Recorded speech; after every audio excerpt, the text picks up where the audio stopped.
mineral engineering, sustainable mining. So these are the things which we can think in terms of sustainable growth of that region where Central University can participate. Thematic COE bridging, tradition and transformation.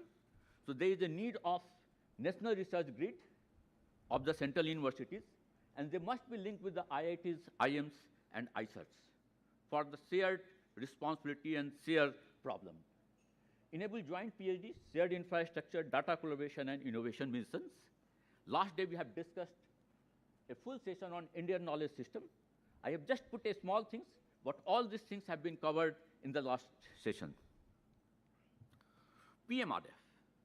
This is one of the very important fellowship has been initiated by the government of India with 70,000 rupees fellowship to the PhD research scholars. And now it is a leveling the field, elevating the future. If you see the data, IIT share almost 75% of PMRF. ISC 14%, single institute. University takes only 4%. And if I name, it is University of Hyderabad, Banaras Hindu University, Jamia Millia, Jawaharlal Nehru, Aligarh Muslim University, and University of Delhi. Only 6 universities. This is a serious concern for all of us.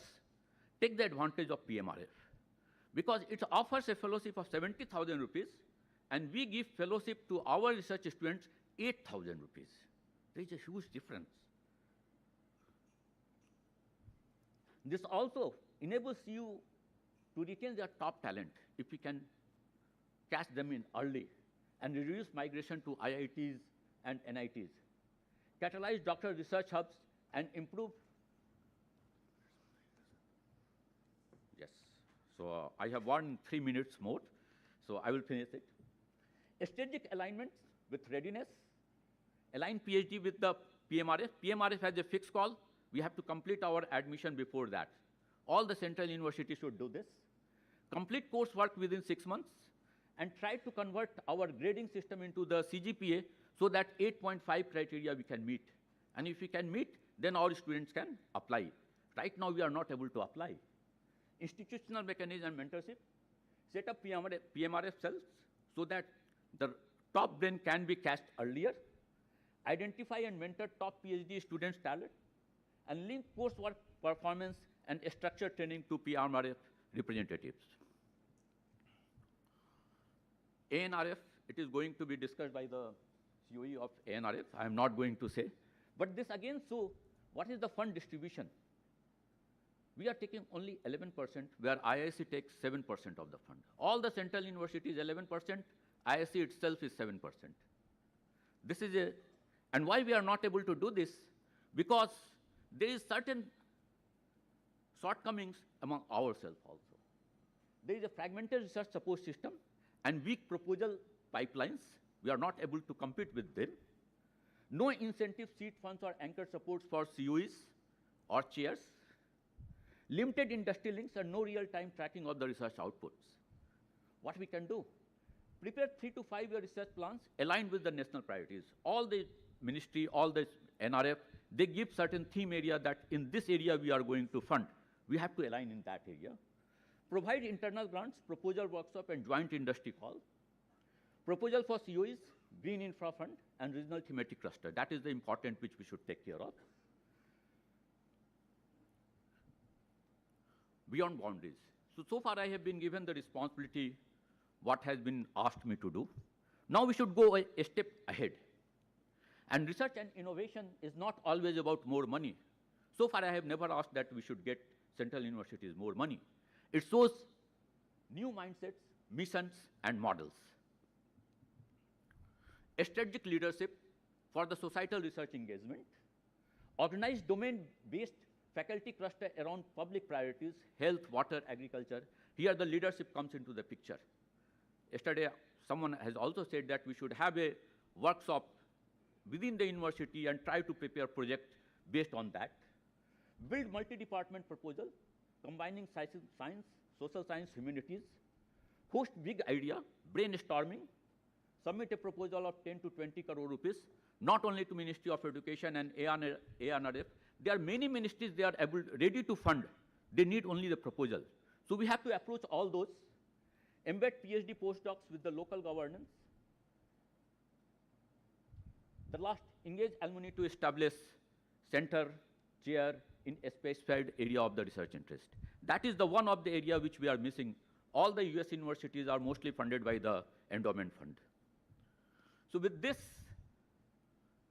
I propose there are two ways.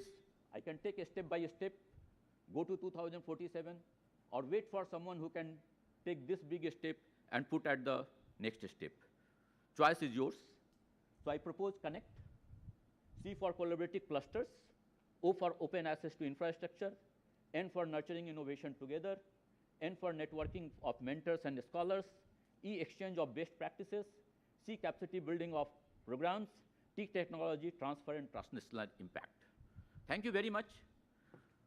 While I finish here, I have been asked by AS to share some of the best practices among the universities, including BHU. So the last slide, I just collected from all of you. I wrote mail to all the Central University Vice Chancellor, and I got the feedback. I'm still getting. I will again compile and put it there. So we should have established research and innovation consultation. Many universities have done. So this trick at Banaras Hind University takes only 3 days time to process the project proposal. So that is the thing, good practices. We give incentive to PhD scholars for publishing in Q1 and Q2 journals. This reflects in last 3 years, our publication has just doubled. Earlier, we used to publish around 1,200 to 1,400. Right now, this number is around 2,800, which is in the Scopus. Internal seat funding and incentive schemes for faculty members, we are giving. We give faculty exchange, global recruitment. Apart from the UGC criteria of 100 parameters, we have imposed certain quality parameters and hired faculty from top 500 institutions.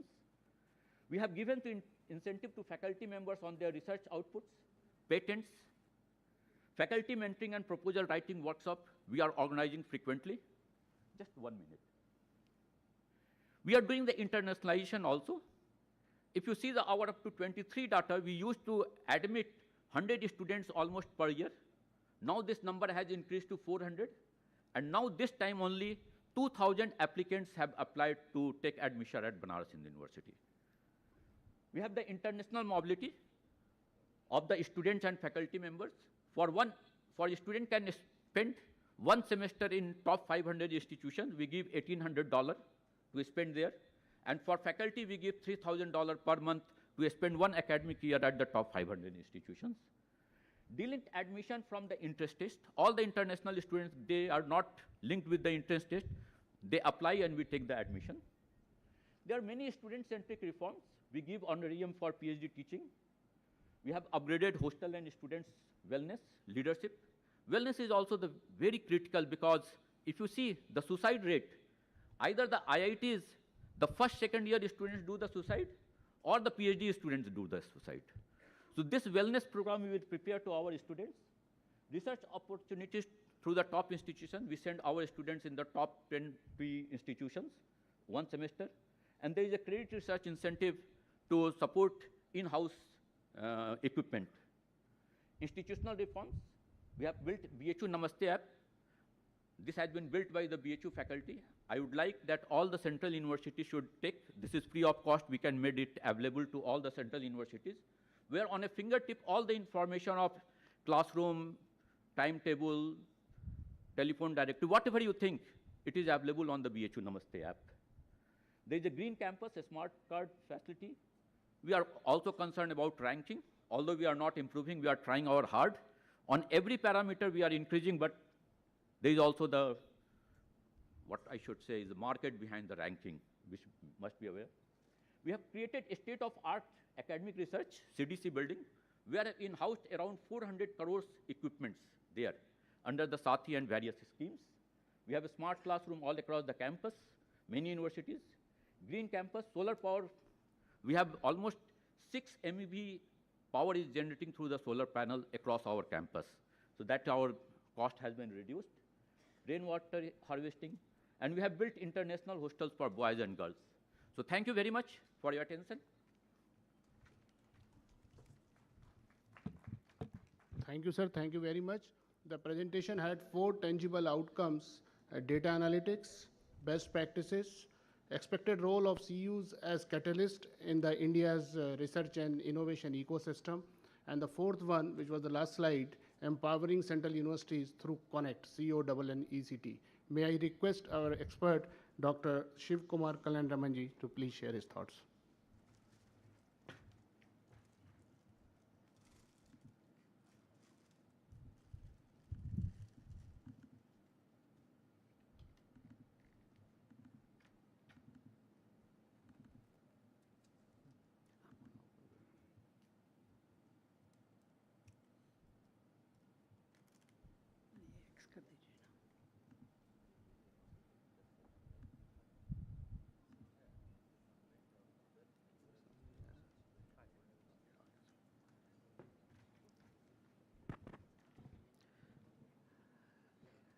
Good morning, Manya Shiksha Mantri ji and Vice President of the Governing Board of ANRF.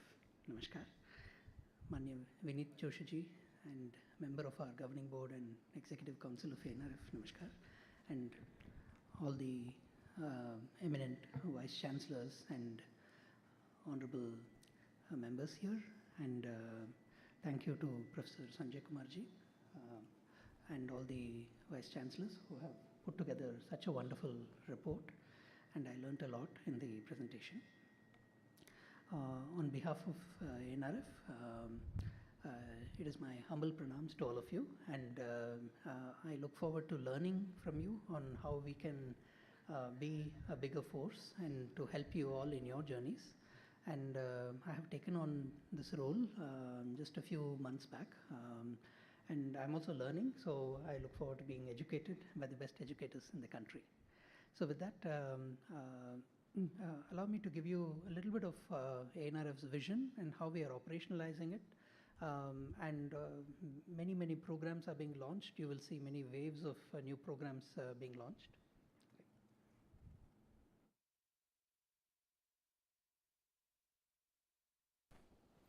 Okay. So you will see many new waves of new programs being launched. So allow me to give you a view of how we think about ANRF. So in ANRF, we are interested in supporting the lower end of the TRL spectrum, especially the fundamental research, the applied research, and then the translational research. One area is the broad-based funding, where we are either funding projects, we are funding people through fellowships, or some degrees of centers we are funding, and industry academic collaborative institutions, right? So think of that, and increasingly we will also be helping in shared research and innovation infrastructure. And many of these will be partnering with the Ministry of Higher Education, UGC, AICTE. We intend to be a collaborative organization, and everything we do, we hope to be collaboration first and to engender collaboration across our institutions. So if you look at the second part is what we call vertical type of investments. When I say vertical investments, these are more directed. Think of them as mission mode investments. I will give you more examples of that, which can be either for economic and value chain creation or for societal impact, like Sanjay ji was saying as well. So, one general theme we will be looking at is how do we increase the return on our investments? How do we have better productivity of research investments? And as part of that, we believe that better collaboration across disciplines, interdisciplinary collaborations, better collaborations between industry and academia, better translation, and these are all going to be important. And similarly, international collaborations. So we're thinking of collaboration as a theme that can increase quality, better impact, better outcomes. So, and along the journey to, we are also going to have many partners who will be working with us. We have partnerships we are establishing with foundations, philanthropy, CSR, and so on. We are also having partners from industry and other sorts of entities, startups, MSMEs, and so on. Different partners will bring different things to the table. And some partnerships we are setting up at the top level in ANRF, some partnerships can be done in the context of projects and with institutions. And overall, our goal is to help transform the research and innovation infrastructure and capability, but with a focus on excellence. So wherever we already have excellence, we want to make it world class and the topmost in the world. How do we then increase the distribution of excellence? How do we help sort of stimulate and build capacity alongside Ministry of Education? Okay, so that's the focus we'll be having.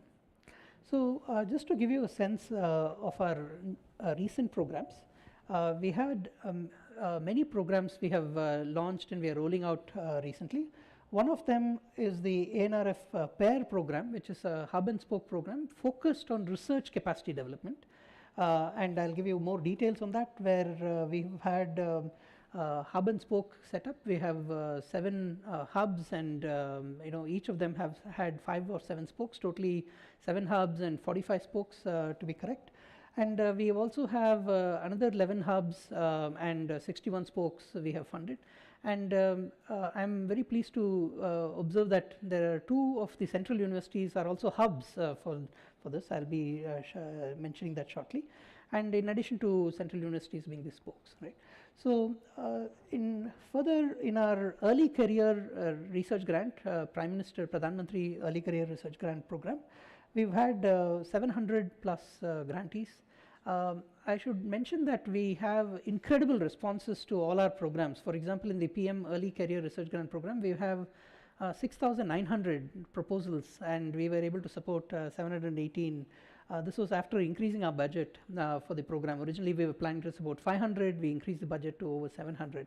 So, we are making, increasing the budgets for different programs. Similarly, recently for the National Postdoctoral Fellowship Program, we got over 8,000 submissions. So it's one of the things that is really encouraging for us is that there is a lot of submissions and it's quite competitive on one hand, but also we are responding by increasing the budgets.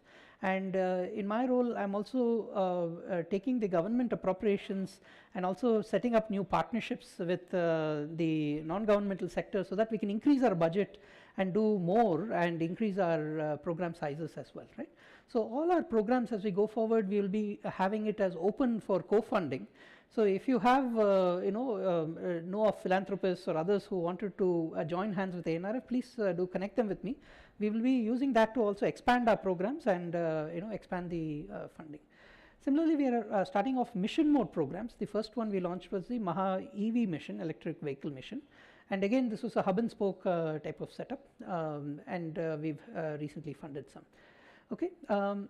This is not the only set of programs. In the last 3 months that I've been here, we have launched many programs. All of these are programs we have launched just in the last few months, or we have just awarded them. For example, our flagship program is called the ARG program, Advanced Research Grant Program. This we have extended the deadline. In fact, the deadline is next week. And again, yesterday we had a stakeholders meeting, and we had 2,000 people join the stakeholders meeting yesterday. And that's one of the reasons I couldn't make it here earlier. But also we have 8,000 proposals in submission at this point, right? And again, we are increasing our budgets for supporting more proposals. So these are many of these grant proposals are small grants as well, 1 crore type program. We also have 5 crore type grants in this. And so we have many fellowship programs we have launched recently, and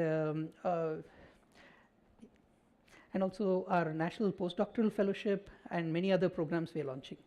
So, ANRF will be launching many programs. This is just the beginning, and you will see us coming in waves. Vinit Joshi ji knows, being a member of our board. Every board meeting we are approving multiple programs, and as we go forward, we'll be launching many more shortly.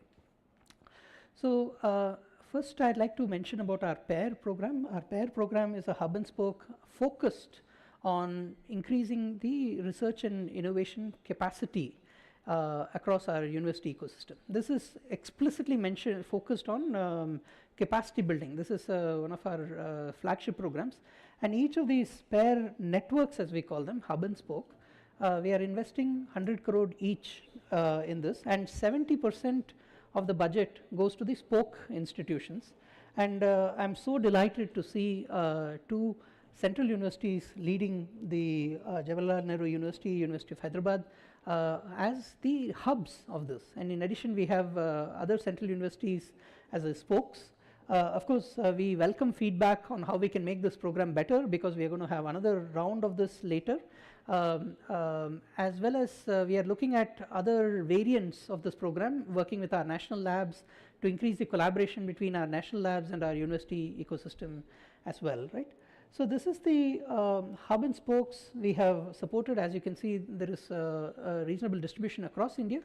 But in addition to that, we have also funded 11 more hubs and 61 more spokes at a much smaller level to keep the collaborations going between them. Those are what we call category B.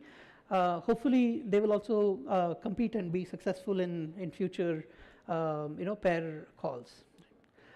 So PAIR is one of the programs looking at capacity building explicitly in specific areas of interest.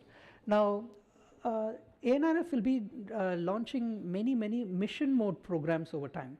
So think of these as each of these programs will be anywhere from 250 crores to 500 crores average, but it could also be larger programs. We have recently launched the electric mobility as the first Maha mission program. We have just recently gotten approval to launch a medical technologies medtech program, and also a program on AI meets science and engineering, how to completely revolutionize science and engineering with AI, and therefore accelerate the pace of impact from science and engineering in AI. I will be giving you some more views on that. So again, these will be launching shortly, and I'd invite all your faculty to please consider applying to this, and also as part of networks in these things, right? So here again, there are all these mission mode programs are going to be very outcome focused. We would also like to use these mission mode programs to drive collaboration between academia, labs, startups and MSMEs. So we have gotten relaxations from our executive council to, in the context of mission mode programs, starting with medical technologies, medtech. We will be also supporting startups and MSMEs alongside academia in collaboration with academia in some of these programs. So, these will be cross-disciplinary and cross-ministerial. So, rather than ANRF going into any specific ministry, they can certainly do their own investments. But where there is opportunity to do interdisciplinary, cross-ministerial, so those are the areas we tend to focus on. So, the other thing I would like to mention is that we are currently thinking of launching many India challenges and opportunities. I was so pleased to hear Sanjayji's mention on various challenges. I'd encourage you to please send me concept papers and white papers so that you can help shape which areas we should prioritize and for funding. So currently we are putting together a program in agriculture, working with DG ICAR and the other agricultural departments around a Pradhan Mantri platform for open platform for agriculture, for example. So that is one example of something we are doing. Similarly, many of these other ideas are just a starting point. For example, air and water pollution is a topic, groundwater management could be a topic. And the general theme is how do I reimagine societal challenges, and it could be regional, etc. as well, right? So these are just initial thoughts, and the way to think about many of these are candidate missions that we can launch. I would like ANRF to be a more collaborative, again, consultative body where I'd like to hear from our stakeholders and our ministries on what are the areas of interest. And typically for me to launch a particular mission, I will like to see at least one ministry come together with us and one non-governmental partner, and together we launch some of these things. Right, so I'm happy to report that in some of the new missions we're launching, we have done that. So we've had a partner and so on, and I'm very keen to partner with the Ministry of Education on various initiatives, and I'm already in conversation with Viniji and colleagues. Just to give an idea of some of our new missions that are coming up, in AI meets science and engineering. As you know, AI is changing a lot of our society, but some things which people may not fully appreciate is that today science, suppose you have a new scientific formula, it can be directly modeled in AI. It can be therefore, rather than doing numerical simulations, you can do AI simulations on these, and this can dramatically transform how the future is going to be. So how you generate, how do you design the next generation fighter aircraft, how do you design the next drug, how do you do climate and weather forecasting, all of these are going to get revolutionized with AI. And we think that this can also help accelerate the pace from which basic sciences can be accelerated to impact. So we call this deep science to deep tech impact. So we are thinking of building an India stack of models and leverage our open community, and we are going to run many Kaggle contests on this, so we can have many more innovators participate. So we want to open this up in a large way, so that many more institutions and innovators and your students can also participate in building these models across many areas. So we'll be doing this in a very different way, in addition to the classic way of funding research. We are also very happy to announce that we have made some partnerships with foundations, and we have many philanthropic foundations and others who are talking to us. In general, our partnerships with foundations are set up such that ANRF continues to define the programs. Partners choose to contribute to our programs. This way, we retain the independence and governance of our programs, and we can have partners who contribute to our programs. This allows us to expand our programs, and of course we can learn the best from our partners, whether they come from industry or foundations and so on. But we want to ensure that we retain the independence, governance and direction of our programs. So this is very important for us, and we are very careful to govern this in this way. And but at the same time, we want to have flexibility of fund flows, so that the fund flow can go easily to our grantees. And another thing I'd like to mention is we are using social media in a very interesting way to amplify the work of our grantees. We want every professor, every student, every researcher to tell their stories about what they're doing, and also use social media as a first-class dissemination methodology. And if you hashtag ANRF or hashtag the particular program they're involved in, we have created channels for each of these programs, and we'll pick up the social media. And we're also using social media as a way to drive ease of doing science. See, for example, even for UCs, SCs and other sorts of things, we have been doing lots of things to help simplify the process. And I was very happy to hear about the research cells that are being set up in universities. So we are going to be trying to unburden the principal investigator from a lot of administrative responsibility, and then concentrate that in the research cells, so that way we can do it much faster, and we will also have better customer service from our end. And so the other final thing I want to let you know is that I come from the world of AI, and we are going to be using AI to democratize research. In addition to doing programs and other things, we are going to have problem banks we are going to put together from industry, from diaspora, and also from all of us here. We can have problems that are regional. I was very happy to hear about the regional problems. We are also going to use AI to help matchmake between mentors, mentees and problem statements, and we'll find ways of partnering with UGC, AICT, Department of Education on how to support these early stage things. Plus we are using AI to also convert complex papers and publications into demystified new sorts of media. I will, since I don't have time, I don't want to get into that, but I have created AI generated videos from papers, right? So if I have a technical paper or a preprint, from that you can actually create a presentation and you can create a YouTube video.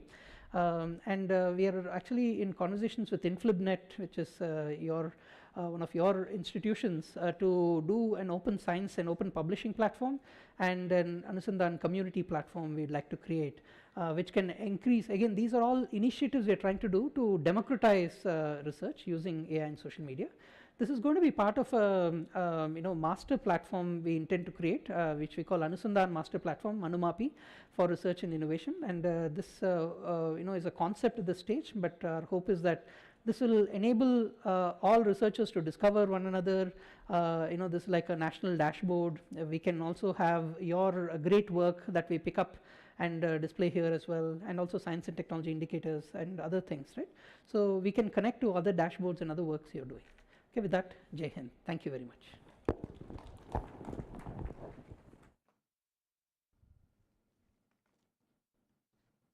Thank you, sir. Thanks for making us aware about ANRF missions, programs, areas, strategic approach, hub and spoke model, and the last one about the platform for Indian research and innovation. Now the platform is open for question answer session. Please give a mic there.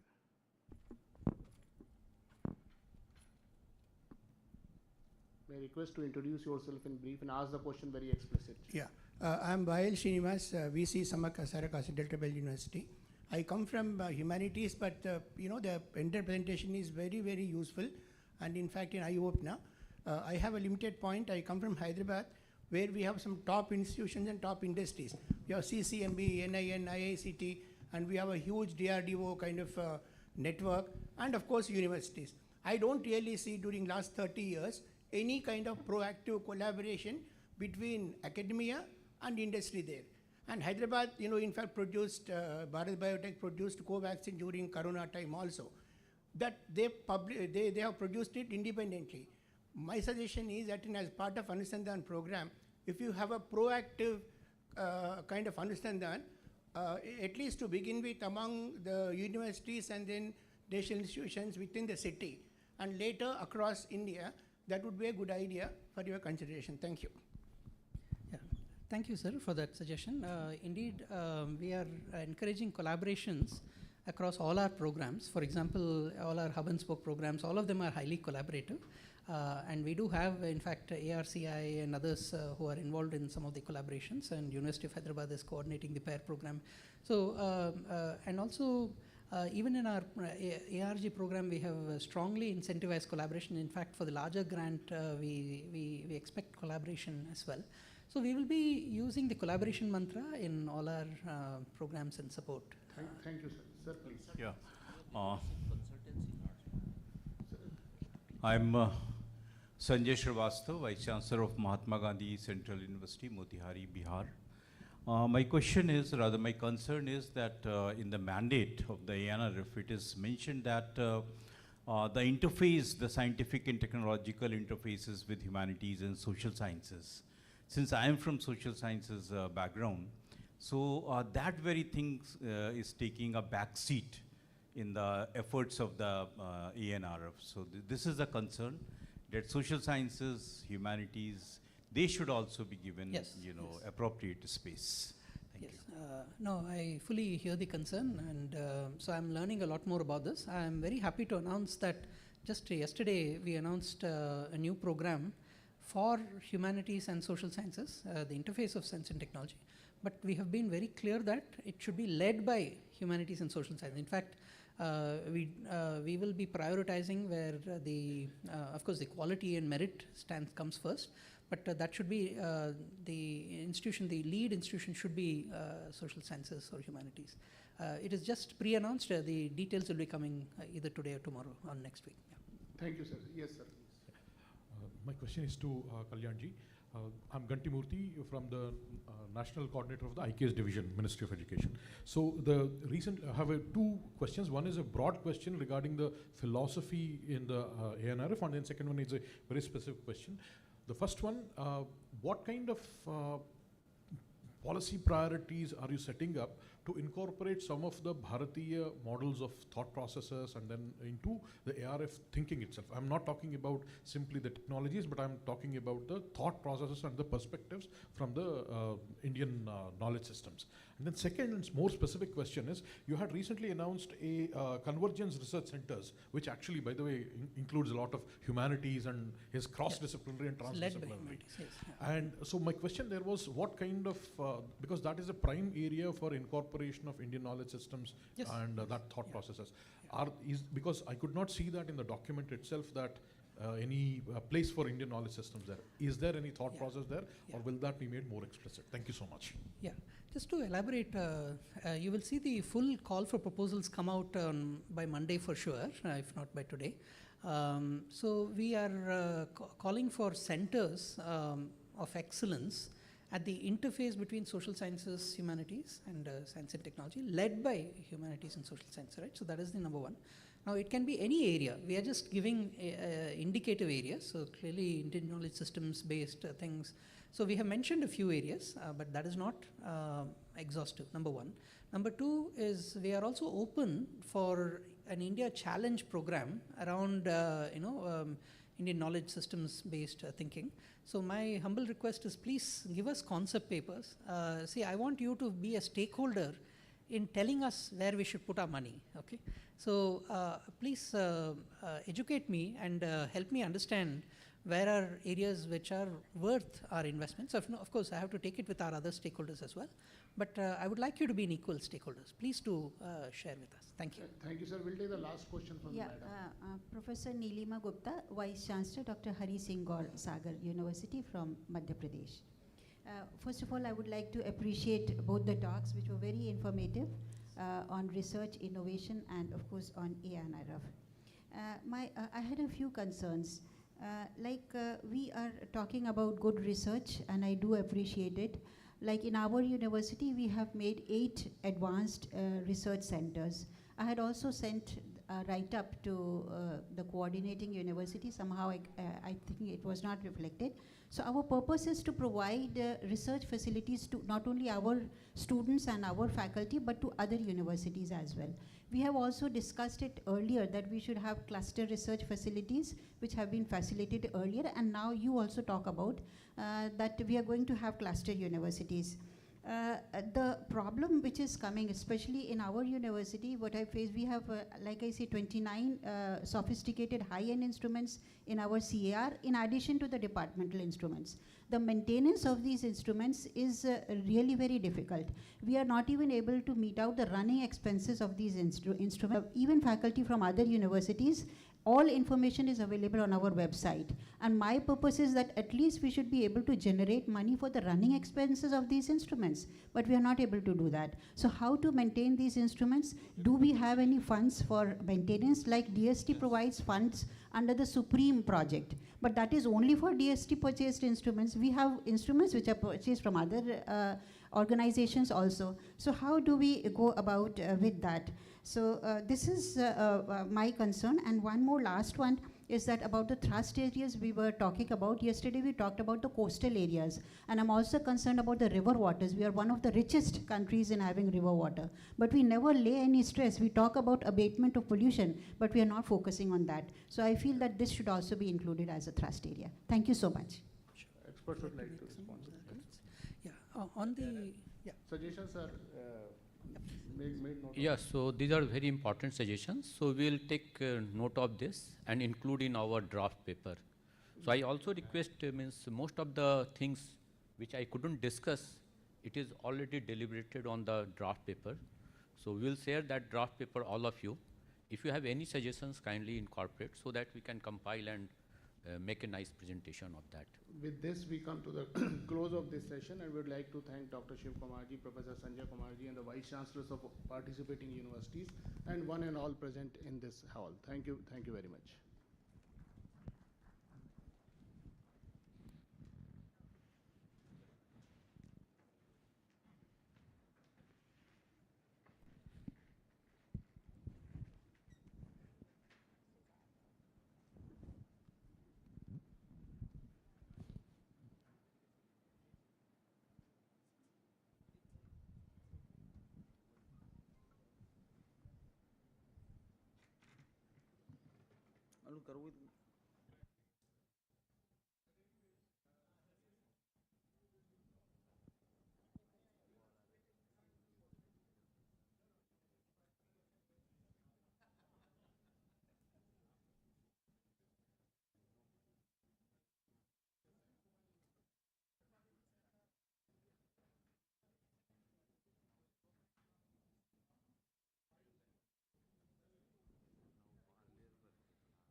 Hello.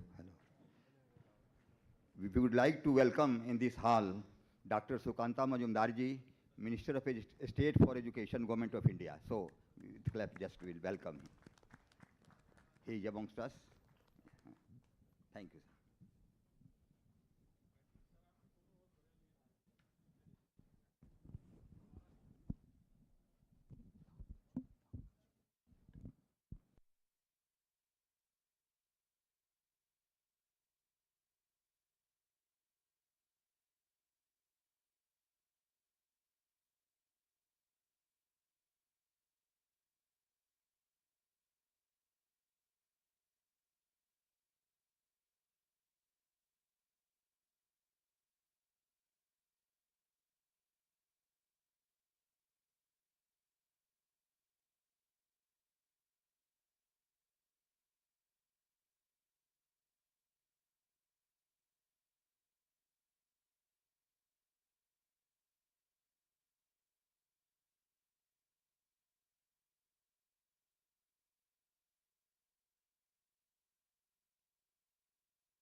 Namaskar.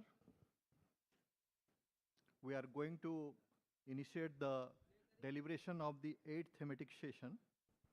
And the theme for the 8th thematic session is ranking and accreditation system. And we are fortunate to have Professor Anil Sahasrabudhe, Chairman, Executive Committee, NAC, and Dr. Kanivaran, Director, NAC, as an expert for this session. And we have in the university group, Central University of Punjab as the coordinator. The other universities are Northeastern Hill University, Central University of Tamil Nadu, Jamia Millia Islamia, Gandhigram Rural Institute, Tamil Nadu. So I would request Dr. Anil Sahasrabudhe, Dr. Kanivaram, Professor R.P. Tiwari, Professor Prabhasankar Shukla, Professor M. Krishnan, Professor Mujhar Asif, Professor N. Panchanatham for coming over the dais and for the initiation of the deliberation of the 8th thematic session. And I would also request Dr. Jitendra Kumar Tripathi, Joint Secretary, University Grant Commission, for initiating the deliberation of the 8th thematic session on ranking and accreditation system.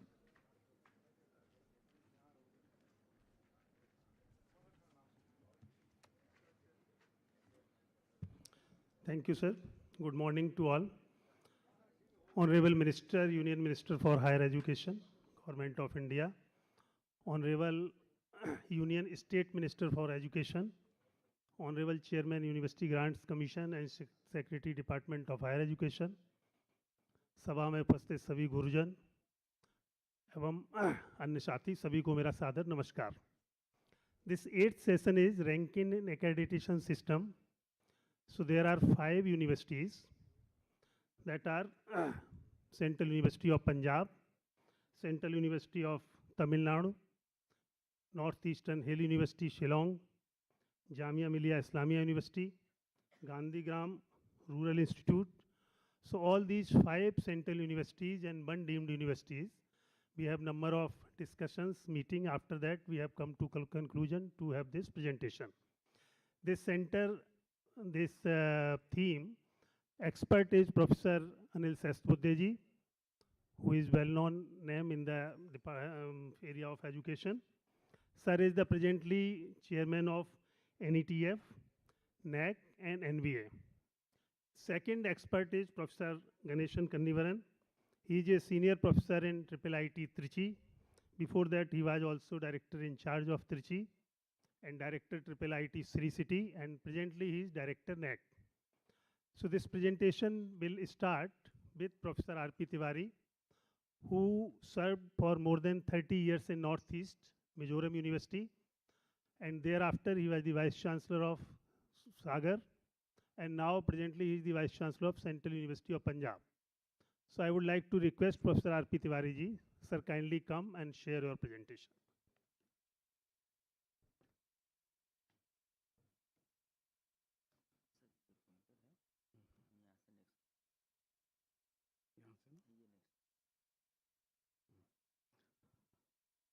Honorable Minister of State Education, Professor Anil Sahasrabudhe ji, Dr. Kannivaran, esteemed colleagues, good morning to all of you. As we all know that this is the 8th session, and many points that I would like to deliberate on have already been covered.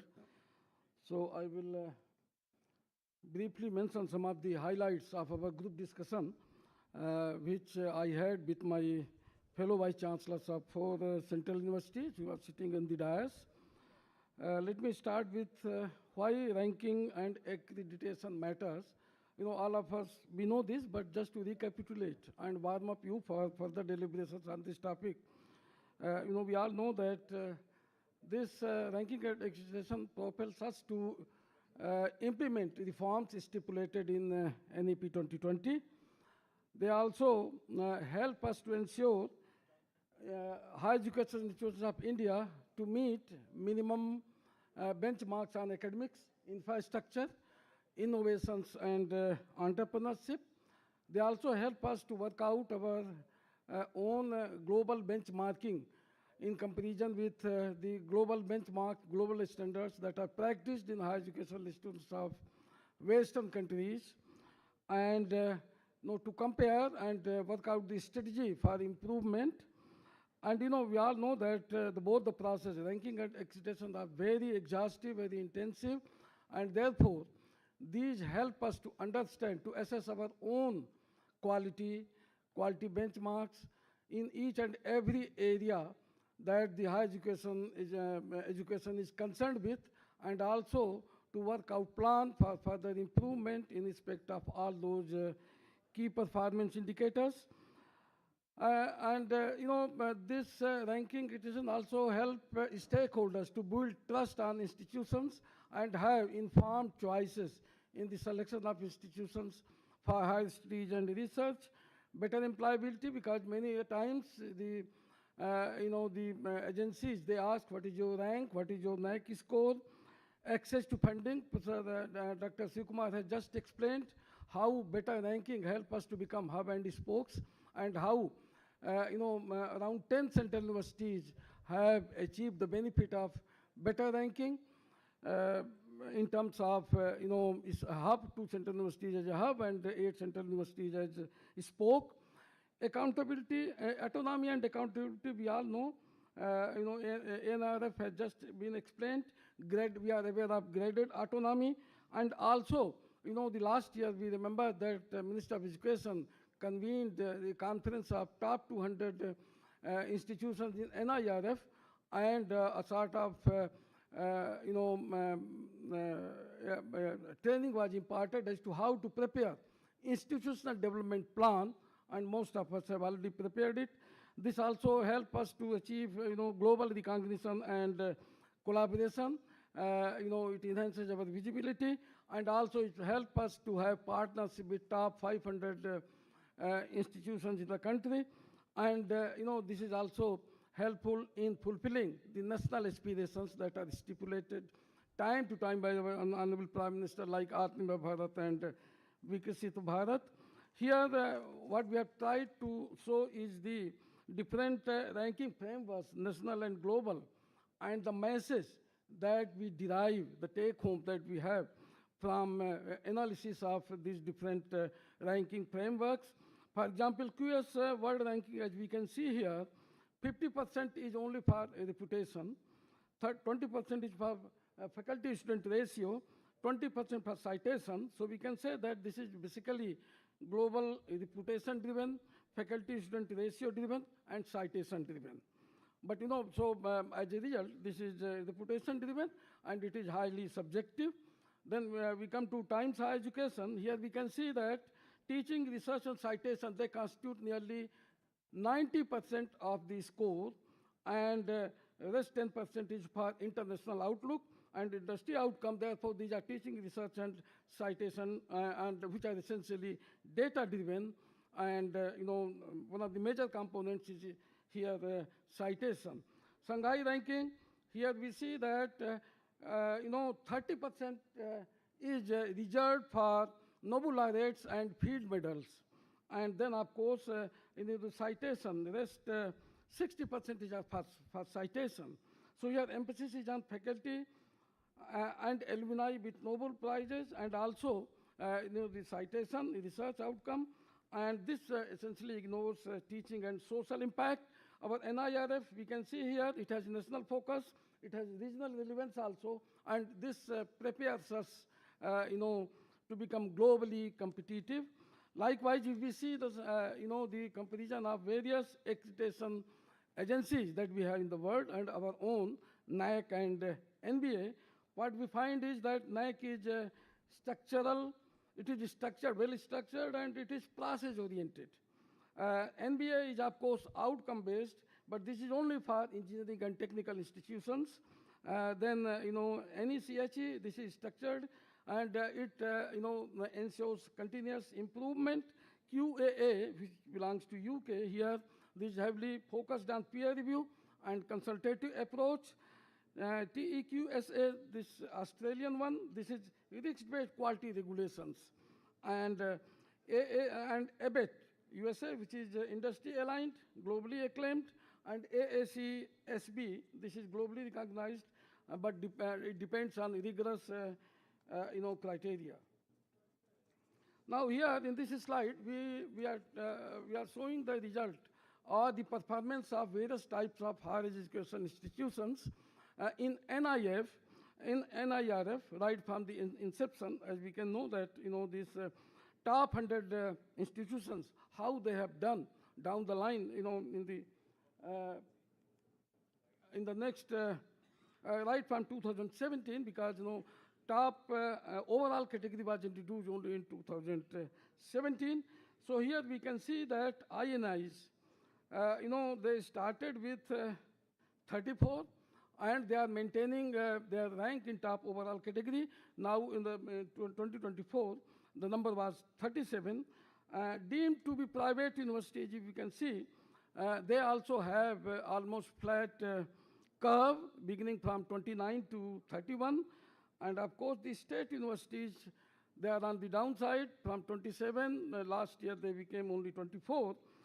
Here we can see the trend of central universities in 2017. 10 were in top overall category, and in 2024, number came down to 8.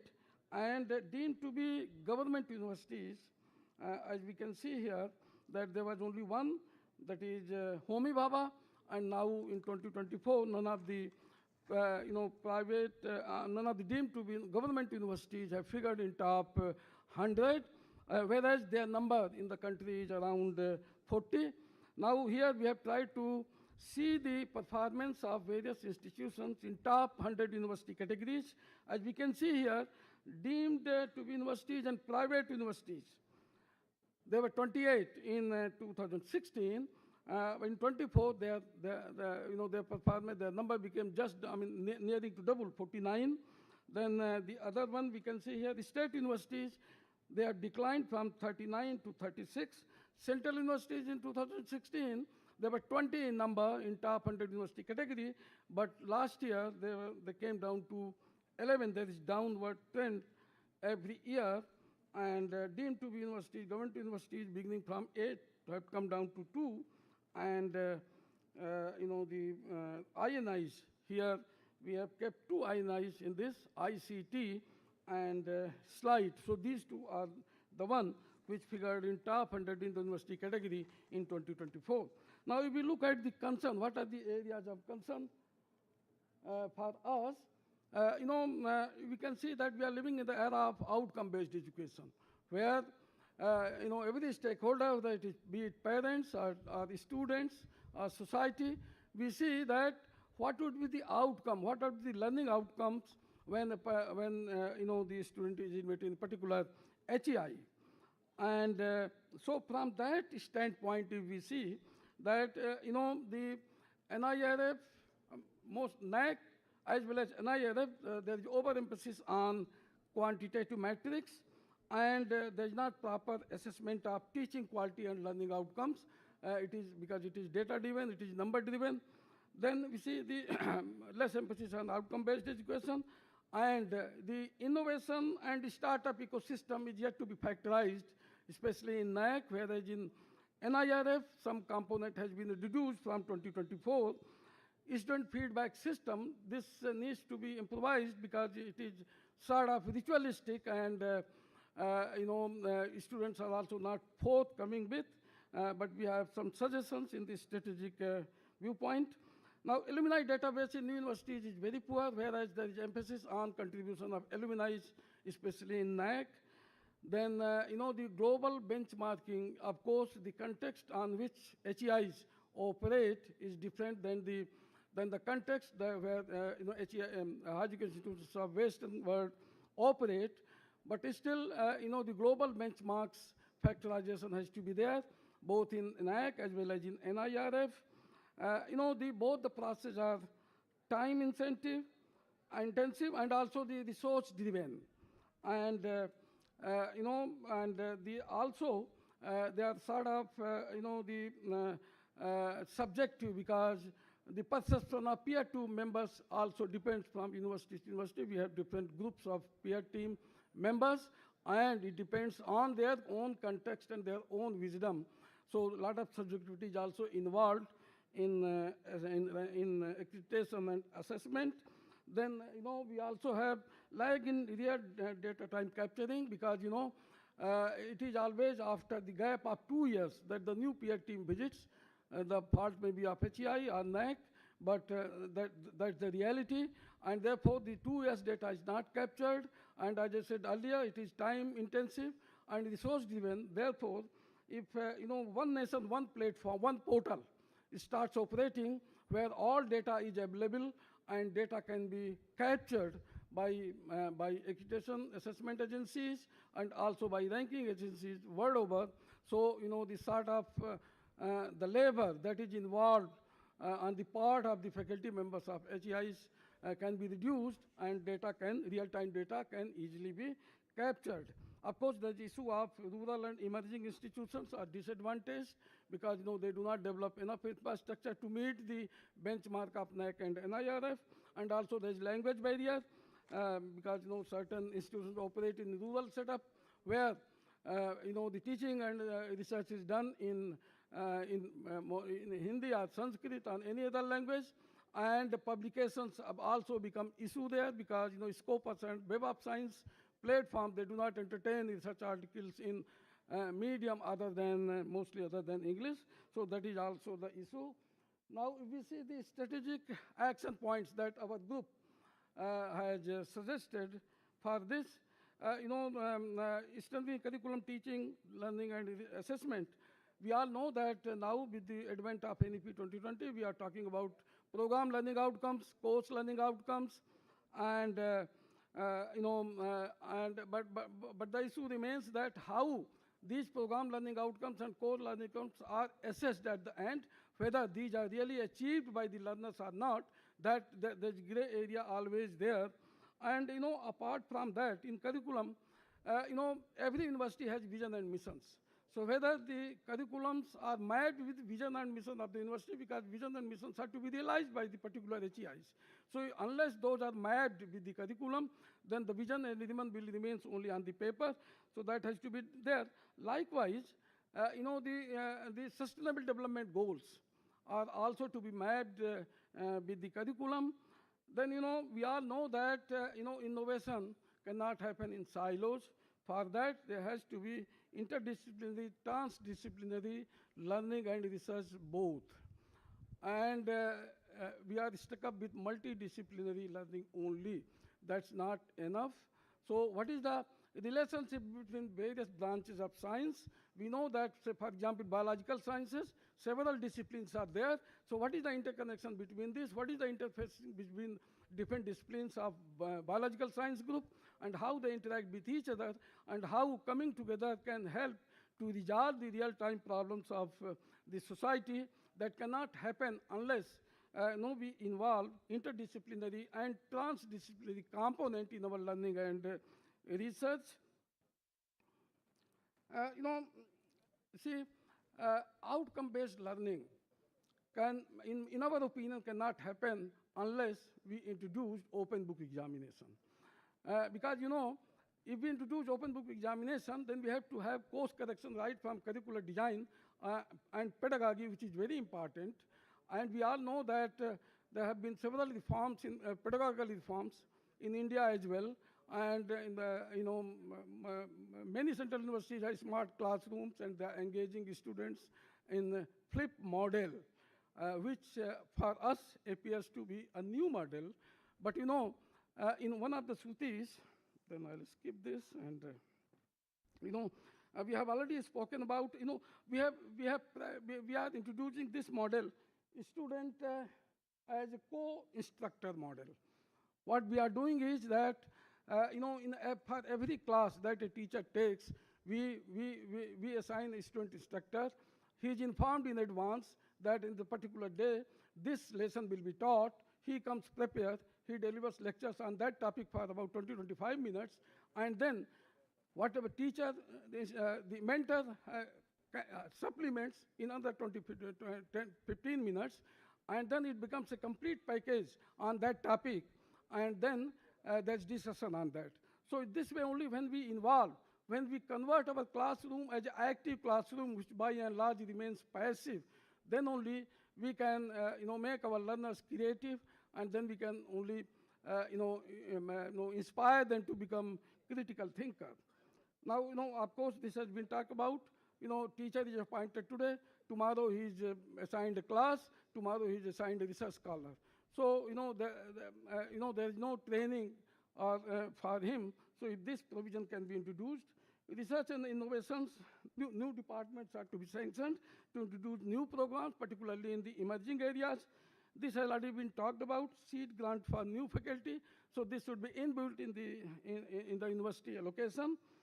Support for interdisciplinary innovation, startup ecosystem, Idea Lab. Many of the universities have Idea Lab, but we have to make it digital so that whenever any idea occurs to the learner, he can register that idea at any time of the day. So this provision, if we can create, then perhaps we can develop better innovation ecosystem in the central universities. Ethical compliance in publication, this is coming in big way. All of us, we know that the destruction of research article is becoming a huge problem in our country.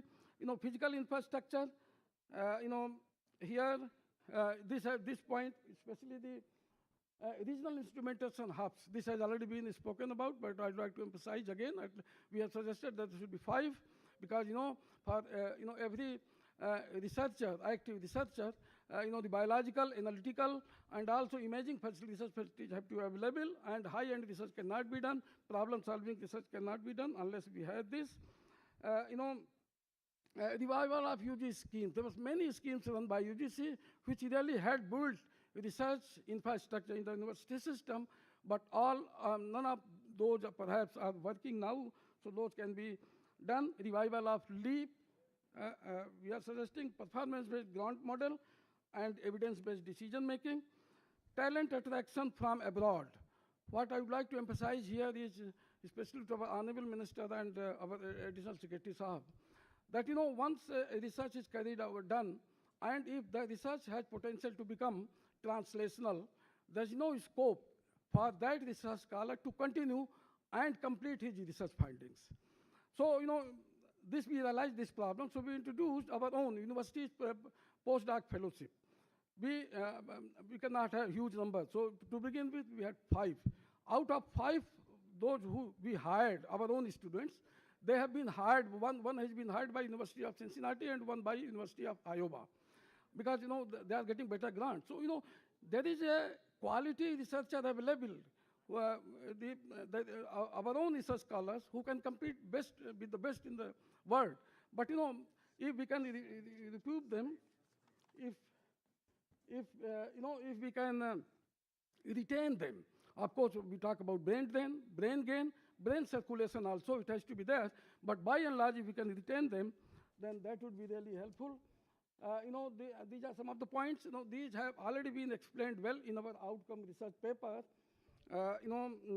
So I'll move to next one, because the convergence of coordination among NAC, NBA, and NIRF, currently these are working in silos. I don't think that they can tell us better whether there is any interaction between these 3 institutions. The visit of Nobel laureates has already been spoken about. Another problem, I'd like to draw attention of UGC. UGC says that only assistant professor can be granted study leave. But some, like in our university, some professors, they have got foreign fellowship. They cannot be given, study leave. So if this can be looked into by UGC, the way forward, mapping academic programs with national priorities, which I said earlier, with SDGs, with outcomes, based on global standards and global benchmarks, this will help HEIs to improve. Faculty global mobility and re-entry program with structural deliverables. Interdisciplinary center of excellence to address regional and national challenges. Then quality assessment grid, integrating ranking, accreditation, and feedback. Performance-linked funding tied to measurable academic and research outcomes. Flexible governance model with accountability charter. One-time special grant from new and rural HEIs. Digital twin model of universities. Because we talk about twin degree program, dual degree programs. So, if all the universities are made, allowed to have this, then they can have better, coordination with foreign universities, and we can launch these dual degree programs. Academia, industry, academia, national and global alliance. Then Bharati Gyan Mandal, to capitalize on the Bharati knowledge system, this we need to have, and task force under MOU to mentor HEIs. I'm already running out of time, but in this, among the best practices, most of these are usual, but that we have many times we have a problem with these students, especially psychological problems, because most of them, they come out for the first time from their hometown or home district. So apart from mentoring, academic system, we can have the regional system also. For example, we have students from 25, almost all the states, every state from Northeast even. So, what we do is, and we have the teachers as well from those regions. So, from non-academic mentoring, we assign teacher, mentor from that state, and this way we have around 30 groups of teachers. Then, yes, sir. Then, rural immersion program, because, when we talk about innovation, our thought is confined to engineering and science only. There has to be social entrepreneurship as well, so there has to be effort on that. And, the distinct quality standards, research, academic, curricular, and administrative audits. In some of, in these universities, this audit is a research audit of every teacher, annual research audit, whatever research is done, and what is the quality of research, what is the deliverables out of that research. All these things are done, audited annually. We also give research seed money. To science teachers, we give 3 lakhs. Social science humanities, we give 1.5 lakhs, and this is, of course, based on, we invite research from them, that is scrutinized by experts, and then they are granted. Of course, these are very common travel grants for faculty and, students also that we are giving. I already spoke about university-sponsored PDF. And, what we also do, and maybe that can be done by other universities also, summer internship for students from other universities. Every year we have around 150 summer interns from other universities. They come to our lab, they do research for about 1.5 months, depending on the duration of the summer break. So this can be done. Consortia for academic collaboration, we have from 2 consortia, and several of these joint research projects are coming up. One of the important things that I would highlight is that we have made, we have around 200 art teachers. We have created 6 research groups. When I joined, there were many people working on cancer, different aspects of cancer, but they do not know each other, what is the outcome, how they are doing and all. So realizing this, we have formed 6 research groups in the university, and these center around the regional, local and regional problems. Now they are coordinating with each other. They are publishing joint research and papers, and also they are fetching joint research grants, because this is the era of collaboration in research as well. So, these are some of the best practices that we would like to highlight. For internal revenue generation, we have planted quinoa, which is tropical fruit of Malwa region of Punjab in 100 acres. And around 20 acres have already started giving fruits, and we are selling them. And we have also planted around 2 lakhs commercial tree, that is sesame, which is the state tree of this. So with this, I'd like to close here. All these things are well elaborated in the research outcome paper. I'd like to thank our Additional Secretary Banwal for giving me this opportunity to share some of our thoughts, our joint thoughts on this very important topic that really concerns the quality of higher education of India, and that will help to empower the youth of the nation to help realize the national aspiration of developed India by 2047. Thank you. Jai Hind, Jai Bharat.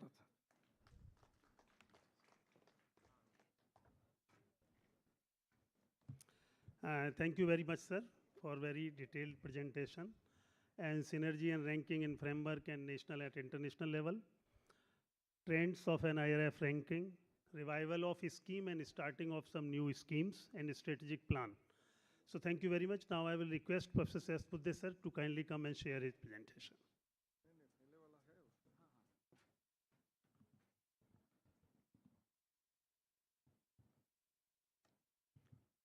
Honorable Minister of State, Sri Sukanta Majumdarji, Sri Tiwari who elaborately mentioned about what all 5 Central University Vice Chancellors as a group discussed about ranking accreditation system, the concerns that they have. I think some of them, I hope they are being addressed already, and some of them will be addressed in the future. But I'm giving a broad perspective, and after my presentation, Dr. Kanna Biren is also there on the stage, who is the director of NAC. The present status of maturity-based graded levels also he will tell to all of you. Well, as far as the NAC and NBA history is concerned, both started in the same year, 1994. UGC started NAC, AICT started NBA. Both were in-house, and gradually NAC continues to be part of the UGC in some sense, but still a separate body which is established in Bangalore. As far as NBA is concerned, it got separated from AICT as an independent society in 2010, and then Memorandum of Association was changed in 2012 and finally became signatory of the Washington Accord in 2014. The second review took place in 2020. The third review is going to take place in 2026 by the Washington Accord signatory countries. As far as NAC is concerned, currently it gives 8 grades starting from C to A++, 70% based on data verification, quantitative metrics, and 30% on the peer team visit. And there have been a lot of concerns which a set of vice chancellors have observed and mentioned, and we will deal with them. In fact, this was observed quite some time ago, and that's why ministry had established Dr. Radhakrishnan committee for suggesting reforms in both accreditation, ranking, and approval system, that is a regulatory body function which exists in the country. So some of those things which are repeated here are, there is certainly lack of focus on quality in the education system. There is a fear of not getting good grade, need for better incentives, unhealthy competition amongst HEIs, unfair practices sometimes observed in the system, and only 40% universities and only 14% colleges are accredited. So this is a concern. Similarly, the number of metrics are too large, which moves away institutions from coming to accreditation. Data asked is of 5 years and long cycle time. Many times after submitting the what is called as SAR, self-assessment report, takes long time, 6 months, sometimes 1 year for finally concluding and getting the grade. Does not consider heterogeneity of the institutions, maturity of the institutions, and there are some challenges which are also qualitative measurement challenges. So based on that, recommendation was about progressive alignment with NEP, because NEP talks about quality as one of the most important pillars, so how all institutions can be onboarded. And for that, instead of this present grading system, how we can move on to, the report said binary, we are saying basic accreditation, where institution is either accredited or not accredited. And those who are not accredited, how we can do mentorship and bring them back to the accreditation. And we want 95% of our institutions to be accredited in the next 5 years. The next one is those who are well-performing institutions. Obviously, they have aspiration to showcase the best ones. And therefore, there is a maturity-based graded level on the lines of what is there in electronic industry, what CMM level 1 to 5, something similar is being worked out. Then as far as the data integrity is concerned, several agencies keep asking for data, different times of the year, and there is a variation, and there is either suspicion that the data given to different agencies is different, means some cheating is happening. On the other hand, sometimes it is the understanding or it is the time frame when it is asked because of the change in the data which has happened. Maybe a variety of reasons. So if we embark on a philosophy of one nation, one data, and submit the data to a single agency like All India Survey for Higher Education, which can then be validated by different agencies for whom this data is required. We can share that data through APIs, and our work in the institutions also will get reduced. We have to do it only once, very authentic data, what we say, collection and then submission. shift focus from, many of you were talking about when the quality is being talked about, many things are only input based. So from input based, how we have to move on to process and outcomes and impact basis. And that is what 10 attributes of quality have been defined by the committee, and they have been taken seriously for our both basic accreditation as well as maturity-based accreditation. Consider variability which is existing in remote area. Many people in different groups were talking about remote area, rural area. They can't have those things which institutions in the metros or cities have. Government institutes have some problems. State government institutes have some problem. How we can accommodate all of them is one of those issues which has been also addressed in this. Most important part which the policy also talks about is also restated by Radhakrishnan committee, that is trust the institutions. That means our regulations, our entire processes should be light but tight. In the sense, if someone is misusing the trust imposed on them, there must be heavy penalties, and that is the entire mechanism which we are working on. NBA has a different type of history. As I said, it's a program-based accreditation. Both engineering is the basis, of course, but it has been extended to pharmacy, architecture, hotel management, management programs, others as well. This is all program-based. In engineering, where we are a signatory of the Washington Accord, there are some instructions which are discussed and then implemented. When we got into this framework in 2014, there was some kind of a discussion which was happening probably in Washington Accord that should we include India or not. So we accepted that those autonomous institutions, means both universities of all varieties, state or public universities, central universities, IITs, all of them have full autonomy on their curriculum, examination, all of that. And similarly, UGC recognized autonomous colleges have, except award of degree, they also have every autonomy. So only they will be considered equivalent in the Washington Accord. And that's how the tier 2, which are the affiliated colleges, although we do accreditation, they are left out of this. So in the recent couple of meetings of the International Engineering Alliance, we have been pitching that they are also quality institutions, and at least those who come forward for getting accreditation are following the same practices as what tier 1 institutions are following, and please include them also. At least first time they have heard our whatever plea, and they are going to send a committee to look at some of the tier 2 institutions, and possibly if that happens, tier 2 institutions will also get similar substantial equivalence of their degrees in all the countries which are signatories to the Washington Accord. The present system was GAPC 3. We were all the time talking about outcome-based education even for the NAC.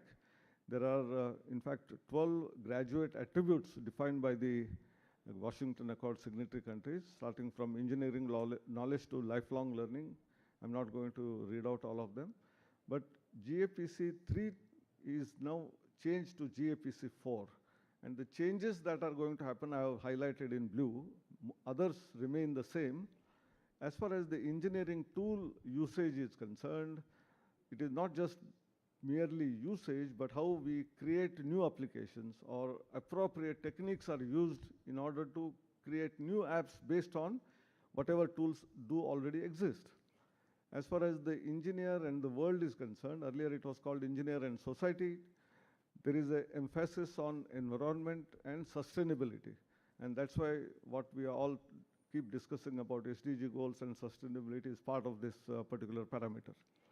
As far as ethics is concerned, it's a very important principle which the world has accepted, that apply ethical principles and commit to professional ethics, human values, diversity and inclusion, adhere to national and international laws.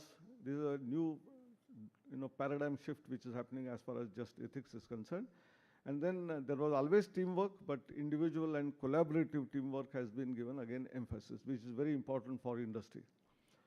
NAC, for preparation for the basic accreditation based on Dr. Radhakrishnan committee, we had several meetings, at least 9 discipline-wise committees, 1 overall committee, and 2 levels of consultations with 5,000 HEIs, more than 45 meetings of the apex and discipline committees. I think elaborate work was done by Dr. Kannabiran and his entire team at the NAC. 5 regional workshops were also conducted, and we have come to a specific, what we call as metrics, which will be in the form of quality framework, which is quality attribute framework, both input, processes, outcomes and impact, and also for remote area institutions, extended attribute called as uniqueness and situatedness is also added, which will get some additional weightage.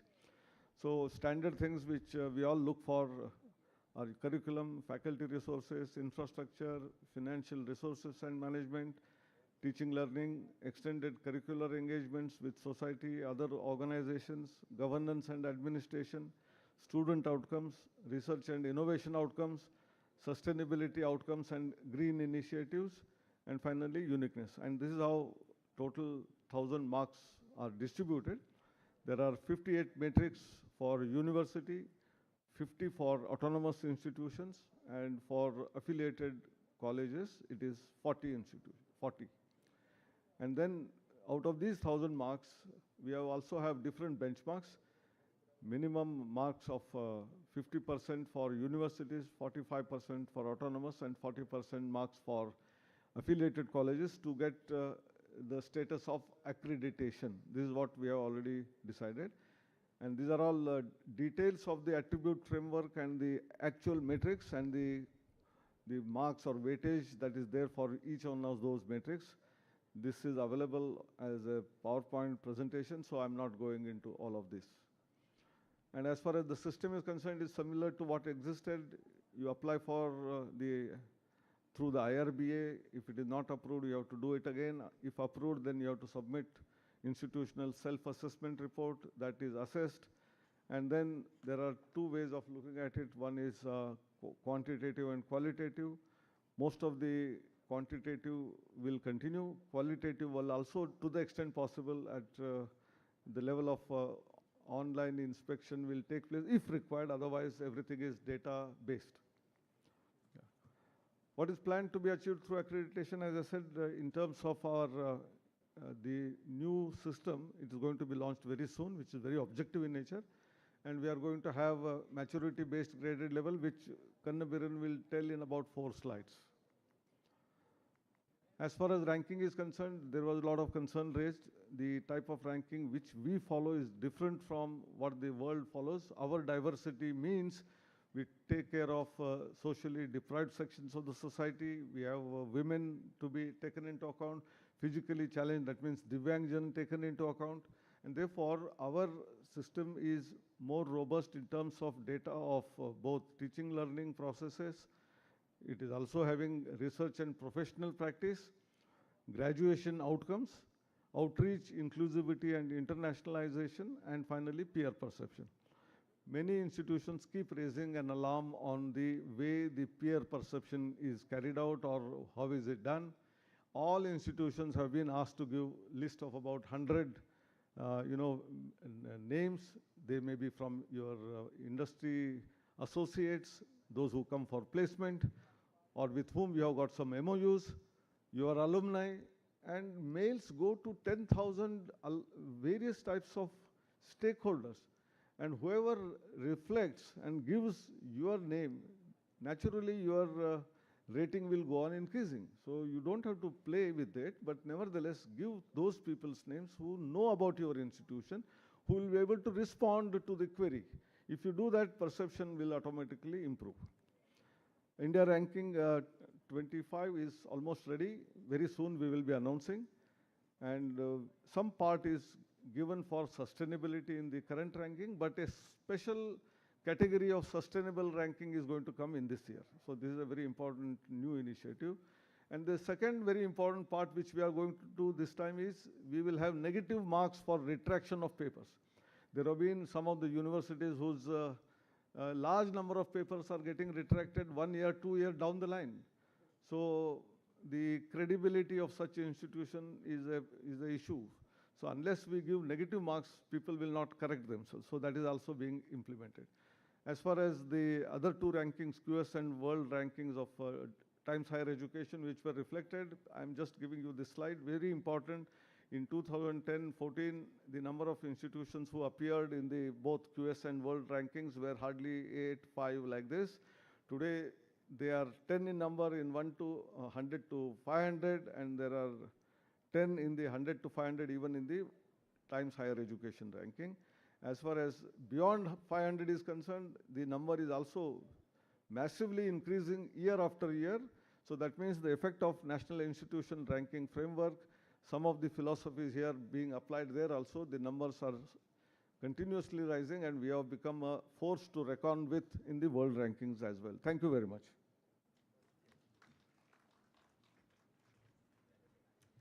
Thank you very much, sir, for giving the brief history of the NAC and NBA and insight about the ranking and accreditation. Now I will request Professor Ganesh Kannivaranji, Director NAC, to make his presentation.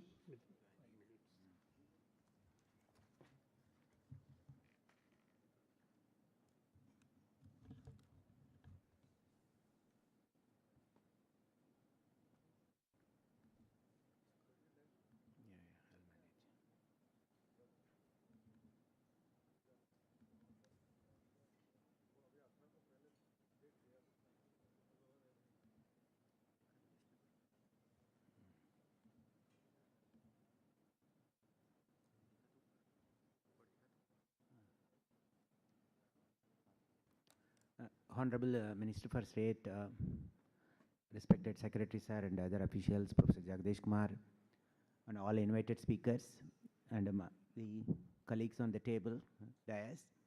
I'll take about 5 minutes to explain to you the two aspects. One is the maturity-based graded levels, as well as the actions that we are taking up at NAC.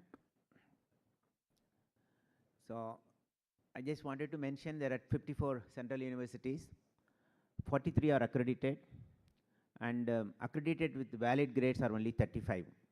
The 43 minus 35, 8 central universities have not come for the next cycle of accreditation. And of course, when we launch the maturity-based graded levels, all the central universities which are accredited or not accredited will directly come to the maturity-based graded levels. So some of these chairman has already spoken, I'm just skipping. The only point that I wanted to emphasize is that the maturity-based graded levels obviously looks at the maturity of the institution, the heterogeneity in terms of teaching, research or teaching research focus, diversity in terms of rural versus urban, government versus private, and so on. So this chairman has already spoken. Now, the basic accreditation manual is fully ready, the portal is ready, and any time soon we will be launching this. So, one of the important thing in this is, as Chairman said, is largely quantitative assessment with a small portion of 10% for qualitative assessment. And all the central funded technical institutions and INIs are invited to be the peer data validation partners. We have got confirmation from 53 central institutions for data validation. Out of that, 19 are from central universities. We are very grateful that you have accepted to be partner in the data validation work. And the other one is very important, that we also have an online review of the data, particularly the situatedness and uniqueness. Here again, we are going to request you to provide, faculty members, professors, to be part of the team. So the maturity-based graded levels looks at 4 important aspects. One is definitely the maturity, the heterogeneity of the institution in terms of its focus, diversity of the institution, and how we continuously track the performance of the institution based on the annual data that is submitted by them. And we are also going to look at request UGC other agencies to provide graded incentives. Without graded incentives, there is no big motivation for the institutions to move up in the maturity levels. So these are very important points about the MPGL. The measurement shall focus on outcome. Currently, 43% of the metrics are in input, remaining are on process and outcome. This is going to be completely driven by outcome, and as the institutions moves in the maturity levels, it will focus from outcome to impact. The breadth and depth of measurements are likely to vary according to the levels of maturity. The number of metrics, the sub-metrics or measurement items will vary as per the levels, and more granular analysis will be carried out at the higher levels. While the qualitative measurement increases as the institution moves to level 1 to level 5, the quantitative measure will reduce. The peer team visits are likely to happen through online for level 1, hybrid for level 2, physical modes for level 3 to 5. There is a scope that the government may suggest a decision on this, we may revise this. There is generally felt that the peer team visit should be reduced. A policy decision may be made a little later. All the institutions, particularly the central universities which are accredited or not accredited, when they want to move to the maturity-based graded levels, there will be a pre-qualification stage in which we will capture essential data for different levels, and accordingly we will pre-qualify the institutions for the application. So this is the approach we have taken now. We are now working on the final draft. We are looking at General University Manual, General Autonomous College Manual, and General Affiliated College Manual. We have created attribute working groups. Close to 60 people are working in this. I'm very happy to say that couple of Central University VCs, Professor P.J. Rao, Professor Mazhar Asif are also there in this committee. And we have created special interest group, one for industry and startup, the other one is for social integration including Bharati Bhasha, IKS, and third one is sustainability. Then we are looking at aligning with the CMM practices, and finally we are going to check with the international experts. So I think I'll stop here. I'll probably answer questions if there are any. So the only thing that currently we are focusing on, having completed 30 years, we are looking at the 3 major items: the launch of basic accreditation, launch of maturity-based graded levels, and we have committed to the government that we will do 90% coverage in the next 5 years. As you all know, there are 45,000 colleges and close to 1,200 universities. The percentage is relatively low, so we have committed 90% coverage. We are setting up a center for research in quality of higher education. We are looking at social responsibility and also to internationalize NAC. The continuous discussion with the government, UGC, and also from the inputs from Honorable Minister Dharmendra Pradhanji, NAC is looking at a new avatar. What are the features of the new avatar? We are starting with a logo. There is a new logo which symbolizes transparency, credibility, and trust. There will be a new website. There are new accreditation frameworks, both basic as well as maturity-based graded levels. There are new DVP partners. There are no private DVP partners anymore. Only institutions will validate data.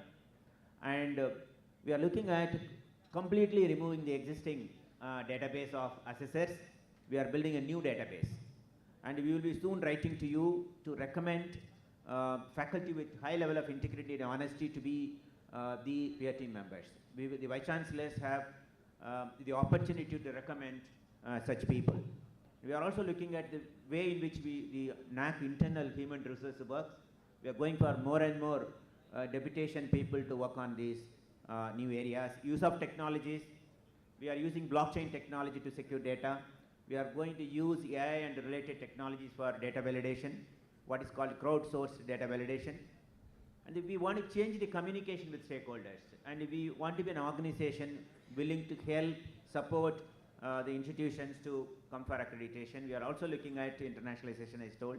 We just want to move to capacity building rather than controlling at the end. On top of it, we want to become a faceless organization. We believe like an organization like income tax or something like that, nobody will know who's doing what. We want to completely faceless so that the scope for any malpractices, corruption is completely avoided. With this, I thank you for the opportunity. If there are any questions, I'll answer later. Thank you very much, sir, for informing about basic and multi-graded level accreditation and also about the new avatar of NAC. Thank you very much, sir. Now we can go for a question. Only 3 questions, please. So now We can Namaskar. ask Professor Namaskar. from Haryana University, Professor Tankeshwar Singh ji, and thereafter Professor Bhale Rao sir. अरे मैं भी खड़ा हूँ इधर sir. Yes sir, yes sir, yes sir, yes sir, please sir. हाँ, this is Professor Sanjay Srivastav from Mahatma Gandhi Central University. My humble request to Karnibaran Sahib is that you please come out as quickly as possible because my university is waiting for the new window to open to apply, one thing. And the second thing is the consideration of the age of the institution. Because institutions like Mahatma Gandhi Central University are only 9 years old. You cannot, for example, the Sindhu University or the Samakka Sarakka, they are very new universities. We cannot compare them with the BHU or JNU. So there should be, because the mindset is very important here. Because the same evaluators going, assessors going to JNU and BHU and coming to Mahatma Gandhi Central University, I think that the result would be inappropriate. Thank you. Srinivas Varkhedi from Central Sanskrit University. Yes, sir, I have some concerns about NIRF. I have raised this with the Education Secretary also several times. The issue is that I have studied around institution in humanities, for 60 institutions. They are doing well, but they are not coming under any category of an NRF ranking. Why? We have studied because the NRF structure is not suitable to humanities. Kindly look into this matter and then create, because we have already created law, legals and pharmaceutical, engineering. Why not humanities, including languages, humanities, social sciences? These are the institutions which nurture the societal thinking. Gradually from 4 to 17 categories we have gone ahead. So there are several requests for different categories, and all humanities and social sciences are part of the general universities in any case. So they are rated separately anyway, general universities. Also state public universities are ranked separately. There were concerns about state public universities and the central universities. The graph which he showed, the state public universities are dropping in numbers. So we have created a separate category to compete amongst themselves. So I think we have been doing reforms as much as possible year after year, and maybe different language universities or different what we call pure humanities and social sciences where there is no physics, chemistry, math, maybe we can create a category of that type subsequently. But most general universities have all these domains: commerce, science, and humanities and social sciences. Hello. Thank you, sir. Now, Professor Tankeshwar Kumar ji. Yeah, thank you, sir. Thank you for providing me the opportunity. Yeah, I am concerned with the NRF and as well as NEC. In NRF, we started 8 years back. Still we are continuing with the 100 universities, and up to 200 we give some brackets. Why can't we go beyond that? We should. I am at 800 rank, I am at 700, I am not knowing about it. So we should know that, where we are actually ranking. And, at least we can go up to 200 universities, and maybe we can grant up to the 500 universities some brackets. And our sir was saying that we can also have separate categories for public universities and the private universities. And the second concern about NAC and NIRF is that when we give the grades, and then finally what it happens is that we start giving the I will say financial benefit based on the ranking and their gradation. So that is it's a really worrisome me, because I see that there is a lot of things which is happening because of giving the financial benefits based on their ranks and ranking. Thank you very much. As far as ranking is concerned, the number of institutions for whom formal number rank is given is limited to maybe 100, some places 200. And then there is a bracketed one range-wise in to some other extent, but not beyond for all of them because of the problem of data integrity. We are not certain about the quality of data that is received, and this one data, national data which we talked about, once it comes and validation processes are in place, probably all institutions can be given, may not be individual rank, but at least the banded rank. Thank you, sir. Professor Bhale Rao, sir, CU Rajasthan. Yeah. My question is not there, but Professor Anand Balerao from Central University of Rajasthan. My question is related with the NIRF process, and it is concerned, not the question actually. There are 5 parameters for the NIRF, and in that one, the one parameter which is graduation outcome. This has related with the number of admissions. I tried for my university very hard continuously for last 3 years with all efforts, but we could not get a ranking. Of course, our brand was changing every year, but we did not get the ranking in that one. Then I studied all the data and results of 300 universities, which are among top 100 for the last 3 years. And I did lot of statistical analysis also. And some of the functions also, how it comes, that also I have identified it that. So I came to the basic concern about this one is the admissions. And this is, I am especially talking with the central universities, and I will be otherwise chancellors will be also agree with me. Sir, number of admissions is the great concern from all the central universities. Especially the admissions for SC/ST are not being filled, and all calculations are taking place upon the basis of the intake sanctioned. If we have 30 intake, admissions are taking 10 or 15, but the calculations are done on the intake. That is the concern for us. And then the number of students graduated in stipulated period, then grants, everything is related to that one. And everywhere the marks are being curtailed for that one, and that is the main reason that many of the central universities are not getting the rank again among the top 100. So, but whereas other private universities, there is no reason.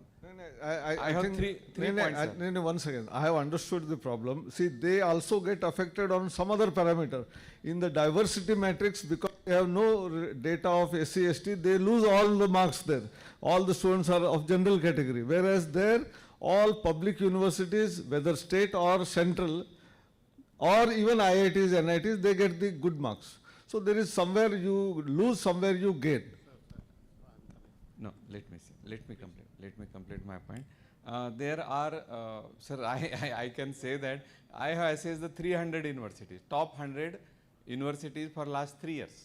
So that data assessment is very much with me. Second thing about, if you go for the number 1 university, IIT Madras, number of PhDs graduated, very large number of PhDs are graduated there. Whereas the central universities, which are especially established in 2009, number of faculty sanctioned post itself are 200, 250.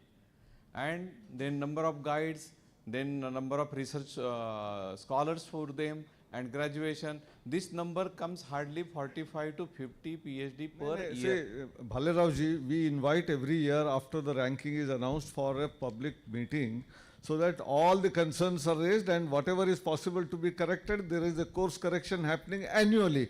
Not in the 8-9 years, every year some change is happening. Sir, so you are most welcome to come. My concern is there, I'm not question. Last thing only. We understood the concern. Say, I think let others also speak. Last only, sir, last only. It is observed that few of the universities are getting the grants, total grant, very high number, still they are not in the ranking.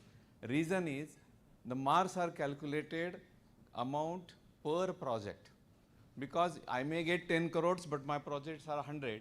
Another university may get 75 crores, but the number of, 100 crores, but project may be 75. That's the reason many universities are getting the research marks for the research grant. These are my concern. If anything can be addressed, it is welcome, sir. Okay, thank you very much, sir. Due to time constraints, sir, kindly forgive us. So experts are here. You can discuss during this time also. They will be here only. So with this, I would like to close this session with the permission of the Honorable State Minister and Honorable Chairman UGC and Secretary Department of Higher Education. Thank you very much to all of you for this thing. I will like to extend my heartfelt thanks to Professor S. Budde sir, Professor R.P. Tiwari, Professor Kannivaran sir, and also 4 participating universities, Professor S.P. Shukla, Professor Pancharaman, Professor Majar Asif sir, Professor Krishnan sir. Thank you very much for with us. Thank you. Thank you.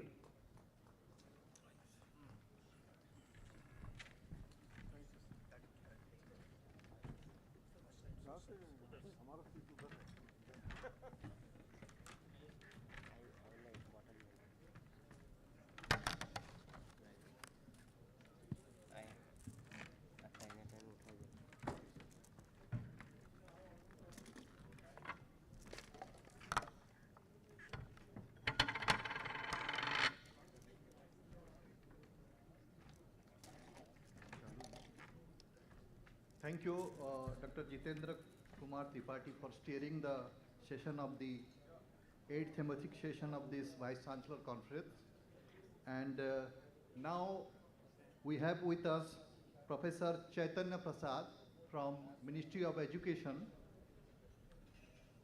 and he will orient us about the outreach and communication related issues. Professor Chaitanya Prasad.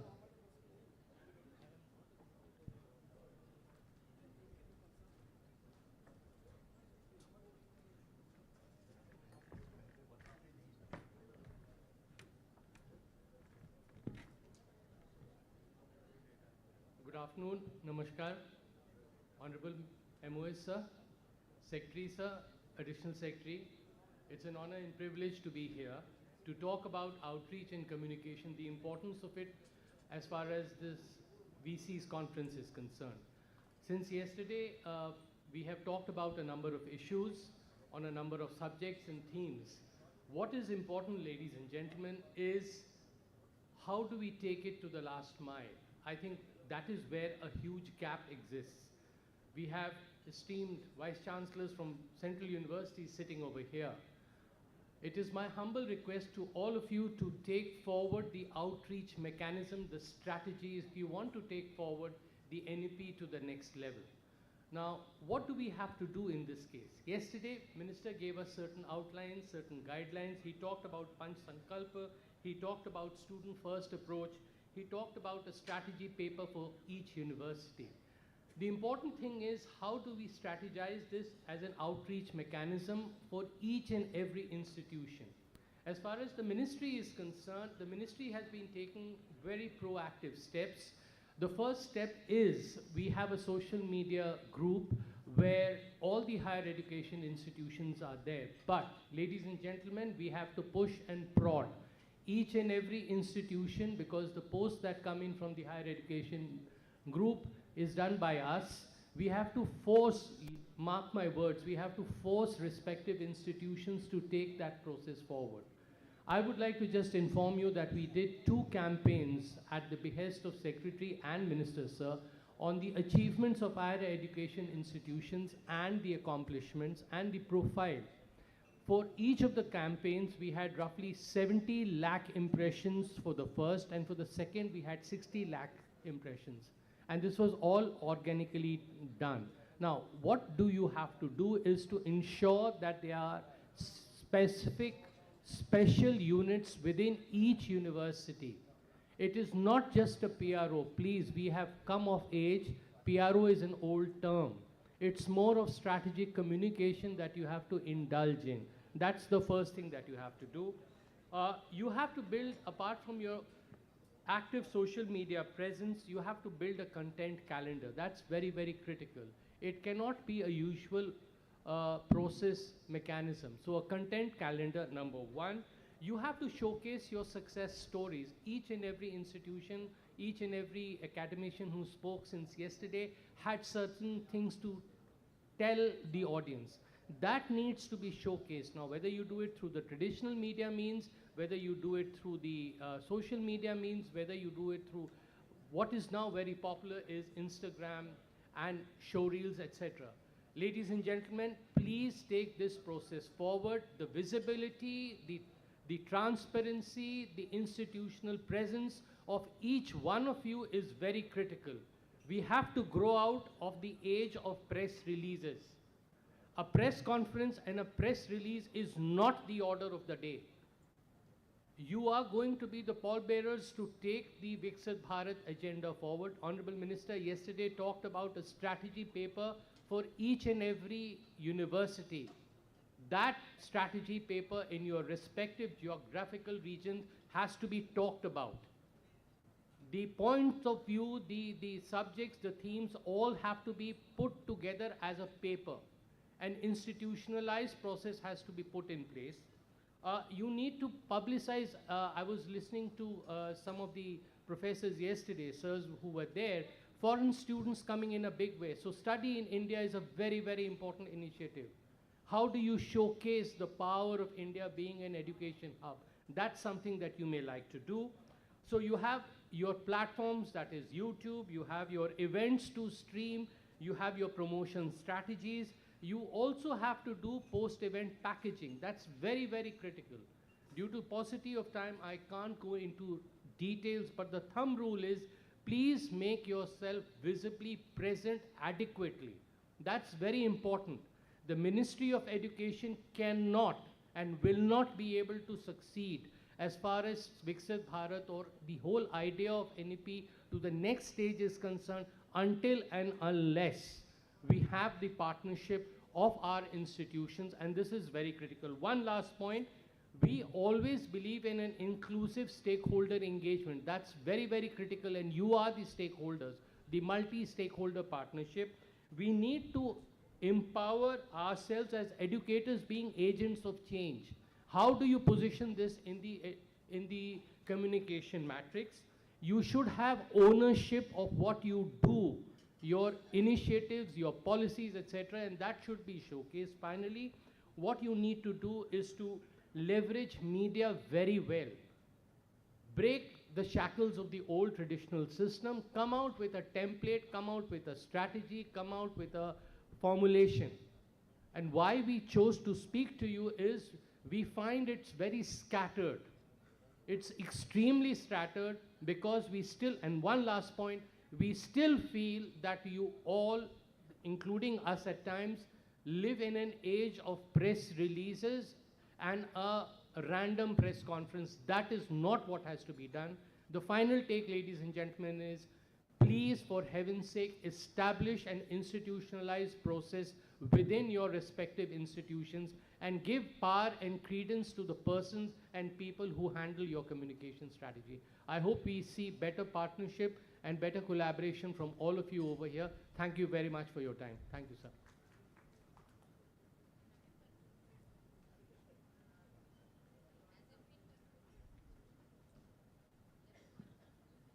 Thank you, Chaitanya Pradhan ji, for underlining the importance of outreach and communication. So, friends, we are heading for the 9th thematic session, and the theme for this session is internalization, including studying India. And I would like to invite Dr. Archana Thakur, Joint Secretary, University Grant Commission, for steering the session. Dr. Archana Thakur. सुप्रभात और नमस्कार प्रणाम सभी उपस्थित सदस्य को यहाँ पर. I really have gratitude that our Honorable Union Minister of State for Education is here. Honorable dignitaries and Honorable Vice Chancellor who are present in this Sabhagar. All are my heartfelt gratitude to them for being in this session. Now coming to the penultimate session, which is the 9th thematic session on internationalization and study in India, I would like to have Professor MJK Jagdish Kumar sir, who is the guest speaker, along with the Vice Chancellor of Central University of Himachal Pradesh, English and Foreign Languages Universities, and University of Allahabad to adorn the stage, and the session will go on in a different way. So wait for that.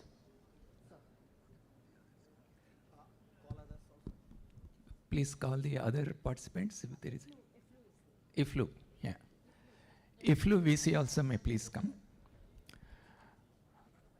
Dr. Sukanta Majumdar and the heads of the educational institutions, my dear colleagues, we have 40 minutes. The organizers have given us 40 minutes. I will speak for a few minutes to set the ball rolling, and then Professor Bansal will make a short presentation after me. So typically in every thematic session, it was the audience who were asking the questions to the panel members here, but we would like to flip that in this session. So we will ask randomly, we will pick up any one of you, and we will ask a question, and we would like to hear from you. You know that India's cultural heritage and its strong democratic roots, and also the fact that the higher education ecosystem is expanding rapidly, India has the immense potential to become global destination for international students. Currently, we have about 4.5 crore students in the higher education, Indian students, about 50,000 students from the international community. That's about 0.1% of our total Indian student population in higher education. Can we raise this by a factor of 10? Can we raise it from 50,000, which is the current value, to about 5 lakhs? Of course, it cannot be done overnight. It requires teamwork by all the universities for few years to realize this goal. And in order to achieve this goal, we must focus both on systemic as well as the strategic approaches.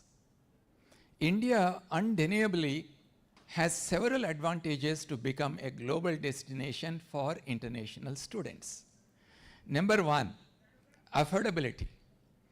Whether it is tuition fees or the living expenses, they are the lowest compared to any other Western counterparts. And this makes a very interesting proposition for students coming from the G20, Central Asia, South Asia, and the entire African continent.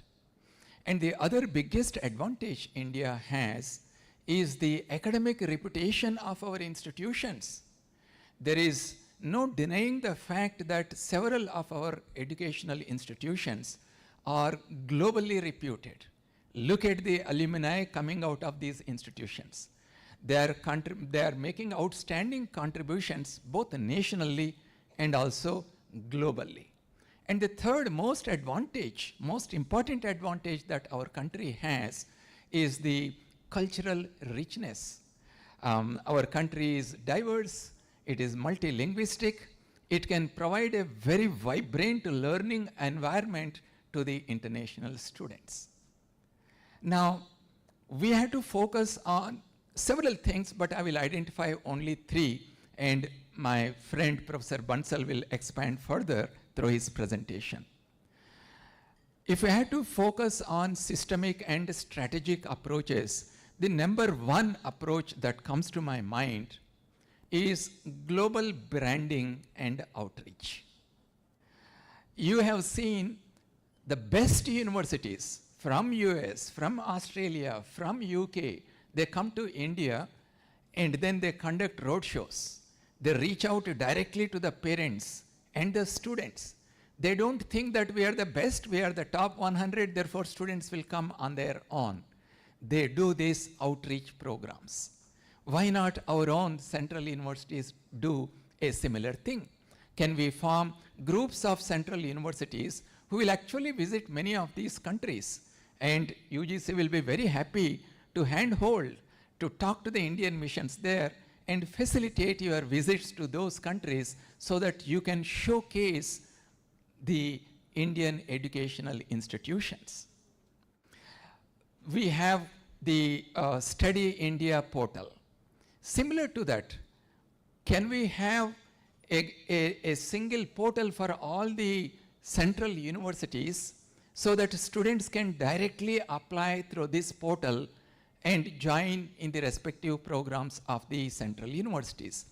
You may say Study India portal is already there, but Study India portal doesn't have all the central universities. Today, if you go to Study India portal, you will see less than half a dozen central university names there. But we have nearly 45 central universities in Ministry of Education. So can we have just like CU Chain portal, which is a centralized portal for the recruitment in all central universities, can we have for direct application to the central universities a single portal?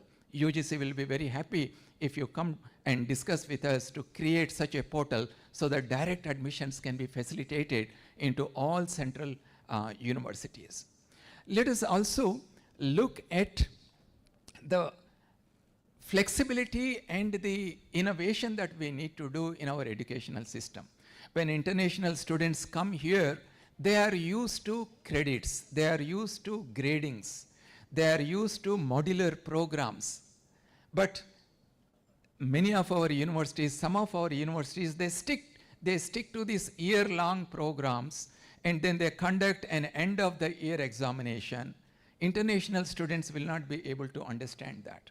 That's the reason why you should ensure that you creditize all your courses, you introduce innovative assessment methods. End of the semester exam will be a completely new thing for an international student, because in international universities, they assess using various methods. Can we adopt some of those things? And the student experience. What can you do within your universities to enhance the student experience? Do you have an international collaboration office? You have an officer who can help the students in getting the visa renewals easily? Do you have programs where the students can experience the culture of that region where the university is located? Many international universities, especially where English is not the native language, they also teach the local language to the international students. If a student is joining in Central University of Tamil Nadu, can we have a simple course to teach Tamil to our international students? So you also need to enhance the cultural experience of the students. So global branding outreach, being more flexible and innovative in our academic programs, and enhancing the experience of the students on the campus. There are many other things that we can think of. I will stop here, and then I will request Professor Bansal to make a brief presentation.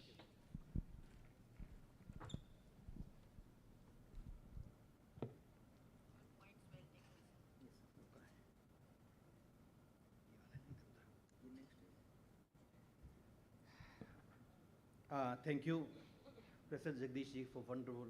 Rather, you have made my task easier. Honorable Minister of State, Minister of Education, Shri Skanta Majumdar ji. And in fact, I would like to thank our Honorable Minister Devendra Pradhan ji giving us an opportunity to such a wonderful meeting, today's meeting, and altogether he is with us for 2 days. Secretary Higher Education and Additional Secretary Higher Education, all learned Vice Chancellors.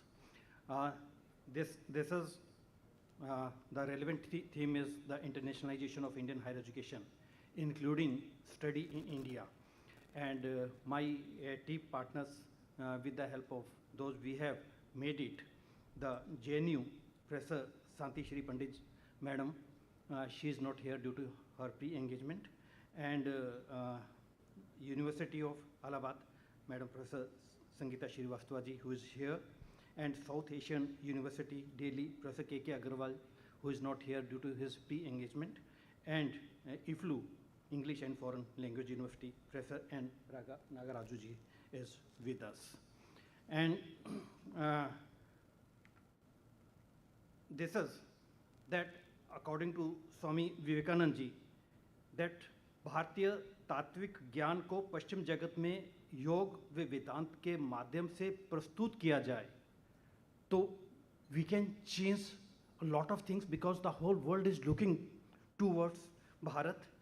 And as per NEP 2020 vision for internationalization, and the vision is that make Bharat Atmanirbhar Bharat, and further we have to work together for Viksit Bharat 2047 and allot top 100 global higher educational institutions to operate in India and enable premier Indian higher educational institutions to open offshore campuses, which is very important, and as well as establish offices of international affairs across 700 higher educational institutions and increasing foreign students enrollment.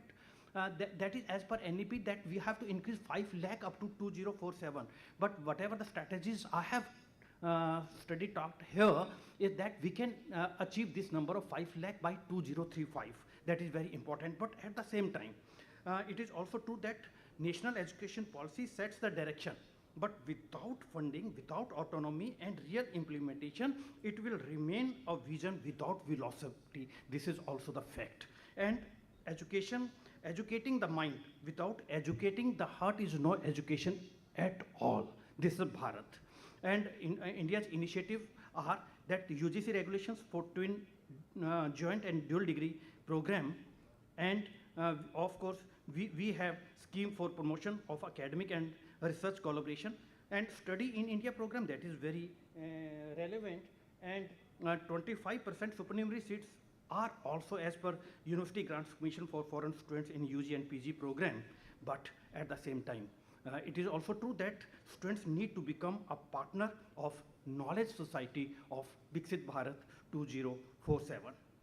This is the current status of internationalization of higher education in India. The first very important parameter is the adoptive policy framework, but the real situation is that less than 5% of Indian higher educational institutions who have really adopted and launched national education policy with regard to internationalization. Only in tier 1 cities.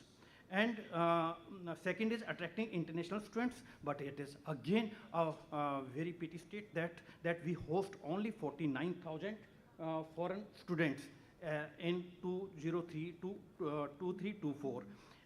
And third is foreign universities in India. Yes, we need to launch initiatives to allow foreign higher educational institutions in India, and over 800 higher educational institutions signed MOUs, but functional, as per the survey, functional MOUs are very less. Even 5 to 10% are functional MOU with regard to the internationalization, and very limited students and faculty mobility exchange programs.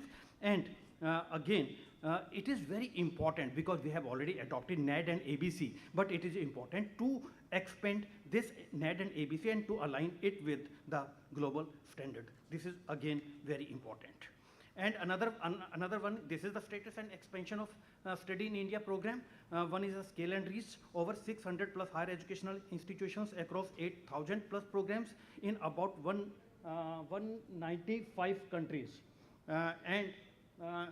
This is budget and infrastructure which is given, application growth this is given, and students and uptake this is given, and inbound and outbound students. Yeah, this is the situation that in 2023, 1.32 million students studying abroad, and only 49,000 foreign students came to India. There is a big gap in between the inbound and outbound students.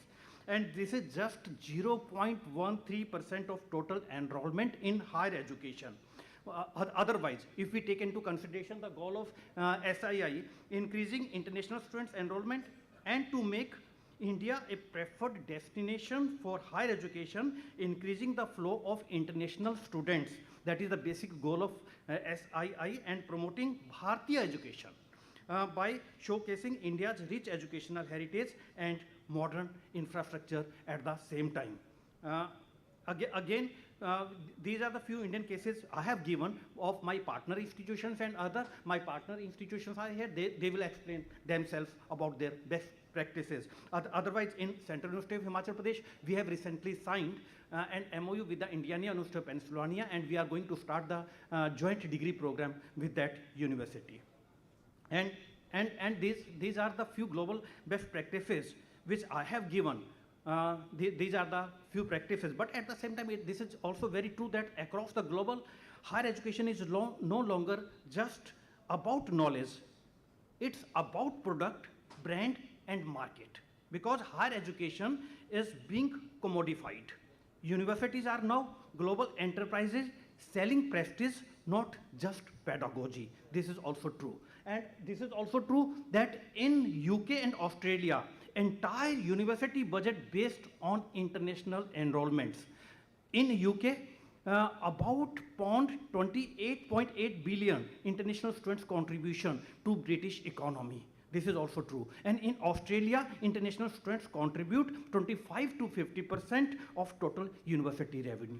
This we can also here in India. We have a lot of opportunities, but we have to grab those opportunities. Here I have given Europe's this model I have given for students mobility and curriculum harmonization, and these models self-explanatory. All is knowing. I am skipping these models and major features of insight from global best practices. The triple helix model which we can adopt here, and if we adopt here, is a framework that provides collaboration, promotes collaboration between three important stakeholders, that is the university, the industry and the government, which is also required here to adopt such kind of models. Another model which I would like to talk about, the neighbor first policy and transnational campuses, because this is based on the India's neighborhood first policy prioritized, which strengthen ties with immediate neighbors of foster regime stability, which is guided by 5S, that is also talked many times of our honorable minister, that is the Samman, the Samvad, Shanti, Samriddhi and Sanskriti. How we can go for navigating through the current scenario? This is the gap analysis which I have given. This is the gap analysis because I have already told you that there is a lot of gap in between the inbound and outbound. Outbound is about 1.32 million and inbound is just 49,000. And how to reduce this gap? This is the major challenge. Major challenge is the significant imbalance between outbound surge versus inbound shortage, indicating untapped potential of Indian higher educational institutions, and low R&D investment. Just it is about 0.7% of GDP versus global average of 1.8%, which need to be increased, because otherwise, as per the NEP, now we are going to make our university as a central universities. But if we are talking about the outbound, out of 1.32 million, in Canada only 4,27,000, USA 3,37,000, UK 1,85,000, Australia 1,22,000, Germany 42,000. अगर इससे reverse होना हो, लेकिन हमारे पास जो countries हैं जिसमें हम जा रहे हैं वो primarily from south Asian, African and middle east countries, लेकिन अगर उल्टा हो जाए, जहां हमारा आउटबाउंड स्टूडेंट्स जा रहा है उनके साथ कोलैबोरेशन में अगर हम उनके कंट्री से हम स्टूडेंट्स को लाएं, तो मुझे लगता है कि सिचुएशन काफ़ी उल्ट होगी. These are the key issues and concerns of internationalization of higher education in India that need to be addressed. These are the important issues which I have given. 12 issues here I have given. But at the same time, this is also very true that the list of countries with larger Indian diaspora, अगर मैं USA की बात करूँ तो USA में लगभग 4.5 million, UAE में लगभग 3.6 मिलियन और मलेशिया में 2.9 मिलियन, कनाडा में 2.8 मिलियन. यानी कि अगर मैं टोटल इंडियन डायस्पोरा की बात करूं तो वो 34, ये जो 340 लाख 34.5, अगर हम 1.5% को भी, दो तरह के हैं ना, एक एनआरआई है जो 15.9 मिलियन है, एक हमारे पास पीआई जो है जो 19.5 मिलियन है. अगर इनमें से 1.5% भी हम टैप करते हैं तो एक 5 लाख फिगर जो मैं 2035 तक बोल रहा हूं, दैट वी कैन, क्योंकि ये बहुत जरूरी है कि हमें इनबाउंड को प्रमोट करना है, हमारा आउटबाउंड को रिवर्स करते हुए इनबाउंड में इसको कन्वर्ट करना है. लेकिन ये भी इंपॉर्टेंट है और ये सच्चाई है कि at the global level education becomes transactional because students is a consumer for them and degree is a commodity. Classrooms become showroom and admission becomes brochure जो है वो becomes luxury catalogs or promising not transformation but traction of the elite network. लेकिन अगर मैं India की बात करूं, India में एकदम उल्ट है, क्योंकि भारतीय ज्ञान परंपरा की जब हम बात करते हैं तो focus on holistic development, value based education, skill development, और इन्हीं कारण से, मैं इसमें बहुत डिटेल में नहीं जाऊंगा, लेकिन इसी कारण से आज जो है हम बार बार बोलते हैं कि पूरा विश्व जो है, अभी हमारा एक ऑक्सफोर्ड यूनिवर्सिटी जाना हुआ, हमने वहाँ पर हमने एमओयू भी साइन किया, ऑक्सफोर्ड कैम्ब्रिज जाना हुआ, वहाँ पर हमने हिंदू स्टडीज़ का डिपार्टमेंट ऑक्सफोर्ड यूनिवर्सिटी में वहाँ पर जा करके देखा.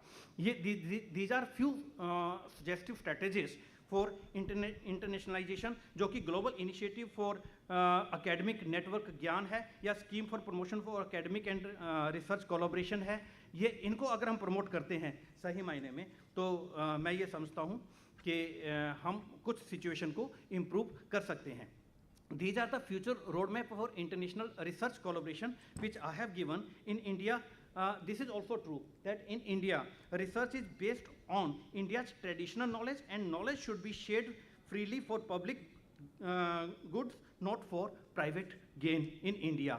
क्योंकि हम इस चीज़ पे, इस थ्योरी पे विश्वास करते हैं. And future roadmap for establishing campuses here, जो हम बात करते हैं, we are talking about the regulatory alignment. Regulatory alignment की जब हम बात करते हैं तो वो हम इंक्लूड फेमा एंड FCRA की बात करते हैं, उसको स्ट्रेंथन फ्लेक्सिबल किया जाए उनके साथ, और collaborative with Indian higher educational institutions के साथ हम जब कोलैबोरेट कर रहे हैं तो कस्टमाइज्ड करिकुलम की बात करते हैं। अभी जो हमने एक प्रॉब्लम फेस की, जब हम अभी हमने साइन किया सेंट्रल यूनिवर्सिटी का और इंडियाना यूनिवर्सिटी ऑफ पेंसिल्वेनिया का, वहाँ पर हमने देखा कि उनके क्रेडिट्स अगर हमारे यहाँ पर 30 क्रेडिट हैं तो उनके जो 14 क्रेडिट है, तो 2.1 credit is equal to 2.75 credit. वो मैपिंग में हमारे को कम से कम 2 महीने लगे उनकी मैपिंग करते हुए, उनका करिकुलम को लेते हुए। तो इस तरह का मुझे लगता है कि कुछ flexible and robust governance and quality assurance mechanism अगर हम अपनाएं तो ये I am very much hopeful that yes and I'm going to end with this slide only. That here I have proposed the phase-wise actionable points. What we can do in phase 1, year 1. What we can do phase 2, year 2, 3.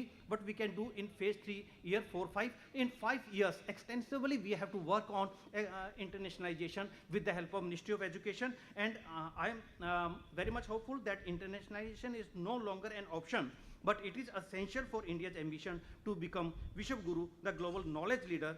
Let us not sell our souls for a global ranking.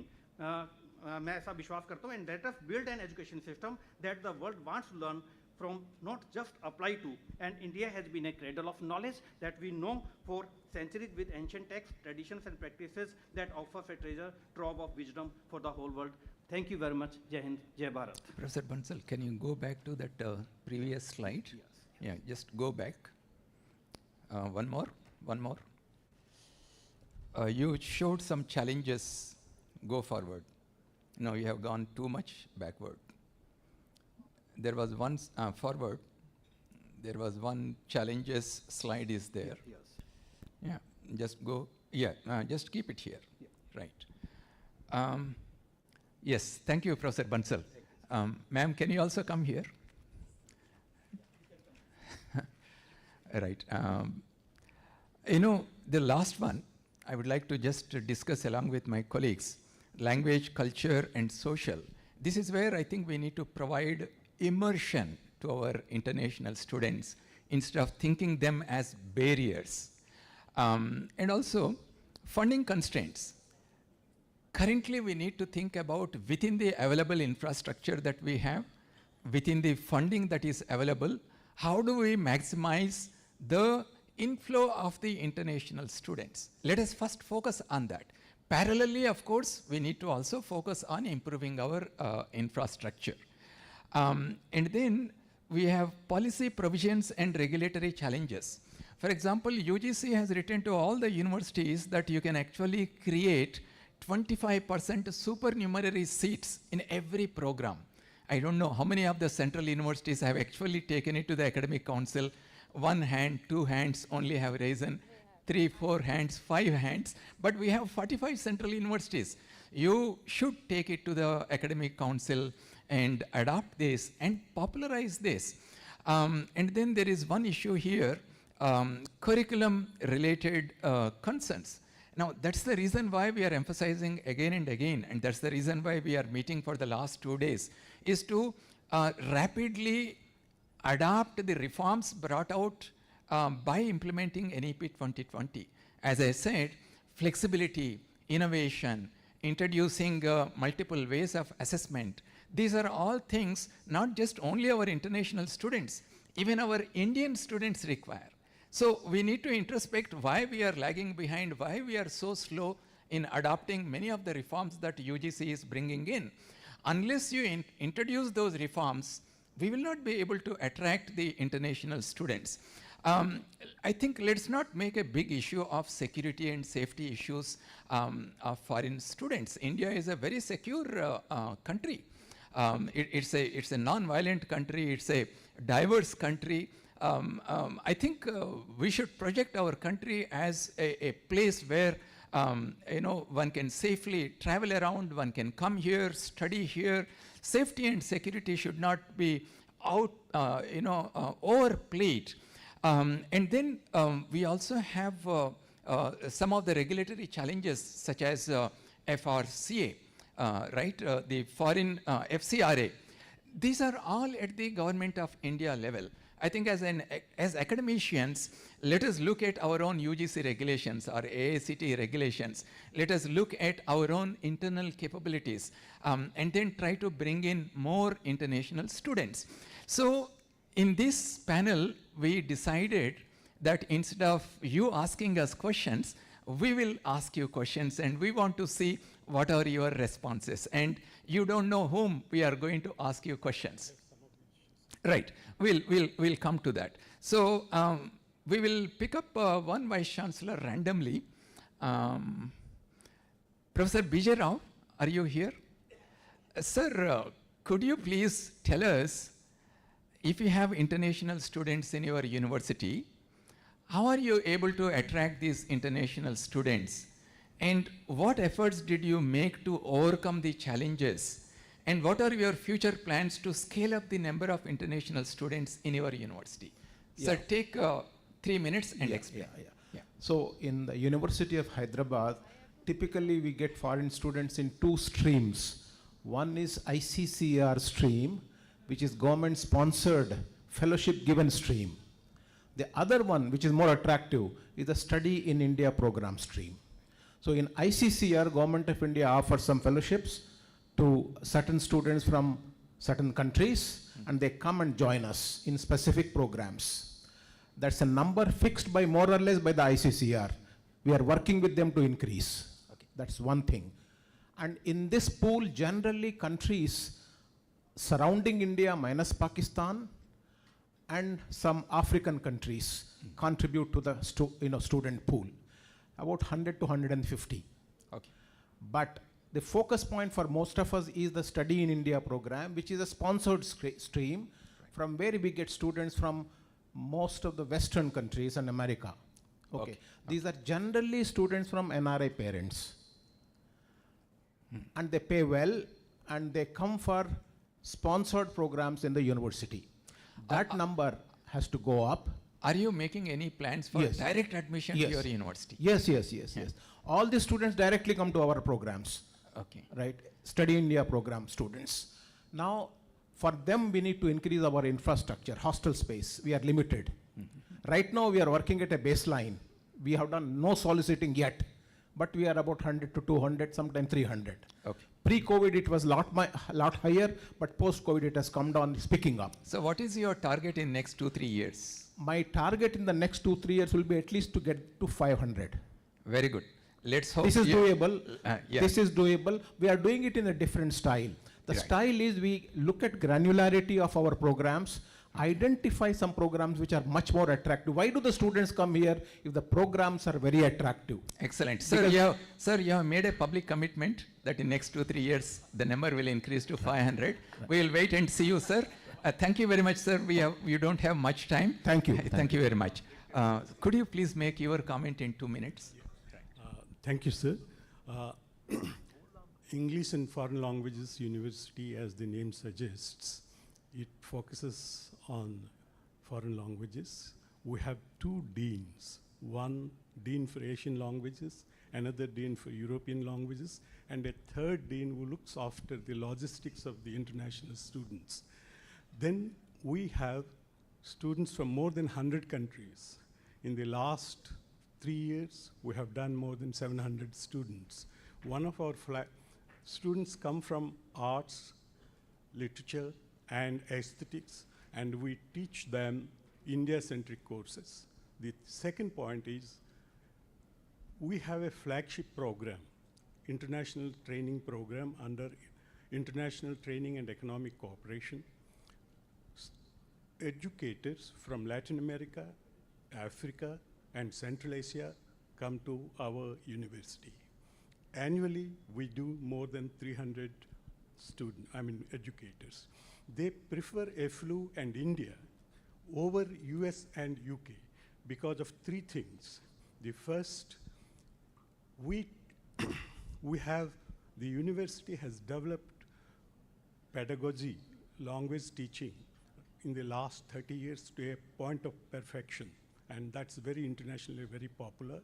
The second point is we do a wonderfully good cultural immersion program. The third one, as Professor Jagdish Kumar told, This is a very, very affordable, they come to India and stay on an affordable budget. These are the 3 points that we do. And the last one, sir, the last one is the university has developed an ecosystem where Indian cultural ethos, multilingual ethos are shown to the students as India's soft power. Thank you. Excellent. Ma'am, I will come to you. Let me see. Professor Khatun from AMU, VC AMU. Please, ma'am, answer the same question. How are you able to attract international students, and how are you overcoming the challenges, and what is your future roadmap?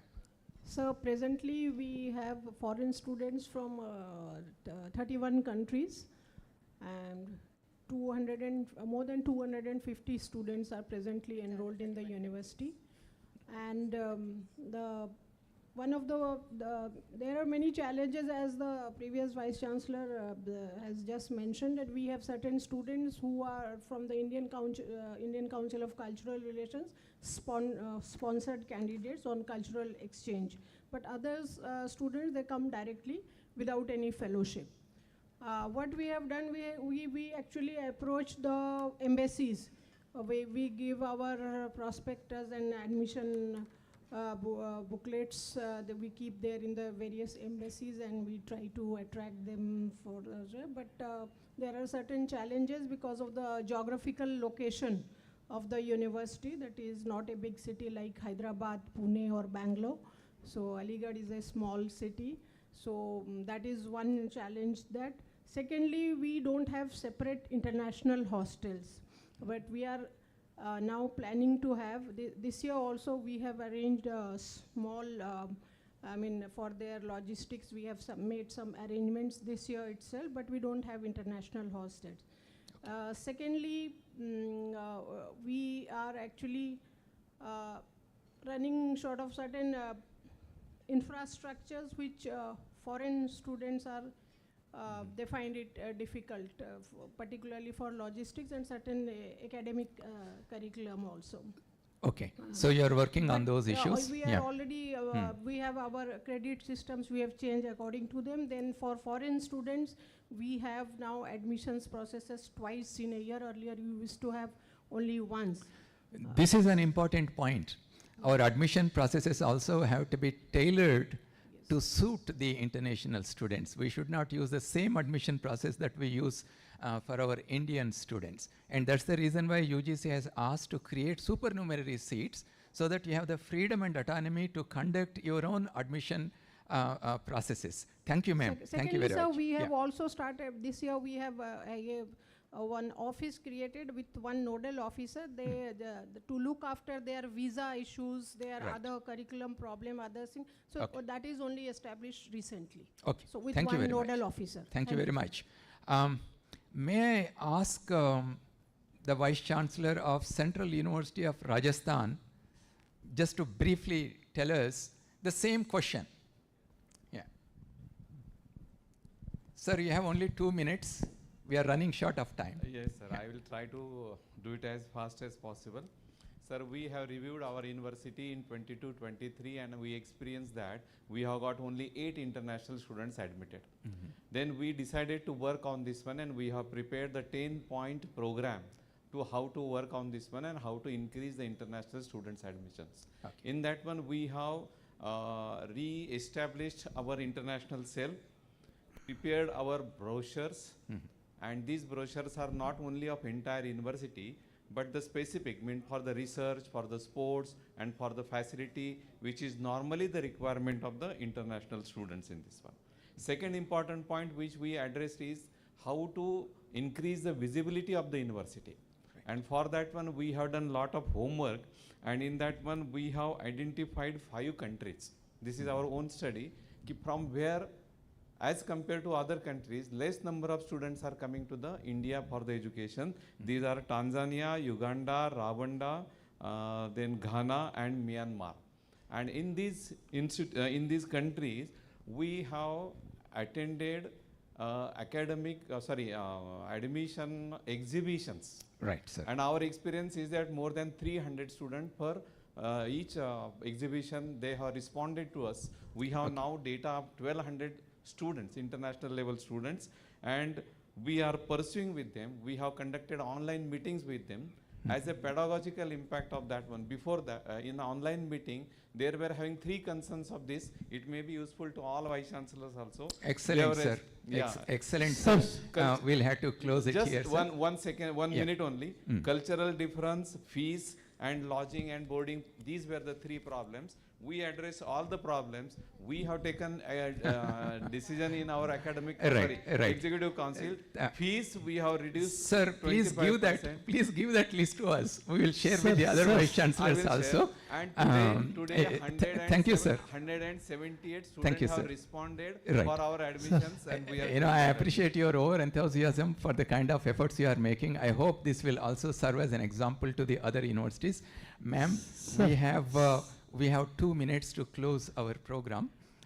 So 2 to 3 minutes you please take. A very good afternoon to everyone.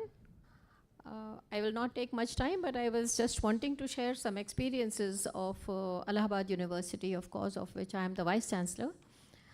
I would like to tell you that after we registered in the Study in India portal on the advisory of Shri Baranwal, we have found that this year we have students from 15 countries who have applied in various courses of Allahabad University. And there are about 66 students who have applied from 15 countries. I will name the countries. I just made a list of the countries to be very honest to you, and I'm quite surprised at the list.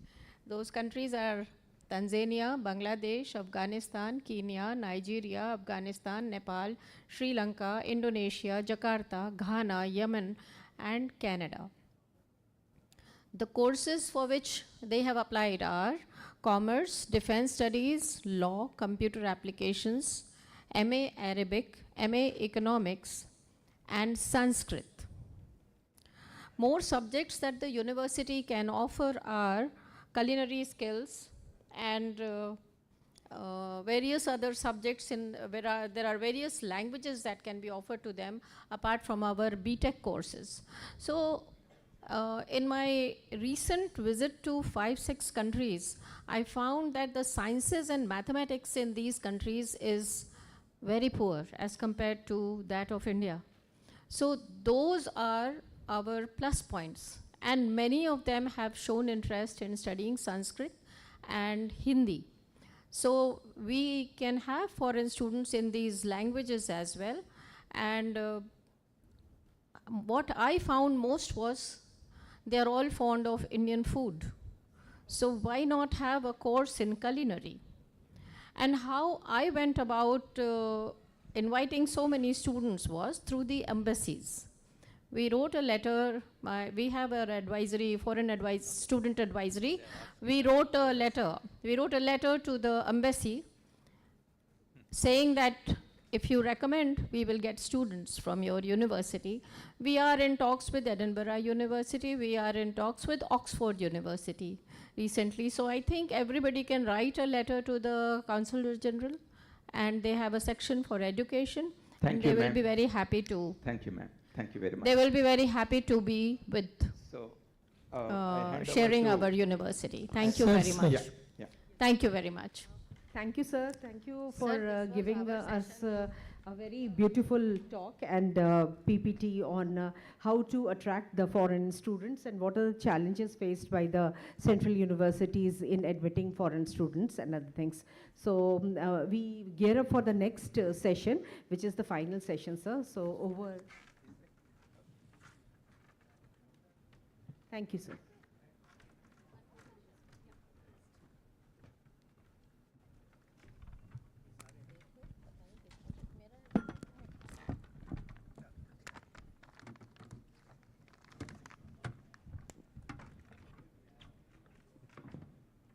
Thank you, Dr. Archana Thakur, for steering the deliberation of this session. I also thank Professor Jagdish Kumar, Professor Satpakal Bansal, Professor Sangeeta Srivastav, and Professor N. Nagaraju for have a very detailed discussion on internationalization of student, including the study in India. And friends, we are heading for the last thematic session of this Vice Chancellor Conference. And the theme for this last session is Faculty Development Program, Malviya Mission Teacher Training Program. And the university coordinator for this session is Aligarh Muslim University. And the participating universities are Central University of Odisha, Mahatma Gandhi Central University, Samakka Sarakka Central Tribal University, and Rajiv Gandhi University. So to have a very interesting deliberation, we have with us Professor Rishikesh T. Krishnan, Director IIM Bangalore, as the expert for this session. And we have with us Ms. Reena Sonowal Kohli, Joint Secretary, Higher Education, as the expert for this session. So I request Professor Rishikesh Krishnan and Ms. Reena Sonowal to please come over the dais. And I also request Professor Naima Khatun, Professor Narsingh Charan Panda, Professor Sanjay Srivastav, Professor Y.L. Srinivas, and Professor S.K. Nice for the last and 10th thematic academic session. And I would request Dr. Nikhil Kumar, Deputy Secretary, University Grant Commission, for steering the deliberation of the session.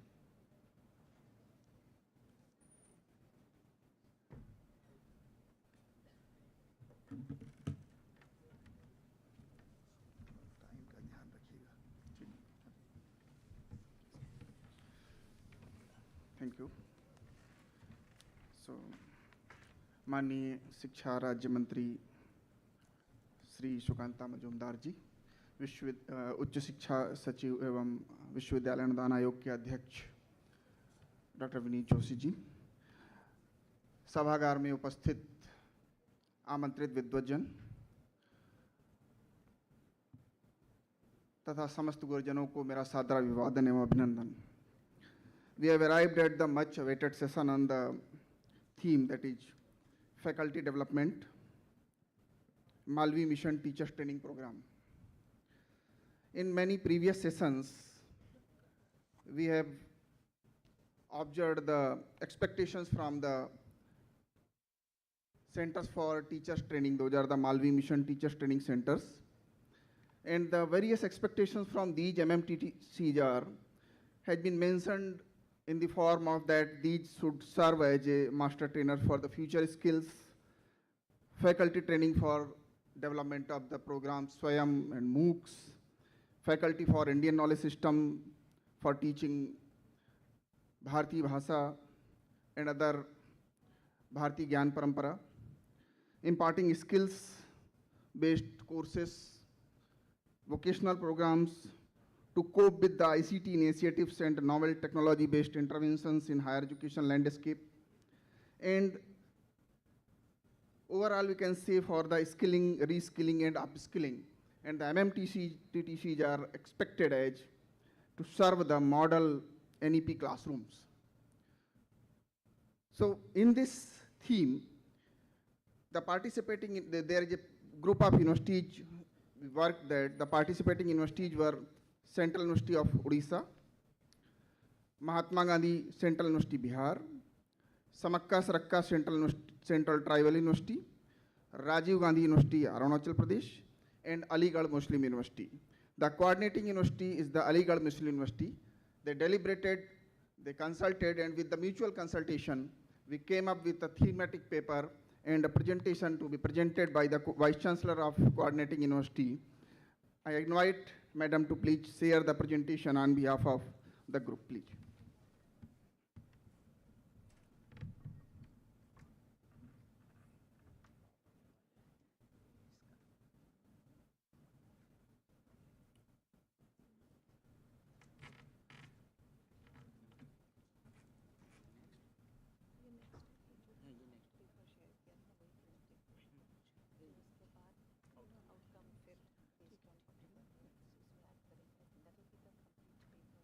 Good morning, everybody. Honorable Minister of State Education, Sri Majumdar ji, and Secretary Higher Education and the Additional Secretary Higher Education, and the Vice Chancellor Central University of Gujarat, and all esteemed Vice Chancellors, the officials of the Ministry of Education and the officials of UGC Grants Commission. It is my privilege to be here this afternoon, and the topic for today is the evolution of faculty development program and the MMTC, and in line with the new education, this National Education Policy 2020. First of all, I would like to give the evolution of faculty developments in higher education institutions.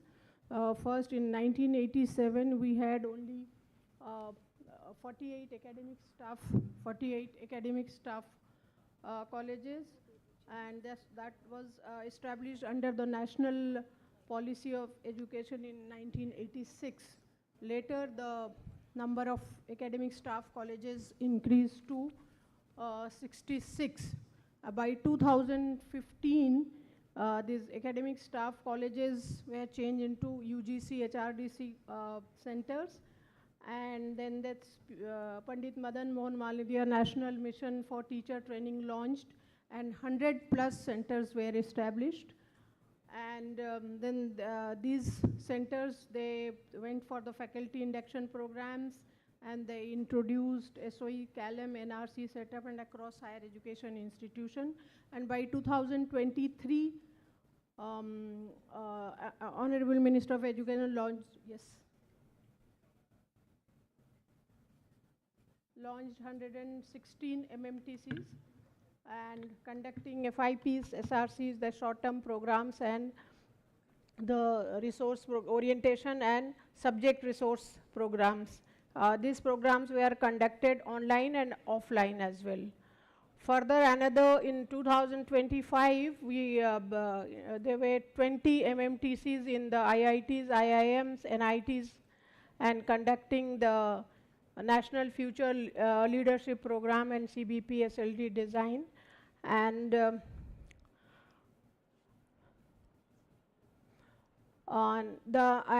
this concept paper actually was developed with the respondents that we received. We, for the recommendations how the centers will work properly, we sent the Google Forms to more than 1,000 participants who underwent the training in the MMTCs, and we got 261 responses, and we made the content analysis.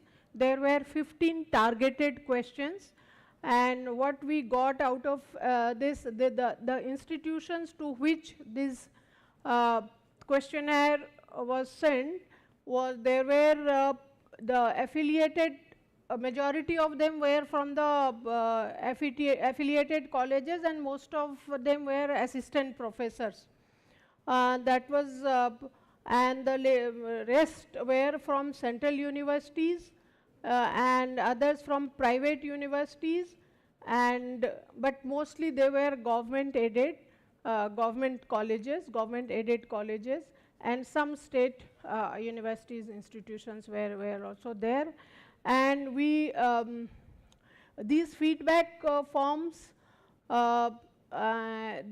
we also took into account of the Ministry of, we referred to the Ministry of Education and UGC policy documents also, and we also discussed, as Nikhil ji has just stated, to our partner universities, that is Central University of Orissa, Central University of Bihar, and the Samakka Sarakka Tribal University, and the Mahatma Gandhi Central University of Bihar.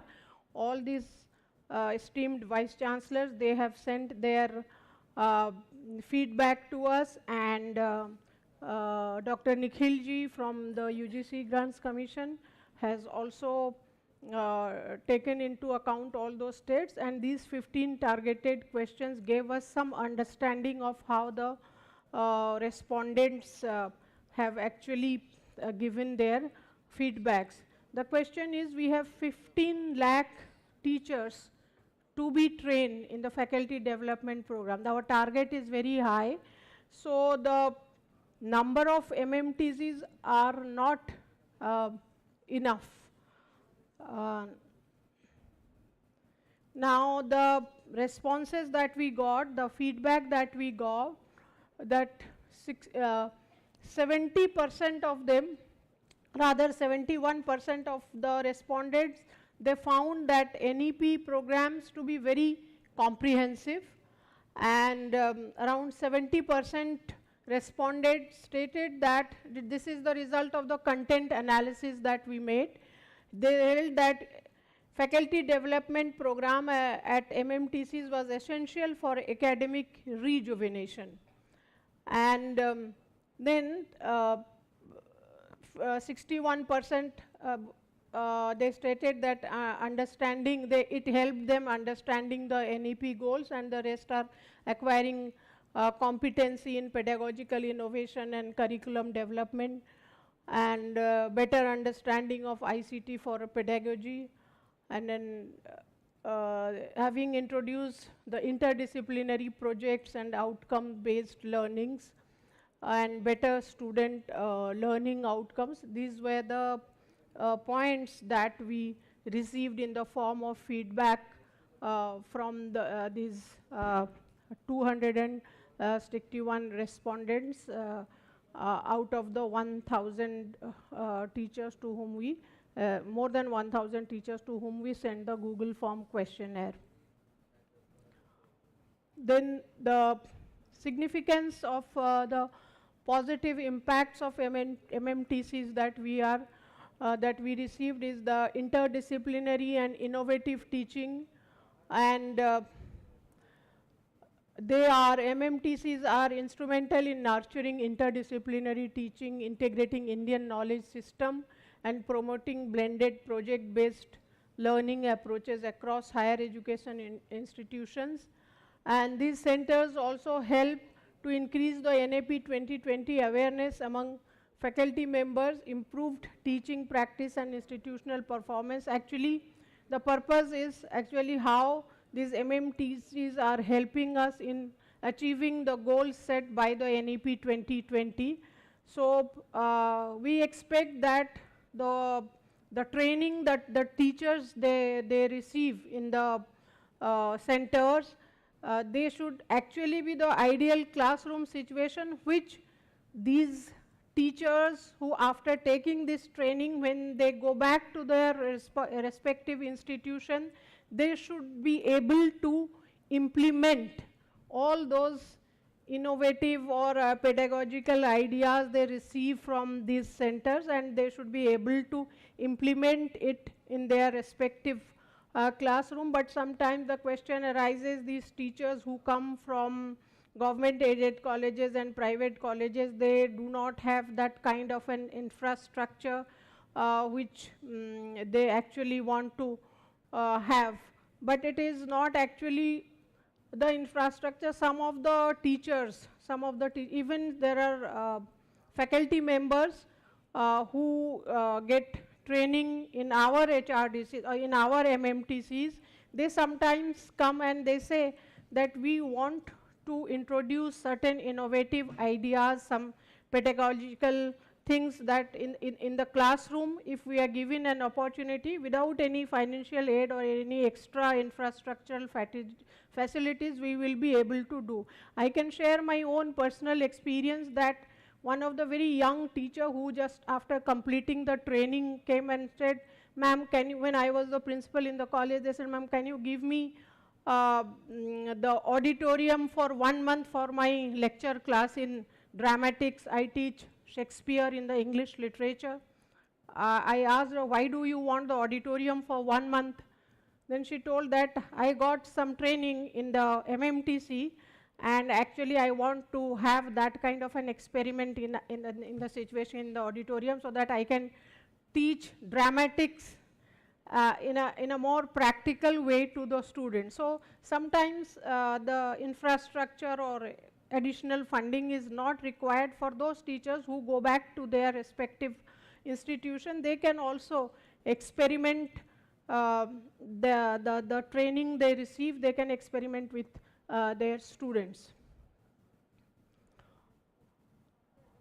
This is what just I said, that this MMTCs as they are the model NEP classrooms, and the program design and delivery. And the second part is that the post-program implementation, how they are implemented in the institution. There also a large, the problem also with the heads of the departments, with the principals, that how they are actually encouraging and motivating the teachers, young budding teachers who have received training, how they are helping them to implement, and so that that can be scaled up. Then there are some challenges which are also identified by, we also approached some directors of the MMTTs and some principals also, and some heads of the institution who also received training. So these challenges are lack of post-training academic support. Sometimes the principals and the heads of the department, the chairpersons of the department, they do not encourage the participants who go for the training program to the though it is the UGC prescribes that there should be given duty leave, but some of the colleges, due to scarcity of staff, they say that if we give leave to the teachers who will finish the courses, who will take the classes, because they don't have enough number of faculty members to finish the courses. They actually sometimes discourage the participants. Sometimes the participants come and ask us to request their respective chairpersons and principals to give them leave, though it is actually prescribed by the University Grants Commission. Secondly, there is lack of post-training administrative support. This is what just I discussed right now. And of course, the infrastructure gaps are there, and they don't get enough research support, which is a problem for most of the private colleges and degree colleges, though it is not there in central universities. And there is also a feeling that there is lack of incentives. These incentives may not be a very, not necessarily that requires required an amount of fund or anything, like just to acknowledge that some of the participants that they do well, even the directors of the MMTCs, if they just send a letter to the principals or to the heads that so and these participants, so and Mr. and Mrs. so and so, they have performed well in the training center, that itself can work as an incentive. Not necessarily the incentives needs a large amount of funding.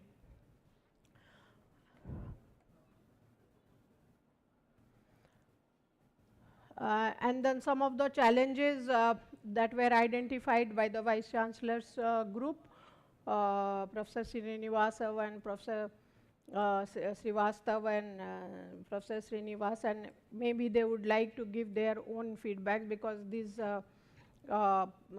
questionnaires were shared to them also. So I'll quickly just tell you that the mindset is to be changed.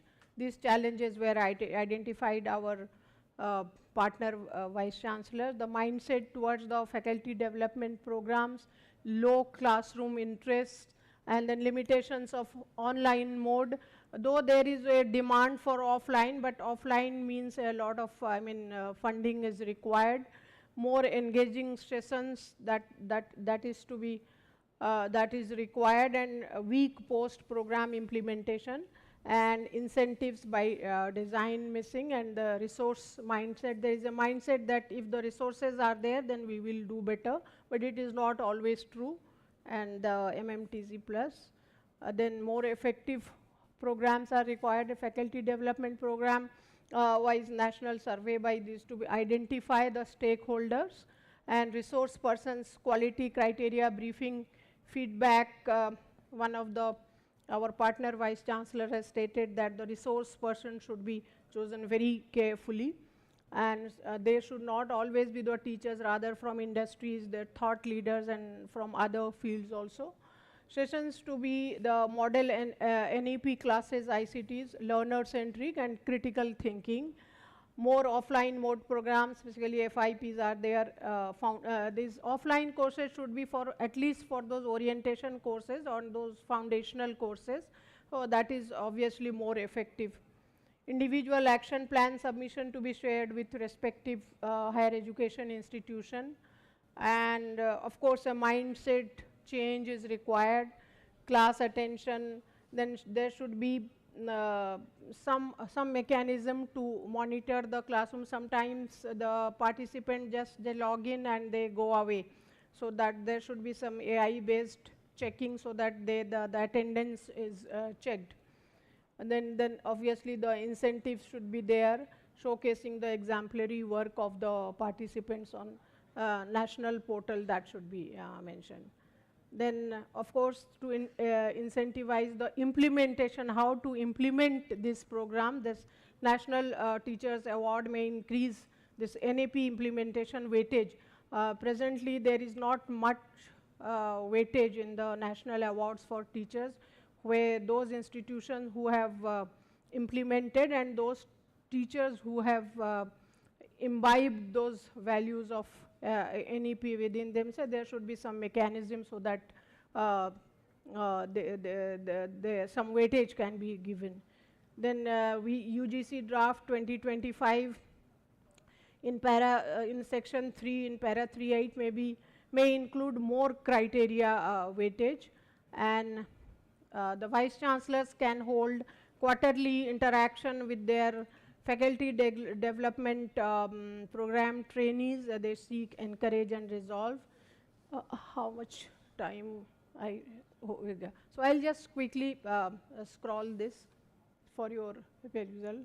In the some recommendations in the policy level, that is designate zonal MMTTs to strengthen regional MMTCs, funding for action research, teaching experiments, curricular trials, and impact assessment study, national exposure and academic networks through. Okay, I'll just finish.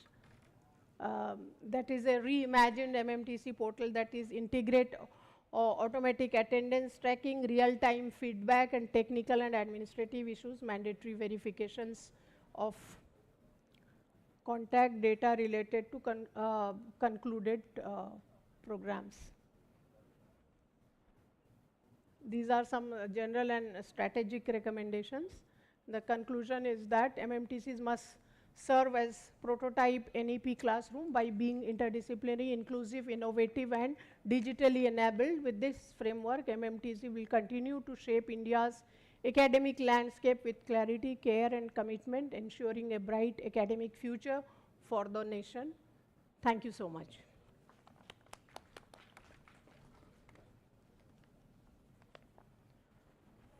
Oh, sorry.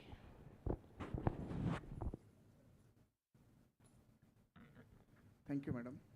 Professor Naima Khatunji, for your nice presentation about the developmental journey, the status, and roadmap of the Malvi Mission Teachers Training Centers for capacity building of the faculty members, for helping the implementation of the recommendations under National Education Policy, for having deep insight into the capacity building of the faculty members.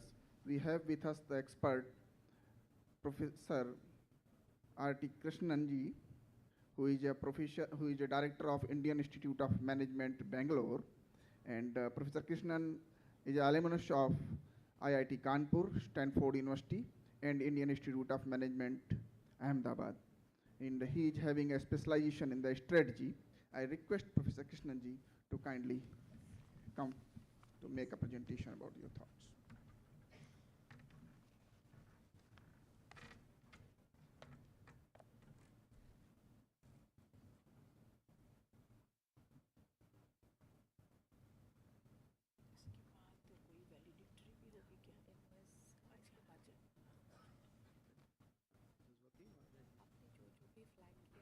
Namaste.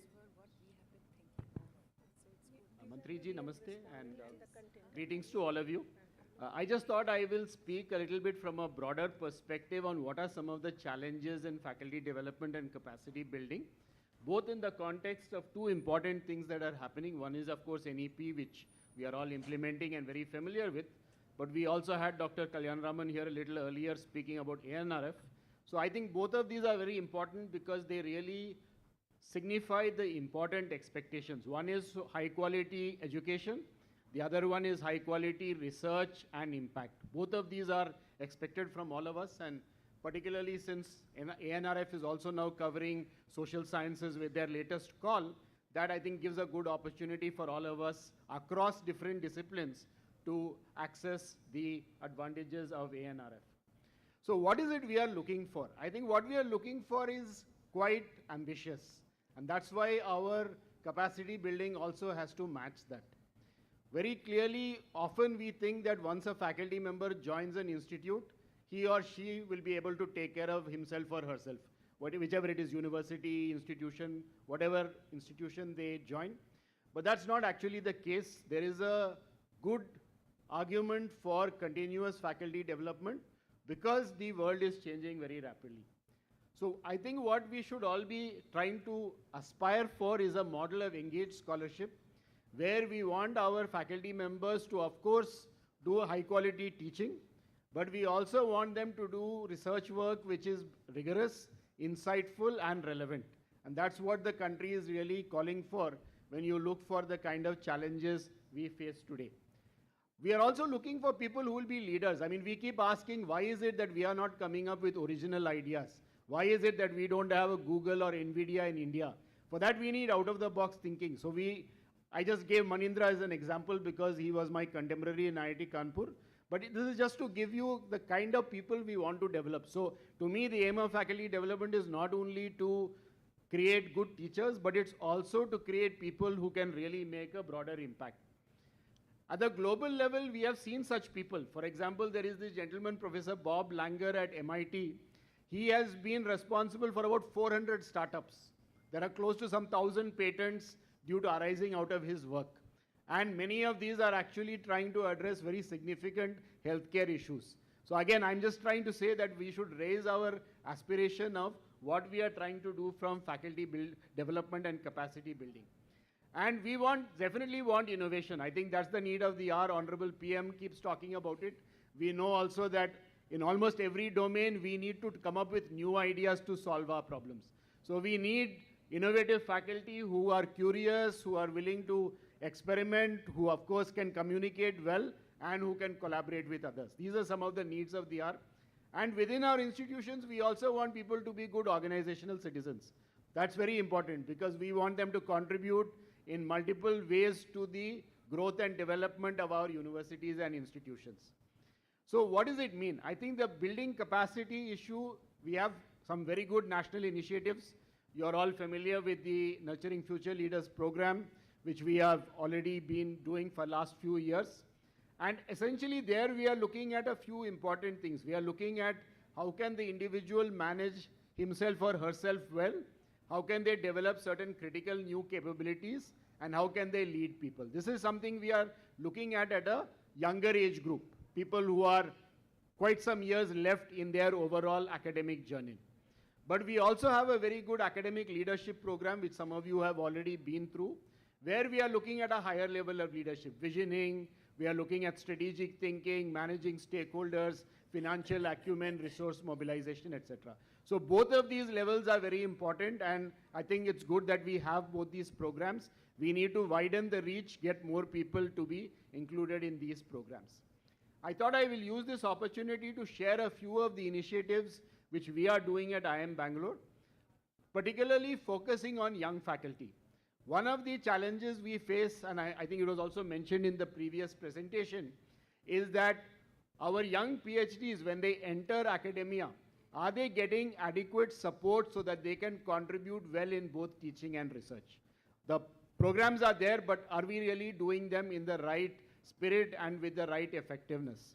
So I would argue that we need to start much earlier. One of the things we realized in IIM Bangalore is that we need to be able to get more diversity into the doctoral program itself, because otherwise we don't have the kind of diversity and inclusion we need at the faculty recruitment stage. So we started a pre-doc program in 2018. The idea was to bring greater social diversity into management academia. This is also, in my mind, capacity building, because this program is not just an academic program. It is an apprenticeship program to bring really good talent from diverse backgrounds, whether it be based on economic or social diversity or regional diversity and so on, so that we have the right candidates who can do high quality PhD programs. And I'm very happy that more than 60 people from all over India have gone through this program. They will be the faculty members of tomorrow, and they represent all forms of economic and social disadvantage. Another thing we have been doing is trying to help students at the PhD level get some basic teaching skills. Because what happens is often when a fresh PhD joins a university, he or she is immediately pitchforked into teaching, because often there are requirements and there is no time for the person to go to training. So we have started this initiative across management institutions to make sure that an annual doctoral consortium on teaching is held, where we invite PhD students from institutions across India. Many university faculty have also participated in this. And the idea is to give the basics of teaching, including a teaching practicum. This is not just a theoretical exercise. They are actually put through an exercise where they teach so that they can get feedback on their teaching style and effectiveness.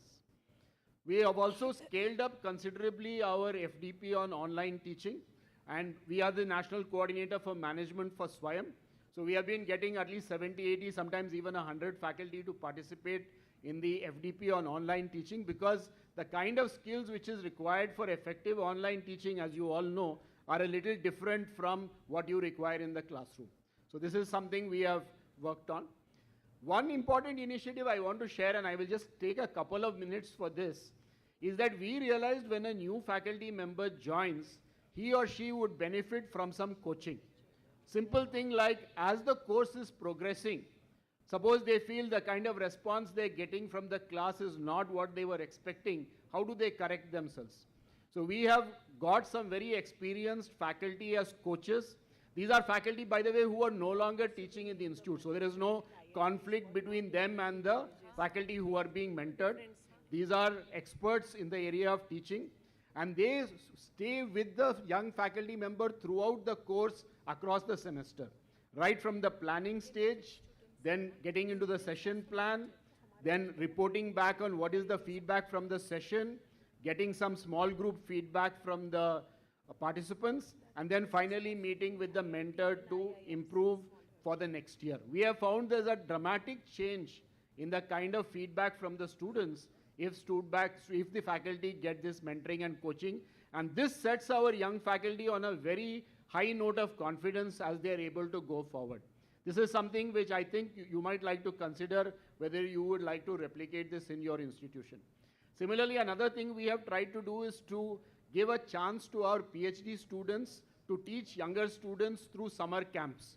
So we open up a summer camp for students who are interested in pursuing management courses.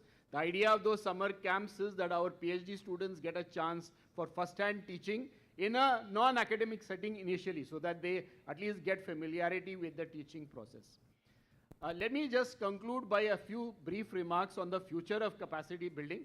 I think there are some emerging areas which we all need to focus on, and this is true for all institutions. The first one is the way students learn in a digital environment is quite different from the way we learned when we were students many years ago. You would have seen the way students assimilate, the way they discuss, the whole process is quite different. We need to understand this in a more effective way.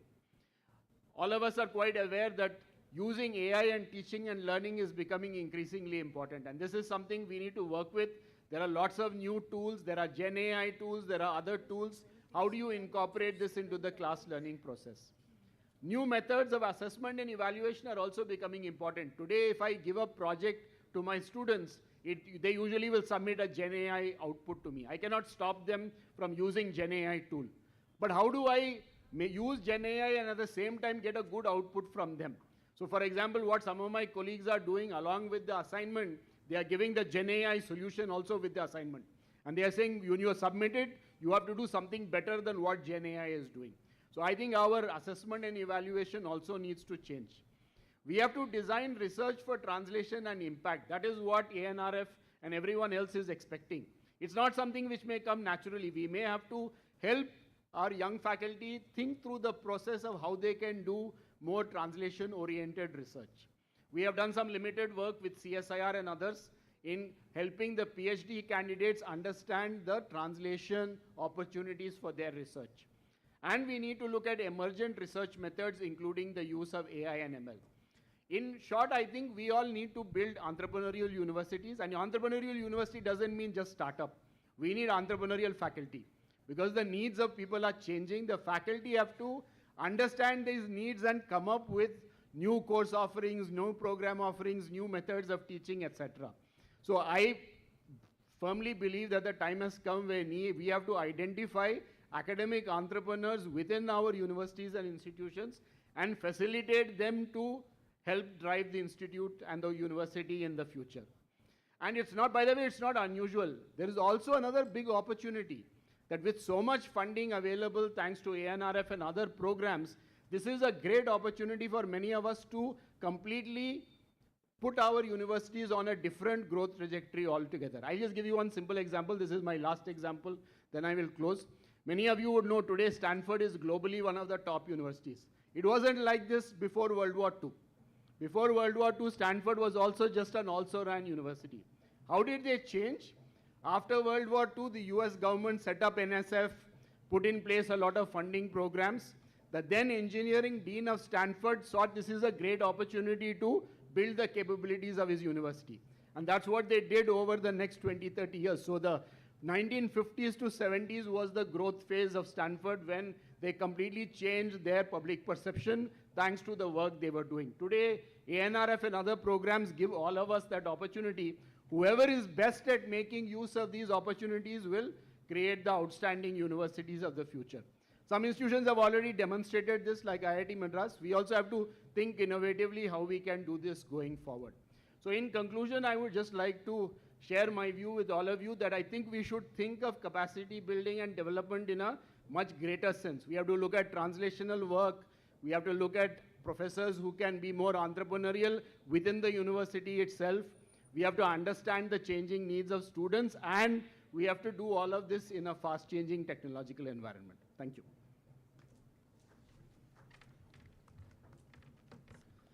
Thank you, Professor Krishnanji, for suggesting the strategies for the high-quality education and high-quality research through model of engaged scholarship, mentoring of the faculty, foundational programs, summer camps, etc., and setting focus for the future directions for the capacity building of the faculty members for better implementation of the NEPs and ranking of the Indian national universities. Now, to have the detailed insight on the architecture, the rationale, and nature of the various programs under the Malvi Mission National Teachers Training Centers across the different domains, we have expert Madam Reena Sonwal College, Joint Secretary, Ministry of Education. I request Madam to kindly share your presentation before the audience, please. I have interacted quite a bit with your management department, AMU. I was involved in some external evaluation of thesis. Okay.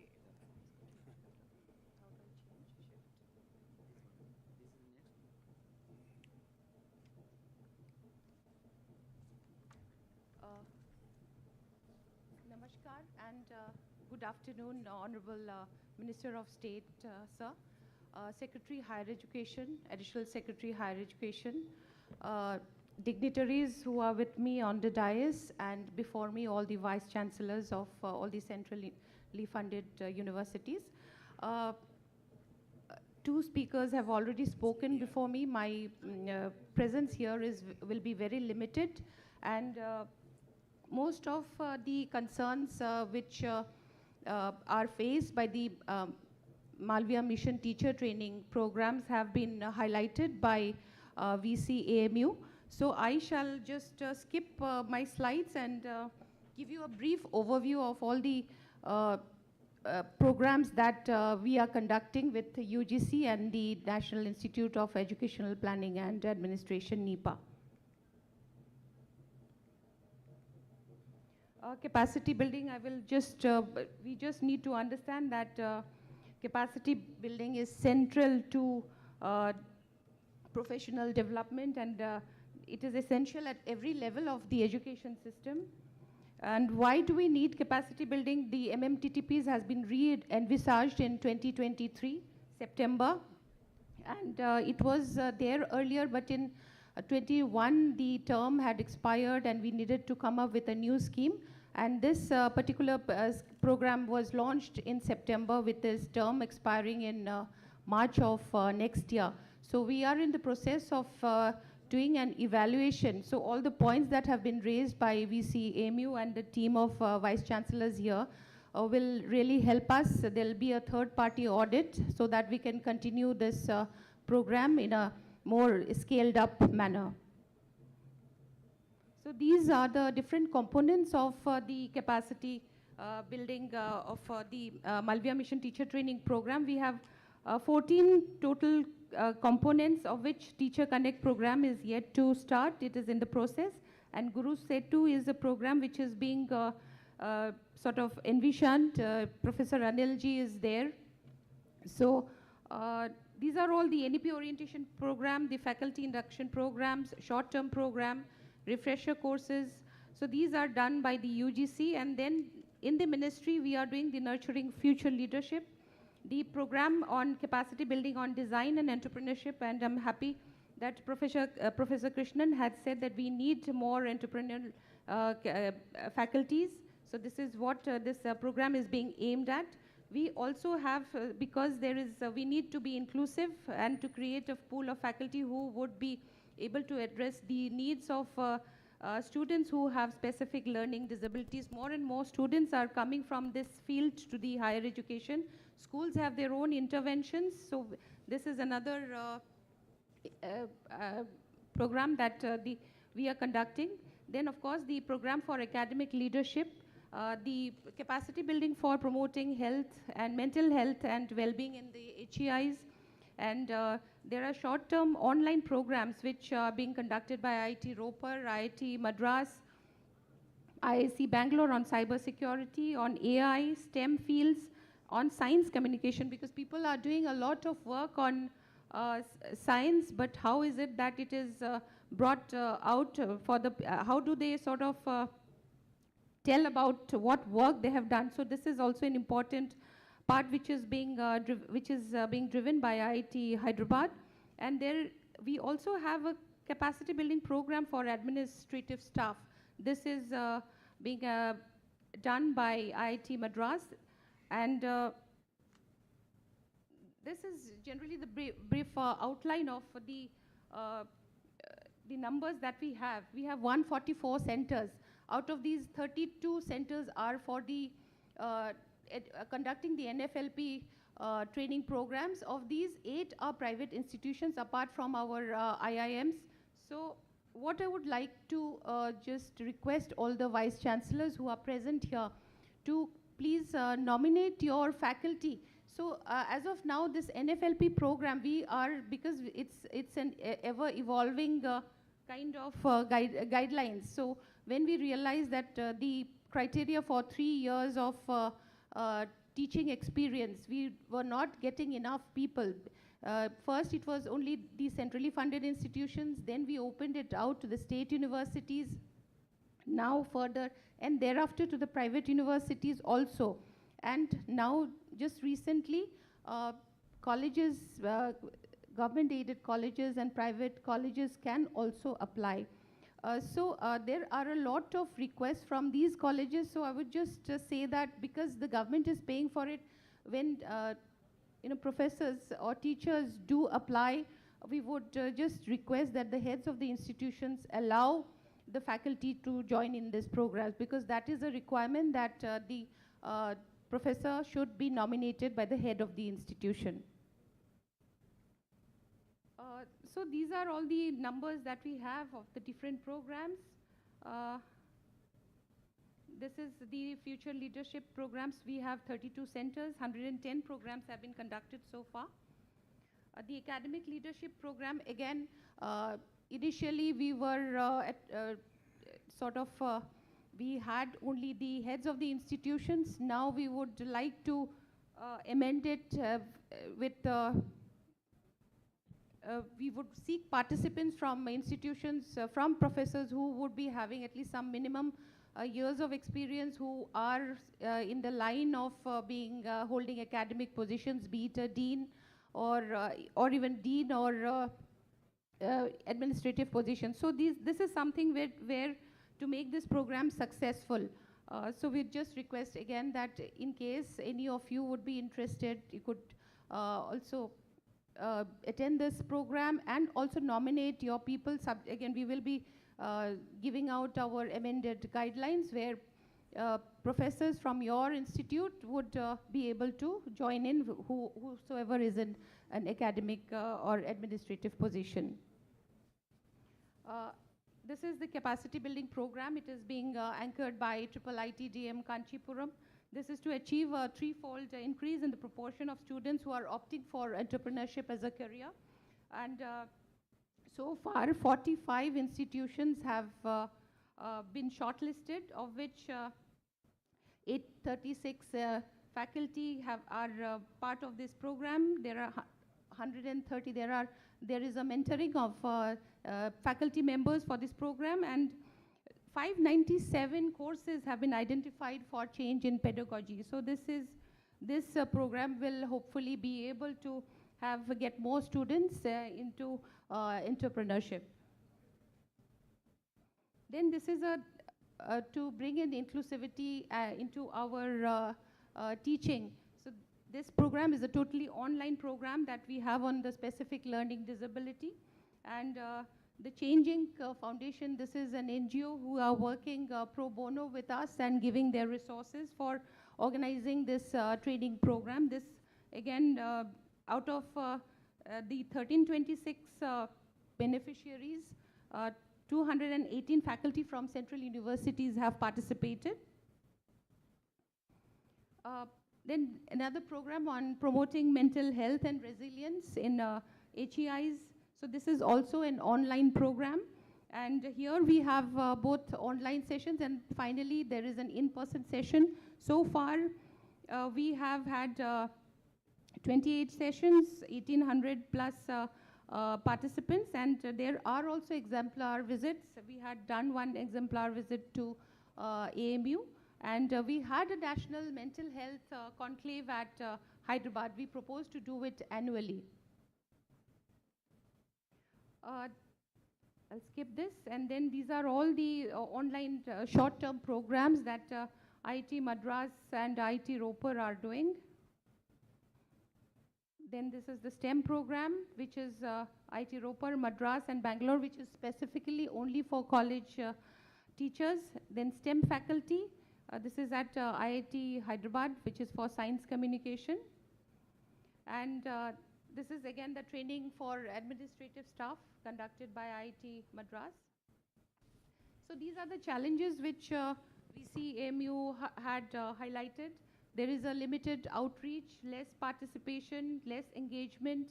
And because we have an online and offline mode, more and more people, because there is the provision for online sessions where we are not able to have engagement, proper engagement, face-to-face engagement. And there is also this problem of monitoring and feedback, where be it in terms of positive, post-training assessment and also tracking. So I would just urge that whenever faculty from your institutions are attending this program, whether the university is doing anything about what it is that you have learned, what is the feedback. So in fact, is some kind of dialogue between the head of the institution, and also track how the faculty is faring in terms of how coming back, and how is there any change in their pedagogy, whether the students have found any kind of change in their teaching. So these are some things where the heads of the institutions may take a proactive role. So, and these are again the strategies and recommendations. We have to sort of strengthen our outreach, then institutionalize the monitoring and impact assessment. There could be multilingual inclusivity for where training content is there in almost all languages. And of course, create a repository of the best practices. And this is where we go forward, because we are having, we are proposing to have a third-party review before we launch, have a new scheme from the next year. So all the concerns and all the points which have been raised by VCMU, AMU could come in, and because this is actually, she has done, the team here has actually gone in and done that exercise of having direct feedback. So on that note, I will conclude. Thank you.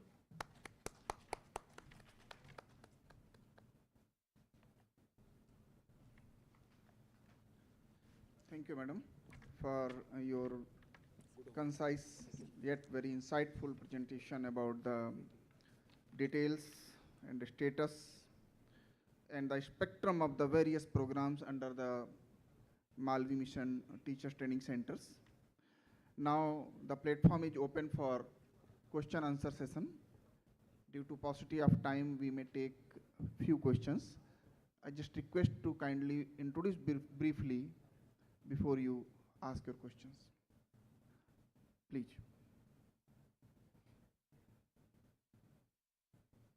Everybody start. I think everybody wants to have lunch and then go. Is there any questions about the presentations? Please give the mic. Neelima Gupta, Vice Chancellor Dr. Hari Singh Gaur, Sagar Central University, Sagar, Madhya Pradesh. Well, we have discussed through these three presentations. They were very informative. And talking about faculty training, that is really a very important issue. But despite all the efforts which are being done by the universities, by MMTCC, we feel that, at least I feel, that we are not getting those outcomes. And the teachers, suppose they attend these programs for 5 days or 7 days or 15 days. After that, there is, no follow-up either from the universities or the type of training which is required as a teacher. It is not being imparted. And secondly, I feel that these online programs, they are not so effective as the offline programs are. Because a teacher has to learn many things. And with this new national education policy, there's an entire change in concept, which I tried to discuss yesterday also. We are talking about value-added education, we are talking about skill education, which the teachers did not have.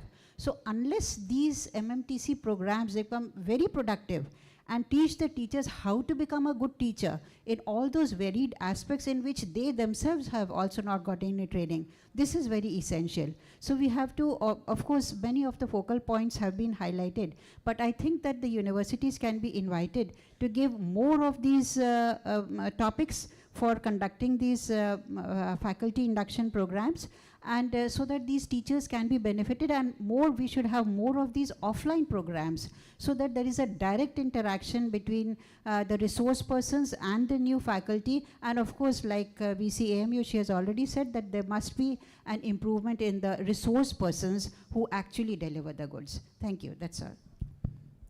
Thank you, madam. Srinivas Varkedi from Central Sanskrit University.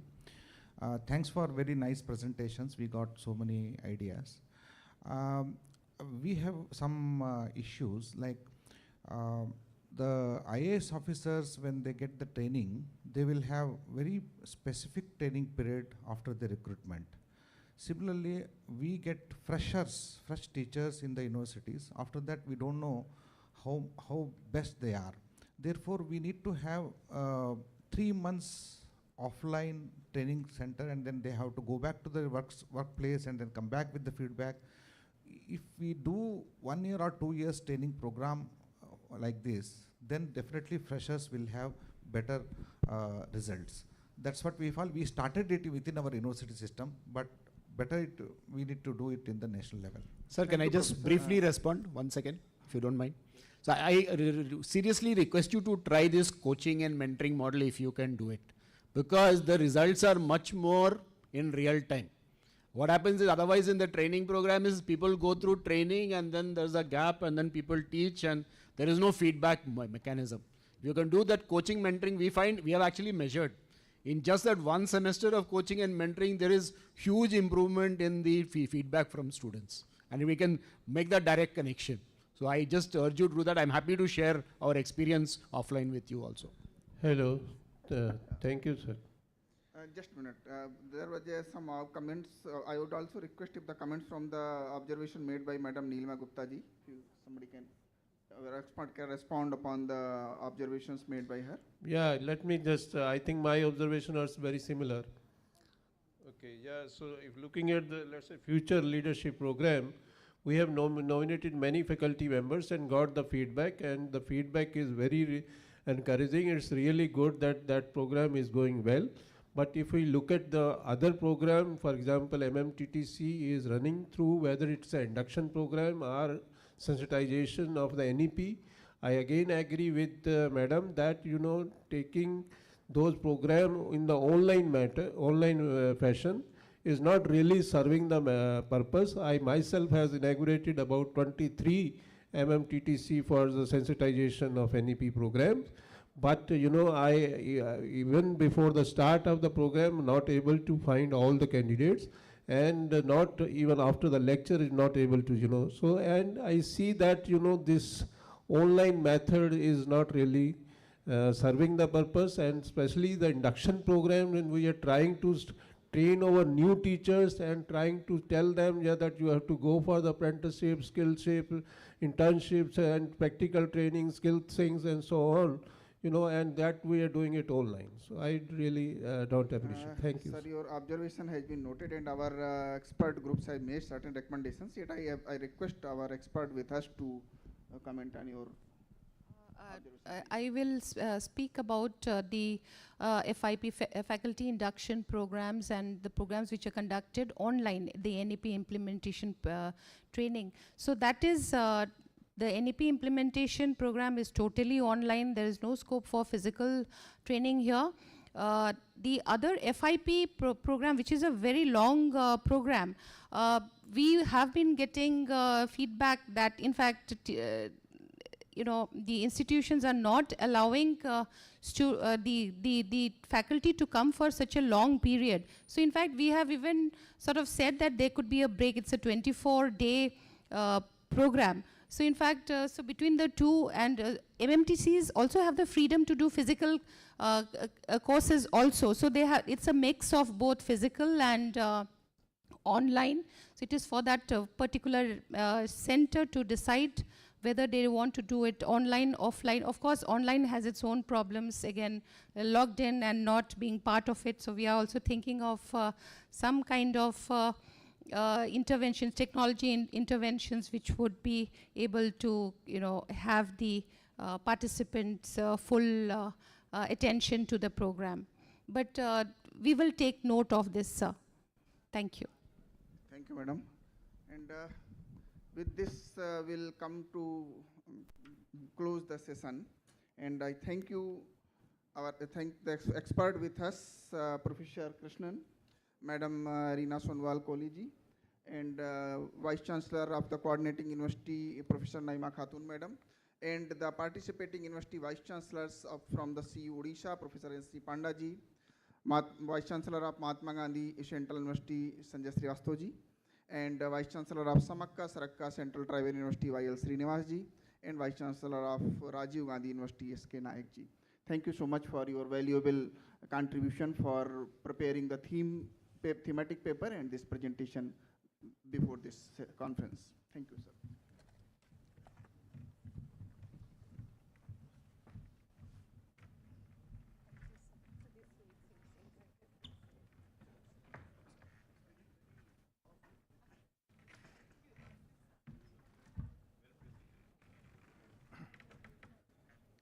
Thank you, Nikhil Kumarji, for a wonderful steering of the session. And dear all, Since yesterday, we have been deliberating on various important issues related to the higher education institutions. In fact, from yesterday, we have started our deliberations from the first session on the National Credit Framework and National Higher Education Qualification Framework. And we have also discussed about the future of work, digital education, and the university government system and the role of Samarth. Then we have also discussed about the inclusive policies that is related to fellowships by Ministry of Education. We have also detailed discussion on Bharatiya Bhasha, the empowerment of Bharatiya Bhasha in the higher education institution and the Indian knowledge system. And we have also discussed about the future of research and innovation in the higher education institutions in the central universities. And in today's morning, we have been deliberating on the ranking and accreditation of the central universities of India's. And we have also discussed the future of internationalization in India through Study in India program. And in the last session, we have discussed about the faculty development, the role of faculty development program and MMTCC in the higher educational institutions. So I must thank the Ministry of Education for organizing such a very wonderful program for the capacity building and understanding of the Vice Chancellor of Central University. And we, from the Central University of Gujarat, we must thank the Ministry of Education for giving us the opportunity. And we just take 2 minutes time to set the logistic for the valedictory session. And in this valedictory session, we have with us Honorable Minister of State, Mr. Sukanta Majumdar with us. We have with us our Secretary, and we have with us our Additional Secretary, and along with us, we have our Vice Chancellor, Professor Rama Shankar Dubey. Now I am handing over the session to Professor Pallavi Sharma, Dean School of Nanoscience, Central University of Gujarat, and myself, Professor Tapas Kumar Dalpati, Dean School of Social Sciences. Thanking you all for your kind cooperation. Now I am handing over the session to Professor Pallavi Sharma.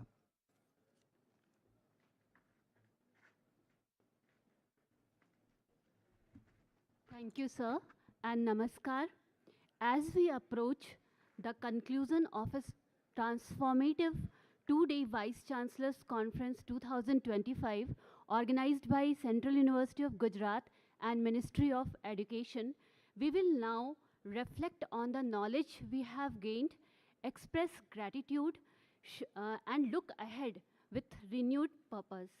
The deliberations, insights, and shared visions discussed here over the course of these 2 days in 10 rich and impactful sessions covering a wide array of themes have significantly deepened our collective resolve to implement the ideas of NEP 2020. We now begin the closing ceremony of the Vice Chancellors Conference 2025. We are deeply honored to be graced by Dr. Sukanta Majumdar ji, Honorable Minister of State for Education, Government of India. Dr. Vineet Joshi ji, Secretary, Department of Higher Education, Government of India. Dr. Sunil Kumar Barnawal ji, Additional Secretary, Higher Education, Government of India. Professor Rama Shankar Dubey ji, Honorable Vice Chancellor, Central University of Gujarat. I now request all the dignitaries to kindly grace the dais.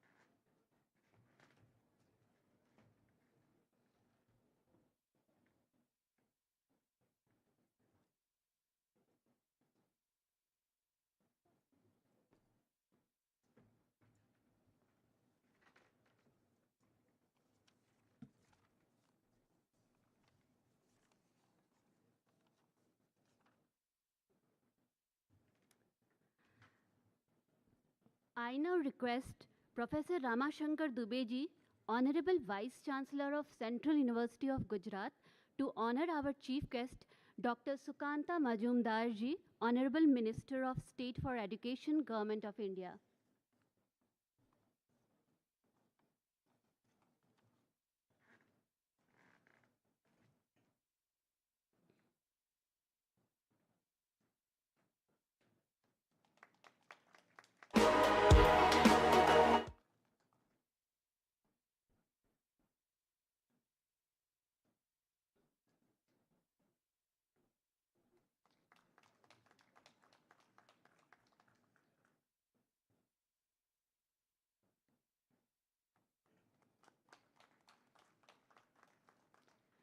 I now request you to kindly felicitate Dr. Vineet Joshi ji, Secretary, Higher Education, Government of India.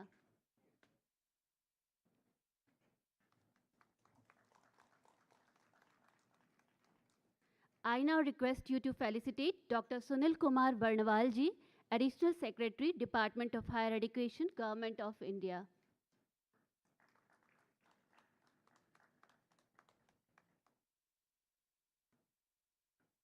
Thank you, sir. To commence this session, I have the honor of inviting Dr. Sunil Kumar Barnwal ji.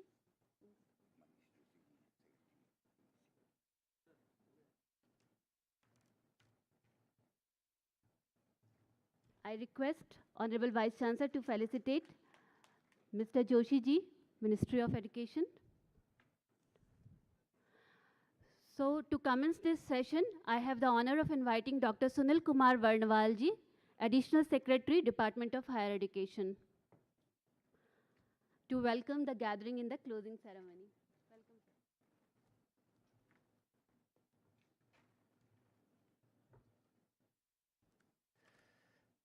sir.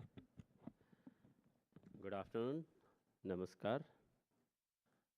As we are closing this 2 days Vice Chancellors Conference, this is the end of the session, which is in form of a closing ceremony.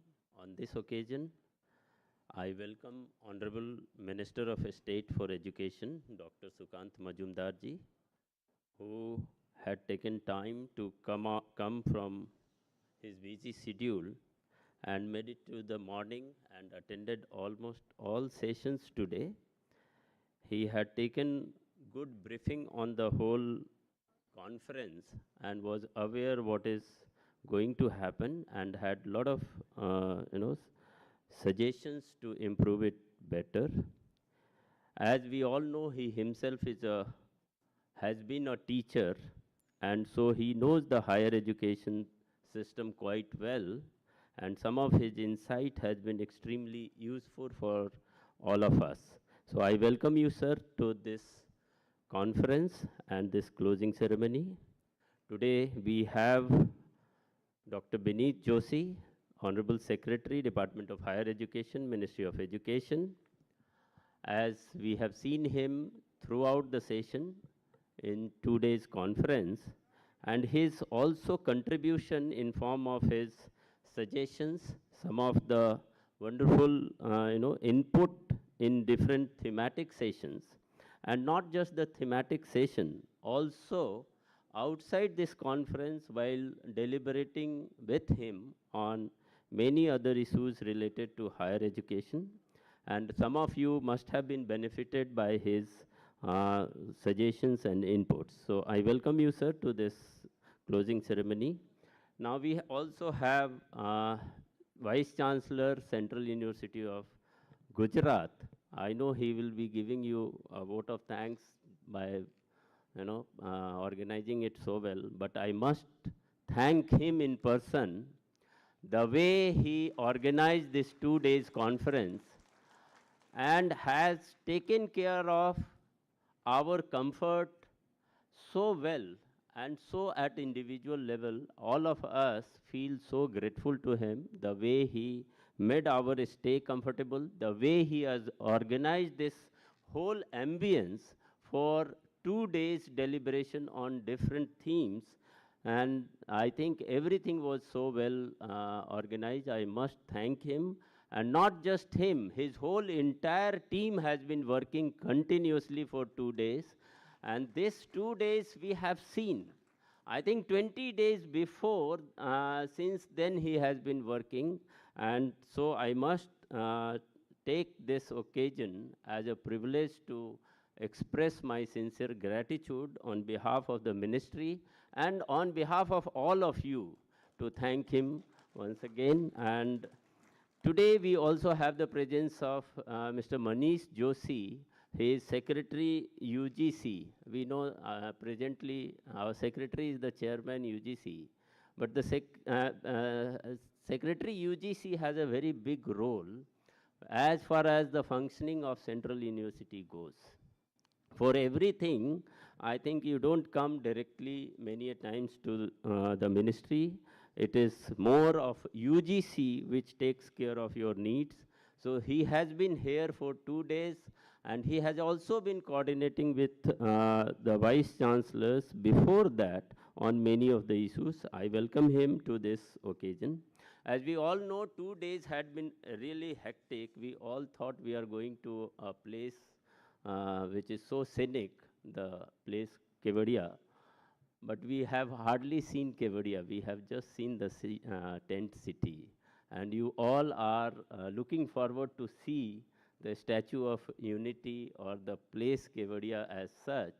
So I'll not be standing between that and this session. And also it's a lunch time, so it is, everyone is looking forward to that. But I must mention that 2 days has been extremely productive. One of the biggest takeaway, which of course the detail will be said by Honorable Secretary, is lot of intangible outcome which has come. Whatever we discussed on different themes has been what we could see and experience. But there has been a lot of discussion outside this hall. I see the group of Vice Chancellor discussing on different issues. There has been huge learning. And the learning is even more because the differences are quite high. Some of the universities are quite high on progress, on achievements. Some of them are not so high. Some of them are very new. Some of them are very old. So there is too big a difference, and the more the difference, the more is the cross learning we can have. So we found this conference has provided a platform where we could discuss many of the issues related to the Central University, both inside and outside this conference hall. So that has been a big learning. As we all know, we have deliberated on many themes, and every theme had a concrete outcome. You all worked together in group for making presentation as well as making an outcome paper. These outcome paper will really work like a roadmap for all of us, and we will have certain actionable points which will be reviewed at subsequent times. One of the key outcome has been that we need to work in groups, and there will be a lot of learning because a lot of things like creating a research ecosystem, developing or embedding Indian knowledge system in different curriculums, taking efforts for creating enabling environment for internationalization. There are huge scope for cross learning because some universities are doing extremely well and some universities are really struggling. So we are looking forward to make such groups on a regular basis or maybe for a longer period in which such discussions can go on, and collectively we grow, not just the individual excellence, but a collective excellence of the central universities will bring us a lot of positive results. With this, once again, I welcome everyone in this closing ceremony and wish that the takeaways of this conference will work as a guiding force for all of us for future of the central universities. Thank you everyone.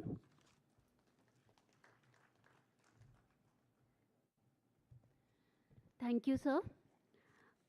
I now invite Professor Ravindranath ji Honorable Vice Chancellor of Central University of Kashmir to kindly share his reflections and experiences from this two-day Vice Chancellor Conference 2025.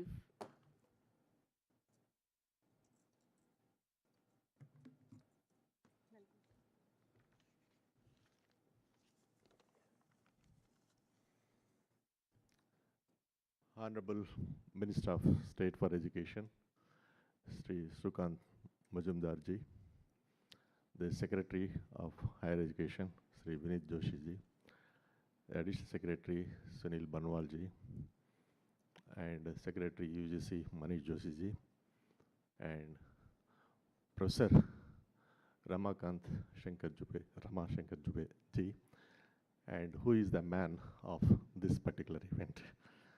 And a great applause to him for giving me a lot of comfort and better feeling here. And already Banwalji told that a great learning has come by being here. Actually, I am going through these 2 days total deliberations. First of all, I acknowledge with a thanks to the Ministry of Education conceiving this particular event on a very auspicious day to launch on Guru Purnima.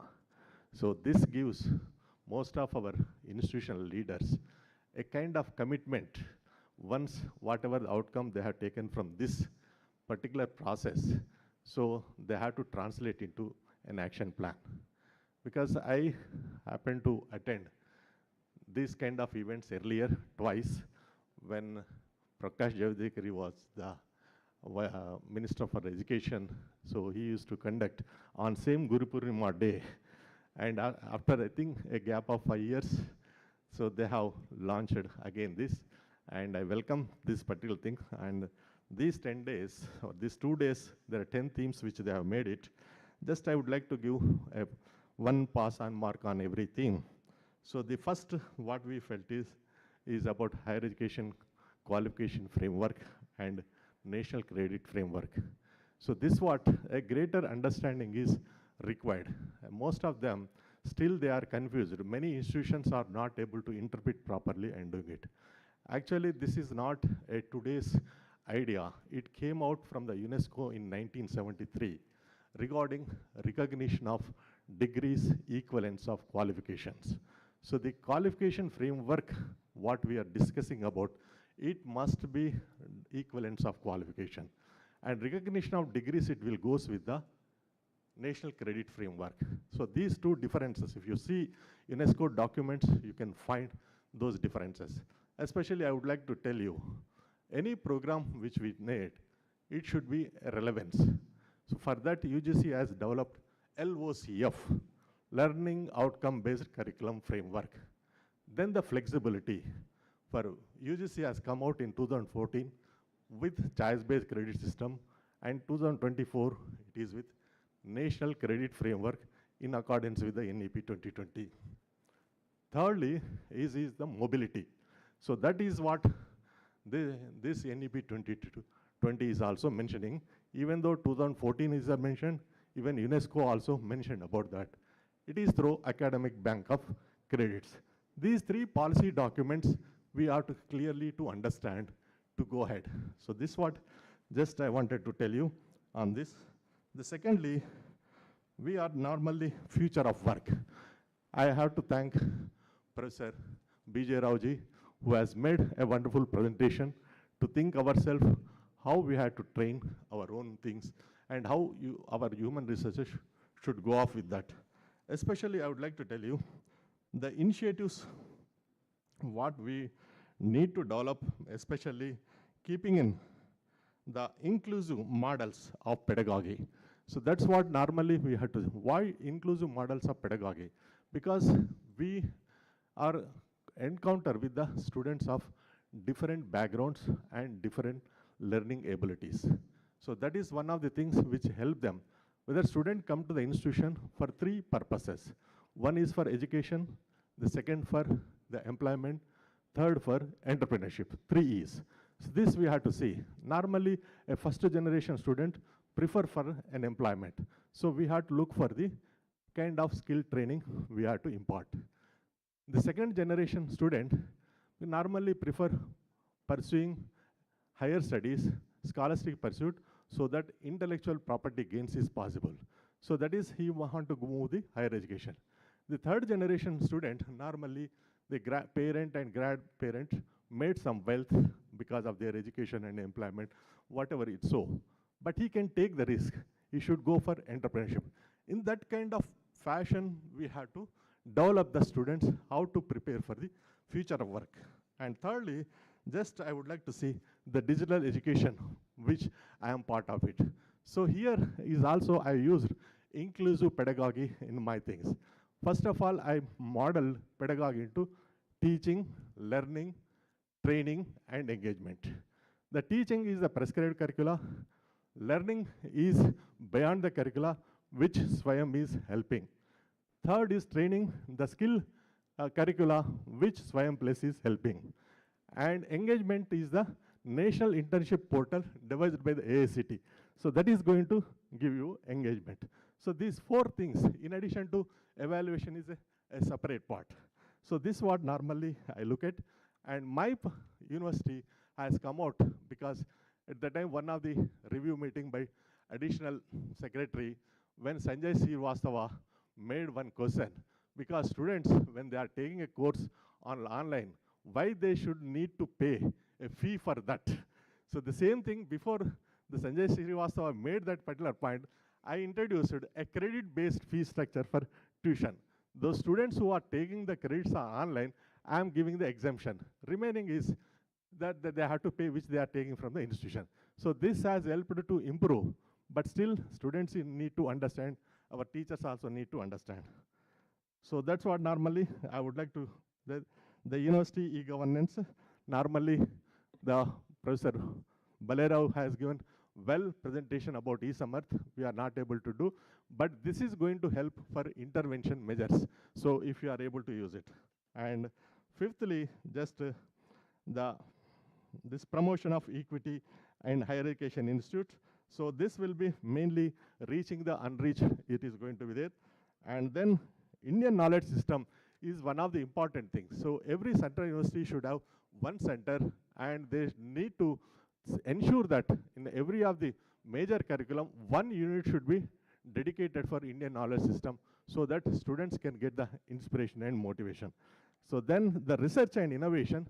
So this is one of the important things which Sanjay Kumar ji has given, but I always focusing on the every department need to identify certain thrust areas, then they have to take the collaborations, so that will be considered as a clusters, it is to be there.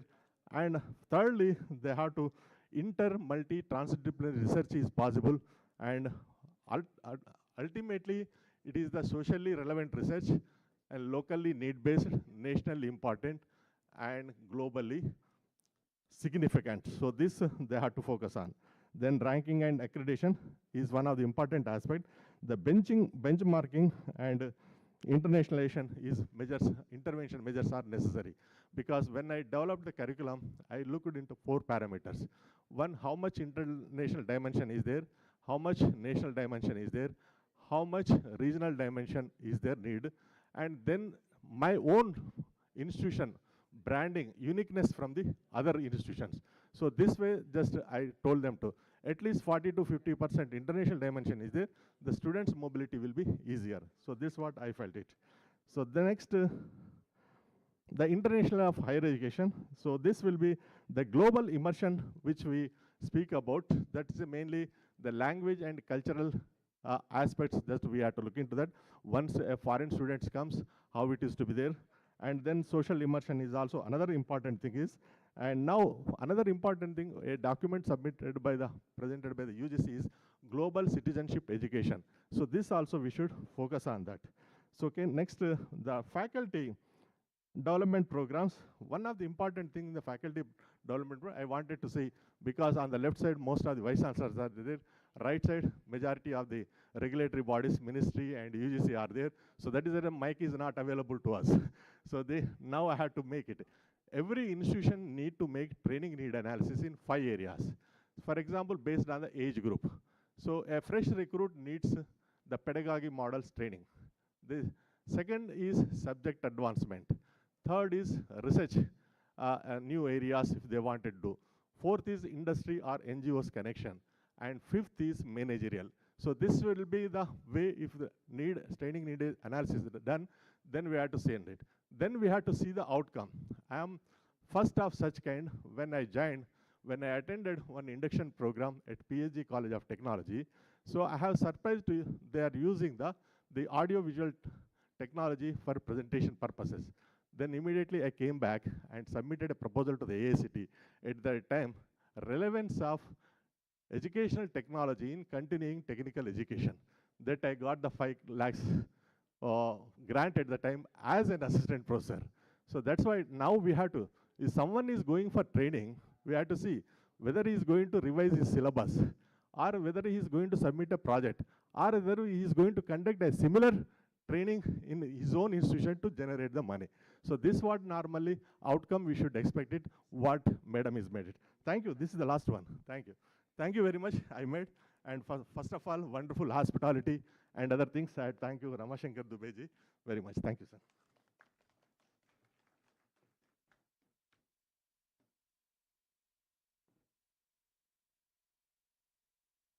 Thank you, sir, for sharing your experience. And now we invite Dr. Vinit Joshiji, Secretary, Ministry of Education, Government of India, to share the take-away message and roadmap from this conference, distilling the essence of the discussions and paving the way forward.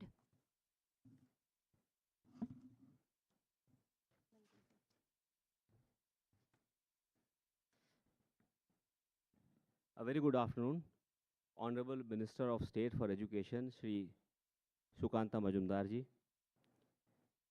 my colleague in the ministry, Sunil Barnawal, Additional Secretary, Professor Dubeji, Vice Chancellor, Central University, Gujarat, Professor Manish Joshi, Secretary, UGC, distinguished experts, Vice Chancellors, UGC officials, and my dear colleagues. It's my privilege to share with you once again as we conclude what has been a deeply engaging and forward-looking Vice Chancellor Chintan. Over the past 2 days, we have come together not just as individuals heading different institutions, but as a collective force entrusted with shaping the future of Indian higher education ecosystem. What I can say that this gathering has been a reflection of our shared commitments to the vision of NEP 2020. But more importantly, it is a reminder of the leadership role that each of us must play in translating this vision into tangible changes at the ground level. Let me outline a few clear expectations which have come in last 2 days as we move forward. First is integrating yoga in our life and keeping fit in line with Honorable PM's vision of Fit India. Secondly, implementing NHEQF, National Credit Framework, and the 4-year undergraduate program, just not as a policy priority, but as a transformational shift. This must be institutionalized thoughtfully, but without any further delay. We must prepare our students for the future of work by ensuring that our curricula, pedagogy, and internships align with the real-world life skills and other skill requirements. Platforms like Swayam and Apar ID on that must be embedded into the teaching learning ecosystem. Credit transfer, blended learning, and digital inclusion are now part of core academic delivery and not just add-ons. Use of artificial intelligence and ethical use of AI in governance, teaching, learning, and assessment needs to be started expeditiously. University governance must be made agile, data-driven, and citizen-centric. Tools like Samarth are enablers in this transformation, and I request your active leadership in their adoption. Our higher education system must reflect the spirit of equity and inclusion. From admissions to faculty diversity and campus environment, inclusiveness must be measurable and visible in terms of participation, opportunities, and deliverables. At the very least, teacher vacancies, especially at the assistant professor level, must be filled up expeditiously. The Indian knowledge system and Bharati Bhashas are not just cultural legacies, they are sources of academic strength and identity. Their integration must be strategic and meaningful through active student participation in culturally rich environment. We should work towards enriching libraries with IKS resources, starting museology as a department or as a center, setting up of knowledge clubs, language labs, and incubation centers for innovation. Translation of textbooks and production of high quality original academic material in Indian languages aligned with LOCF and enhanced with interactivity will serve as a step forward in this direction. Promoting research in STEM through Bharatiya languages, introducing interdisciplinary IKS minor courses, and training faculty in relevant domains should be our collective focus.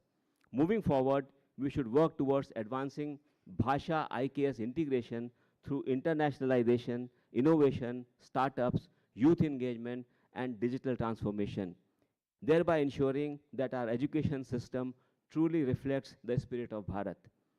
We have also discussed how research and innovation must be outcome-oriented and nationally relevant.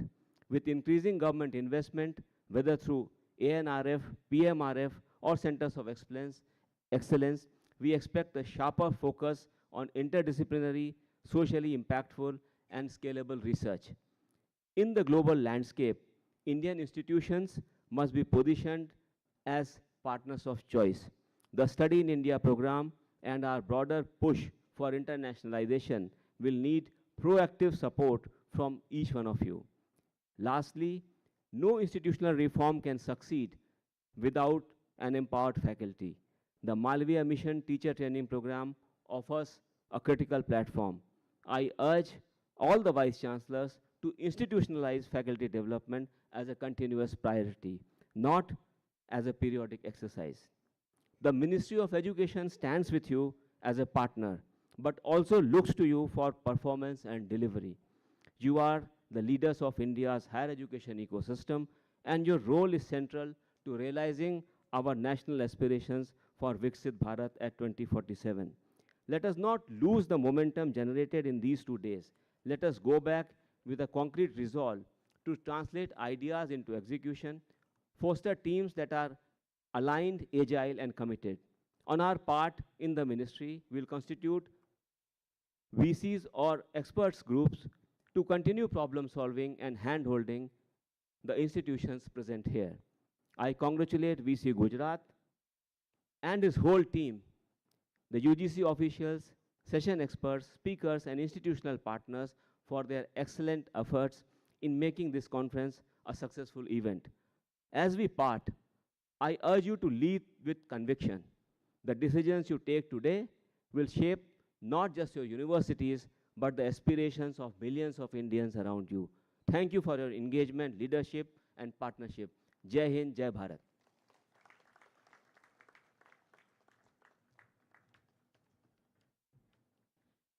Thank you, sir.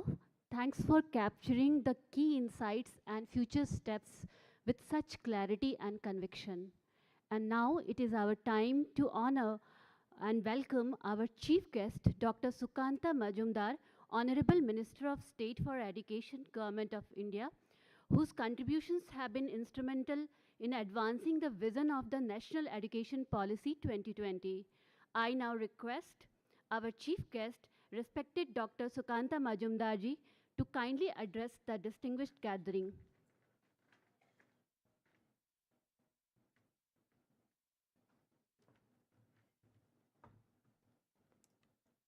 Namaskar and good afternoon to all of you. Today in this Chintan Sivir, we are at the verge of the end of this Chintan Sivir, which is also called the Honorable Vice Chancellor Conference.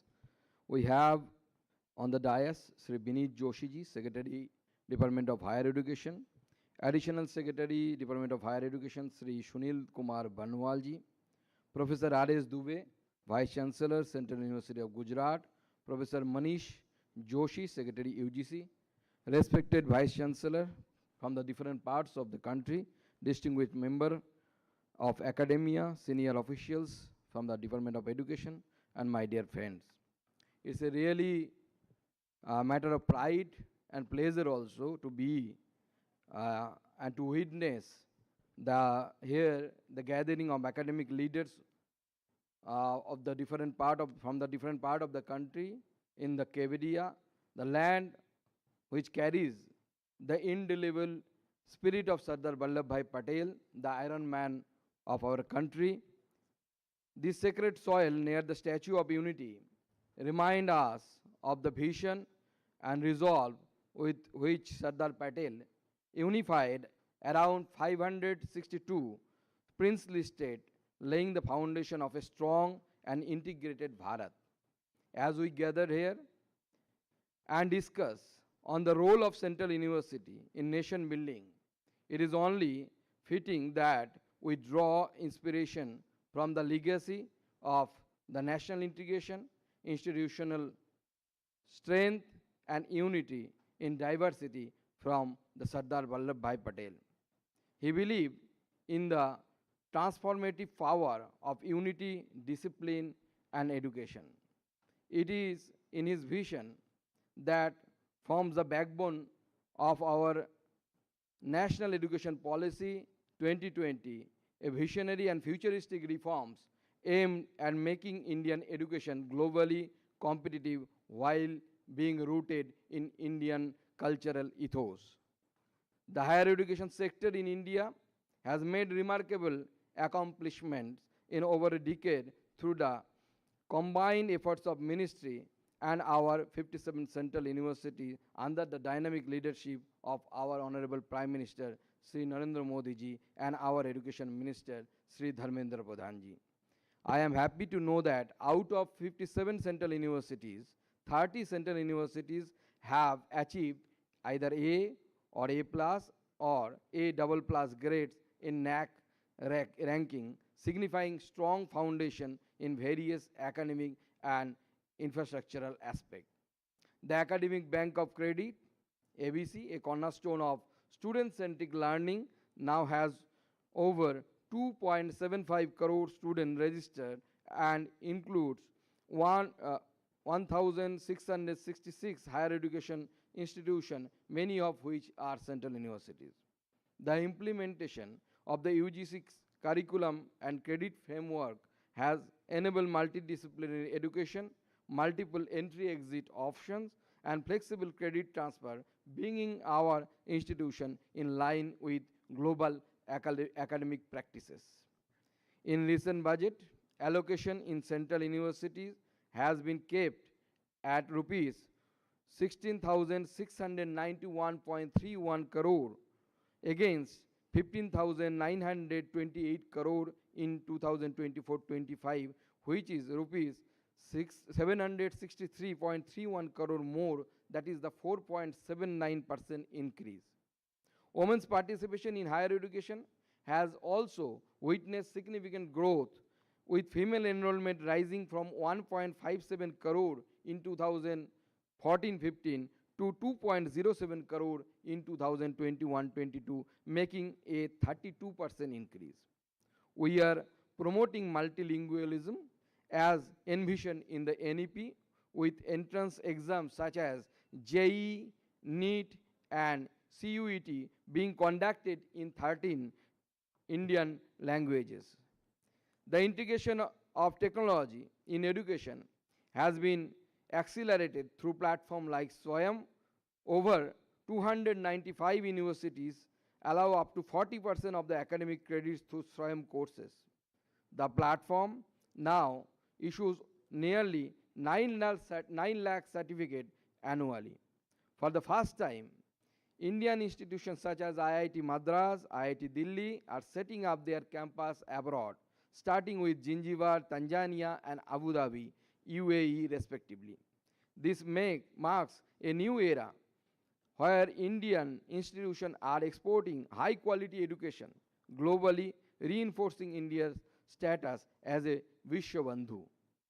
Additionally, India has made a best ever performance in QS World University Ranking 2026. A total 54 Indian institutions are ranked, which is the five-fold increase since 2015. Among the central university, University of Delhi, Jawaharlal Nehru University, Jamia Millia, University of Hyderabad are included in this ranking, and they have actually secured a very good ranking within 1,000 of the first 1,000 rank. These exemplary achievements are a testimony to the policy push, faculty efforts, students' excellence, and institutional leadership that India has cultivated in past decade. I extend my heartfelt appreciation to the Honorable Prime Minister Narendra Modi ji, whose visionary leadership and unwavering commitment to Sabka Saath, Sabka Vikas, Sabka Vishwas and Sabka Prayas has laid a foundation of a Viksit Bharat at the rate 2047.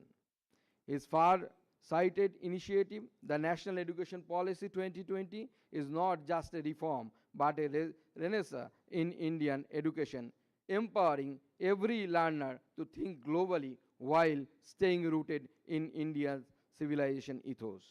I also take this opportunity to salute the dynamic leadership of our Honorable Minister of Education, Sri Dharmendra Pradhan ji, whose tireless efforts have ensured the timely and widespread implementation of NEP 2020 across the country. His focus on access, equity, and excellence has catalyzed the transformation at every level, from foundational learning to global academic leadership. Dear Vice Chancellors, as we reflect at the feet of Sardar Dear Vice Chancellor, as we reflect here at the feet of Sardar Vallabhbhai Patel, we must recommit ourselves to his ideal. I am quoting him, एकता के बिना मानव शक्ति शक्ति नहीं है. जब तक कि उसे संगठित और निर्देशित ना किया जाए, तब वो एक आध्यात्मिक शक्ति बन जाती है. Vice Chancellor are not just administrators. You are the torchbearer of Indian intellectual destiny. Your decisions ripple across thousands of lives for generations to come, and let us together accelerate NEP 2020 implementation across all domains, so strengthen research and innovation ecosystem within the universities, foster the collaboration with industry and institutions, champion equity, excellence as twine goal. I urge all the Vice Chancellor to expand offering in future technologies, ensure faculty are constantly upskilled to fast evolving demand, and encourage student innovation in areas like AI and climate tech, health tech. As Sardar Vallabhbhai Patel unified India physically, you must now unify the minds and aspiration of young Indians across discipline, language, and geographies. As you know, there are few biologists here from the different universities as a Vice Chancellor. They know even the tiny microorganisms, they talk between them. Even the plant cell, animal cell, they talk between them while they are inside the living state. So we must talk between us. The central universities, we talk between themselves, and this kind of conference or Chintan Shivir will help in this kind of dialogue. The universities like Hyderabad, Central University Hyderabad, which is grown enough, they can handhold the newly formed central universities. It may be the newly formed Motihari University, Central University of Bihar, which is situated in Motihari. The other central universities, those are newly established by the government of India. So all together, we can do a good work. And so that's why this kind of Chintan Shivir or the conference are very much necessary for the benefit of our education system. And as said in our ancient script, the altogether what we do, it will benefit all of us. That is, it is written also in our ancient script that Sangachaddam, Sangbododham, Sangmo Manam Shijanatam. So this is the spirit, Indian spirit. All together we will go, we will rise, and we will make our India once again the Vishwa Guru. So let NEP 2020 be our guiding light. Let us collectively build an Atmanirbhar Bharat rooted in knowledge, wisdom and unity. Thank you. Jai Hind, Jai Bharat.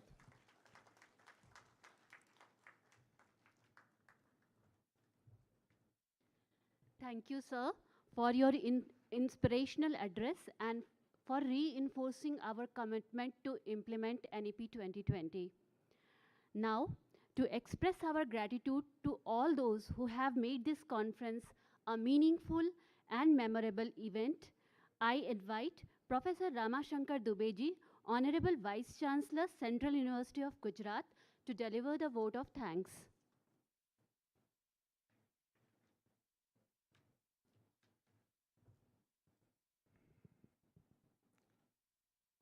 इस 2 दिवसीय केंद्रीय विश्वविद्यालय के कुलपतियों के सम्मेलन के समापन सत्र के अवसर पर आज के हमारे मुख्य अतिथि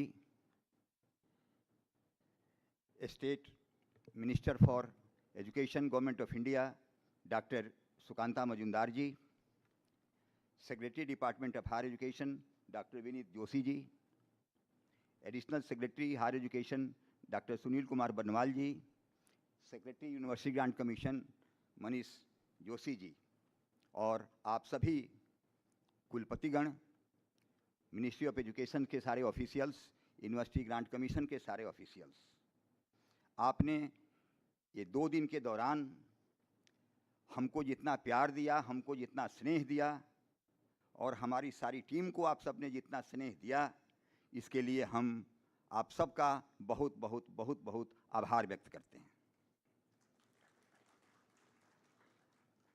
यह गुजरात की धरती द्वारिकाधीश की धरती है, जिन्होंने ज्ञान योग, कर्म योग और भक्ति योग का संदेश दिया।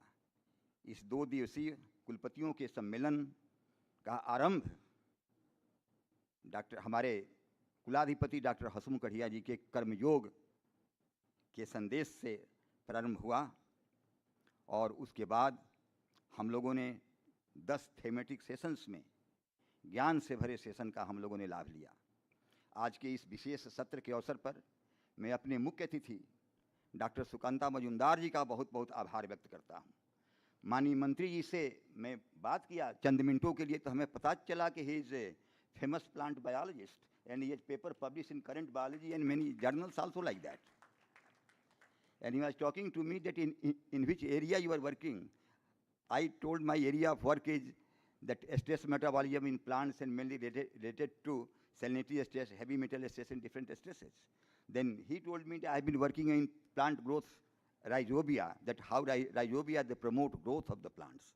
So I was so happy to see that he has worked in plant biology with that overlapping our fields of plant biology and plant biochemistry. So I am very happy at this very moment that Honorable Minister Sir, you are here. And your vision which you mentioned about that you want education, inclusive education, innovative education, future-ready education, education where technology is integrated, and this is the aspiration, and this resonates with the aspirations of millions of students of our country and millions of stakeholders of our country. So this 2 days deliberation, the outcome of the deliberations will be very much helpful in shaping the future of higher education in our country. तो आज आप गुजरात की धरती पर आए हैं, आप सभी 2 दिन से देश के भिन्न भिन्न भागों से। मैं ज़्यादा समय नहीं लेना चाहता कि उस सरदार पटेल जिन्होंने एक भारत और श्रेष्ठ भारत का सपना देखा था, उस सपने को साकार करने की दिशा में हम आगे बढ़ें। और कुछ तो प्रेजेंटेशंस इतने आत्मविभोर करने वाले, इतने अपीलिंग लगे भारतीय ज्ञान परंपरा से संबंधित। हम यदि देखें तो राष्ट्रीय शिक्षा नीति 2020 की आत्मा है कि हम छात्रों के अंदर, छात्राओं के अंदर भारतीयता को भरें। आचार्य चाणक्य जो शिक्षकों के आदर्श माने जाते थे, वो कहते थे कि शिक्षक तब तक सफल नहीं माना जाएगा जब तक कि वो हर छात्र छात्रा में राष्ट्रीयता की भावना का विकास न करे। और यही राष्ट्रीय शिक्षा नीति की आत्मा है जो भारतीयता की बात करती है, राष्ट्रीयता की बात करती है, और उसके साथ साथ कौशल युक्त युवाओं के सृजन की बात करती है कि जो युवा हमारी समाज की आवश्यकताओं के मुताबिक और ग्लोबल आवश्यकताओं के मुताबिक, राष्ट्रीय अंतर्राष्ट्रीय आवश्यकताओं के मुताबिक हम युवाओं को तैयार करें, तभी हम विकसित भारत का सपना देख सकते हैं। और विकसित भारत का जो सपना जो माननीय प्रधानमंत्री जी ने दिखाया है, गुलामी की मानसिकता से मुक्ति, एकता और एकजुटता, वो सारे के सारे सपने सरदार पटेल जी का भी वो विजन है, उनकी भी वो दृष्टि है। तो हम जो भारतीय हमारी जो शिक्षा पद्धति है, जो शिक्षा पद्धति में केवल ज्ञान की बात नहीं की गई, शरीर के, मनुष्य के निर्माण के लिए शरीर, मन, बुद्धि और आत्मा के भी विकास की बात की गई। जिस प्रकार की विकास की अवधारणा मदन मोहन मालवीय जी ने देखा, स्वामी विवेकानंद जी ने देखा, स्वामी अरबिंदो जी ने देखा, रविन्द्रनाथ टैगोर जी ने देखा, उस भारतीय दृष्टि के अनुरूप हमको शिक्षा को आगे ले जाना है। और इसी पर जो मंथन से जो अमृत निकला है विगत 2 दिनों के अंदर, इसी को आधार मानते हुए हमको भविष्य के शिक्षा का स्वरूप हमें देना है। तो हम बहुत बहुत आभारी हैं। हम मिनिस्ट्री ऑफ एजुकेशन, शिक्षा मंत्रालय के बहुत बहुत हम आभारी हैं कि आप सबने गुजरात केंद्रीय विश्वविद्यालय को उस लायक आपने समझा और आपने जिम्मेदारी दी। हमने तो कुछ नहीं, हमारी टीम ने पूरा प्रयास किया, कितने दिनों से लगे हुए। जब से आपका पत्र प्राप्त हुआ तभी से हमारी टीम के सारे लोग, हमारे कुल सचिव महोदय, हमारे परीक्षा नियंत्रक महोदय, हमारे फाइनेंस अफसर और सारे जितने देख रहे हैं, सारे डीन्स, हमने कोशिश की कि आपसे हर एक से व्यक्तिगत संपर्क करें, आपके आने के पहले से और तब तक लेके आज तक। तो हमने कोशिश किया, जहाँ भी कोई त्रुटि रही हो हमारी, और जहाँ भी कहीं सफलता रही हो, पूरी हमारी टीम को। इसी के साथ साथ मैं फिर से आपका बहुत बहुत बहुत बहुत इस गुजरात की धरती पर आभार व्यक्त करता हूँ। नमस्कार। प्रणाम।